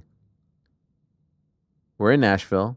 2 things I remember. King Mo wins the belt. That interview that we aired, Classic Interviews Volume 1. Volume 2, by the way, coming up next Thursday. Stay tuned for that. Main event happens. Dan Henderson, Jake Shields, before he became a raging anti-Semite. Brawl happens on CBS. Melee, Diaz brothers, mayhem, all this stuff. And I think I've said this before. Go to the press conference, and why this happened, I will never know. But we get into, usually you go into the press conference room, you dilly-dally, you sit down, this, that, and the other, and then the promoter comes out, and then the fighters come out. We walk into the press conference room at the Bridgestone Arena in Nashville, and who's the only person in the room? Scott Coker, sitting on the dais waiting for us. And I swear to God, I walked up to Scott Coker and said, "Did you see what happened?" And he didn't know. I told him about the brawl. And then he left and went to go find out about it. Why no one called him or he wasn't looking at his phone, I have no idea. But he was sitting there waiting for us and I don't know why he left early. It's one of those things. Maybe I asked him and I forgot the answer, but I'll never forget him just sitting there and breaking the news to him that there was just a brawl in his cage that aired on CBS. What else? Oh, breaking news. What do we got? Dmitry Bivol Yes. according to Dan Rafael, has vacated the WBC light heavyweight title. Okay, so this has been discussed. I think this is because he wants to fight Beterbiev again. That's correct. Which is kind of stupid because it's like the whole point of this is undisputed. Now they're fighting again, and it's not going to be for undisputed. Yeah, Raphael saying that he has also obtained a letter that says he's committed to a third Beterbiev fight, likely enough. Well, there you go. Oh, all these belts. You know what? TKO belt. It's the only one I care about. What else? Andrew writes, hey guys, I have a friend that shot 85 on a 9-hole golf course. He plays 3 times a week for 5 years. Can you give him some wise words of wisdom or tell him to give it up? His name's Adam. Cheers. By the way, the voice is just phenomenal. With that was very. What was the name of that guy? Casey Kasem. You remember him? Oh yeah, he was in Saved by the Bell as well, right? Yeah. He was on Saved by the Bell. Yeah, he's a legend. 85 on 9 is atrocious. Is that bad? That's half the course. You can't even be enjoying yourself at that point. No one with you can be enjoying themselves. The course might actually kick you off at that point. That's 170. Yeah, what are you doing? On 18 holes. Even I wouldn't be That's that almost bad. a 10 every hole. Like When just do you pull stop out, counting? pull out When the do you stop putter counting? at that point and just hit it along. How do you even Or shoot you that? know what? Just like carry everyone's bags. Drive the cart. Yeah, the wise words of wisdoms, hang out in the cart and drink and quit playing golf. I agree. What else? Joe writes, longtime listener, first time super chatter. What a time to be alive. 314 is here and the Knicks are rolling. How about that OG? Bet GC knows about rolling some OG. Wow. How about that? I mean, OG has just turned into an absolute super stud. There's some speculation that he plays supremely well when there's a certain Olympian in attendance. Yeah, Suni Lee. God, the edits are hilarious. They're the incredible. edits are the funniest things ever. Especially because he is so quirky. But I mean, whatever it is, I hope she's sitting there for the entire playoffs. Could we fly her out to the road games too? If that is in fact true, allegedly, reportedly, whatever. Like yesterday, he was doing 360s. I mean, dude, he looked like prime Kobe out there. Yes. He dropped 32 points. He was unbelievable, and he's actually been playing great over the past month and a half. And a lot of people say, oh, it's because Jalen wasn't there. They're going to have to figure it out. Listen, we got 4 games left. This is what I love about the situation. We've tied our wins for last year, 50 wins. So everyone who says that Tibbs suck on it. First time since 1995 that we go back-to-back 50-game win season. Tremendous. We have 4 more games to surpass last year. Great. 3 of those games are against Detroit, Cleveland, Boston, 1 against the Nets. All right, if we get to 51, I'm cool with that. Hey, if the Cavs, Celtics, and Pistons want to beat us this week to gain false hope as we enter into the playoffs, and we're probably playing the Pistons, I'm cool with that too. The vibes are high right now. Everyone's healthy, knock on wood, except for Huck Porty. Some of the guys have gotten a chance to play more.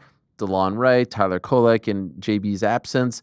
And what I also love about it is JB gets beat up, but he's had a chance to rest up. You know, the ankle wasn't great, but his body, his elbow, his hand, his shoulder, all 100% now because he's just had a month off.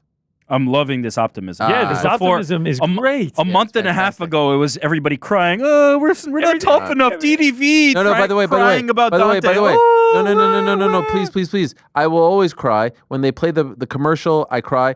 I want the first order of business to figure out a way to get him back. But we got to... Every time you walked in here, you and Jordan, the sky was falling. The Knicks sucked. And then I would just quietly to myself, I'd be like, NBA standings, Knicks third in the East. I'm like, what is this? Listen. They're doing just fine. No, listen. All that's out the window. Mikhail and OG, positive vibes. Making a show up. Yeah. April, we're here. 4 games left. 3rd place. Love it. 50 games. Love it. 50 wins. We're rolling. Tibbs is our guy. I'm not one of these people who's complaining about offseason moves in April. No time for that. I'm not afraid of any of those teams. Are the Cavs and Celtics better than us on paper? Sure. And off paper, too. But anything can happen. Oh, those fighting words. Yeah. What was that? I said shout out Suni Lee. Yo, you get shout it out for every Who is finals Suni game. Lee? She's an Olympian, right? Yeah, gymnast, gold medalist. Yeah. See, I was just focused on the Canadians. I didn't really do much on the American side. So. Yeah, she won gold. Well, anyway, please, I would like to personally invite her to all the Knicks games on the road. You're footing the bill It on was, that? it was a star-studded game yesterday. I was looking at some of the. AB was there. Yeah, I was looking at some of the. I don't Actually, know if Action was there. He was there. I was watching. He the didn't game. even make the He didn't make the carousel. carousel. Wow, I was that's actually how you pissed on know his it's behalf. a star-studded game. Yeah, he was there, sitting next to Carl Sr. And I was like, "Yo, hey P, no love? Come on, need me back in there? Maybe I'm the reason why he got in the. No, definitely not. What else? Jason Hagel writes, my dad went to the Canadian Open during the Tiger heyday, and he said going to golf is one of the worst sporting events live. He's a big golfer, FYI. He probably doesn't know how to do it, man. The first few times I went to a golf tournament, I was like, man, this shit sucks. And then I learned how you do it. Show up early, go to 18 with your boys, bruise all day. And just wait. Great time. How long does it take for them to show up? Man, I went to the U.S. Open at Pebble Beach, and we got into the stands at like 8:30, and you just sit there for like 5-6 hours. Just sitting there. Start coming through. Can you move? Yeah, you can go around. Okay. But then you might lose your seat. Yeah. Objectively, is it not better to watch it on TV? To actually watch it? Probably. But it's pretty cool being there. I feel that way about baseball. It's a drinking sport. Like, I want to hang It out is at the kinda like- ballpark, but I'd rather watch it on TV. That's what it's like. It's just like baseball. You just go to hang out at the course. What else? Jason Carney writes, Denny will choke on the playoffs. 0 championships in 20-plus Wow. years. Byron, Bell, Larson, Blaney will be Final Four. Thank you for the $10.48, Jason. Yeah. Why? Carney. Why 10:48? Is that?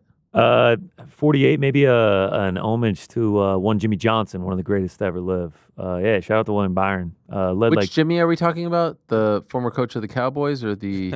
Jimmy Johnson, 48 lows. You know, I.E. come on. J.I. 7 cup championships. Yeah, shout out to William Byron. Led 263 yesterday. Couldn't get it done.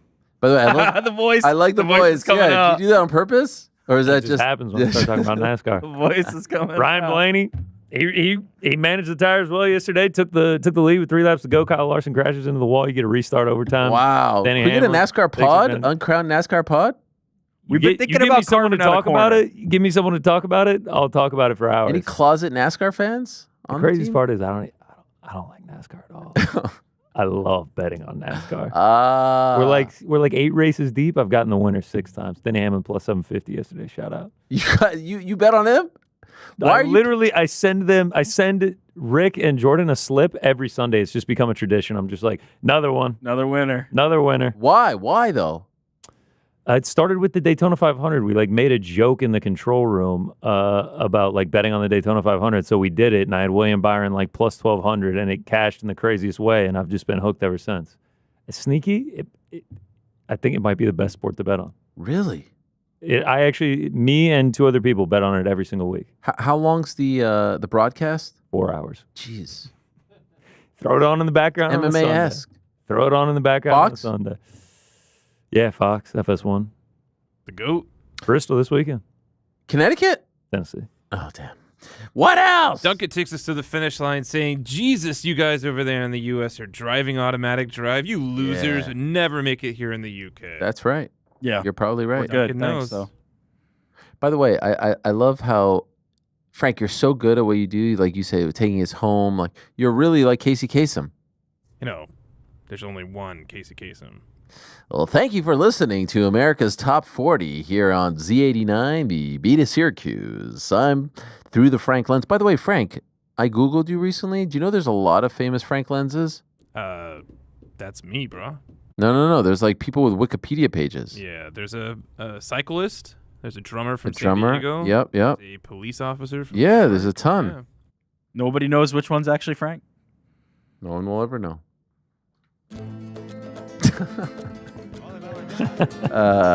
What a time. Tomorrow on the program, guys, we're Yes, going to tell be me. joined by the dry humper himself, Max Holzer. The guy punched him because he kissed and humped him. That's what I was happened. going to make a joke about... J to the Peen? Wow. What did you say? P to the pen? P to the pan, like P to the pan. Peter Pan. P to the pan. Peter Pan. Holzer, is he Octagon's biggest star right now? He actually has incredible walkouts. I know. Might be. Like Spider-Man themed, all kinds of crazy. I don't think he did Spider-Man. Batman? Batman. All the same. Buzz Lightyear. Buzz Lightyear. It's all Jurassic the Park same. this past weekend. I've seen them all. Shout out Holzer. Wow, look at Jurassic you. This is right in my Yeah, wheelhouse. this is in your Oh sweet yeah, spot. 90s movie. 90s movie? Not all of them, though. Yeah, no, we know. You're not going to go see the new one this summer? Nah. Hunt for Red October? You know, I tried to get my kids to go see Minecraft this weekend. I've seen people going crazy. Biggest movie in America right They now. said it's lame. What? It surpassed Barbie on the box office. Yo, ball. My kids used to be like super like wearing the merch. Now they're like, oh. Now they won't even go see the movie? No, they said they saw reviews on YouTube that it's bad. Boo, that Jack Black is a weirdo. No, I'm like, yo. Frank loves this. Frank loves reading reviews and then being like, I hate kids, it. Wow. Shout out to the chicken jockey. They don't know ball. Thank you very much to all our guests today. Thank you so much to Chris Eubank Jr., Lerone Murphy, Kayla Harrison, Sugar Show, and Carlos Prates. Back tomorrow, same time, places. Peace. We're out of here.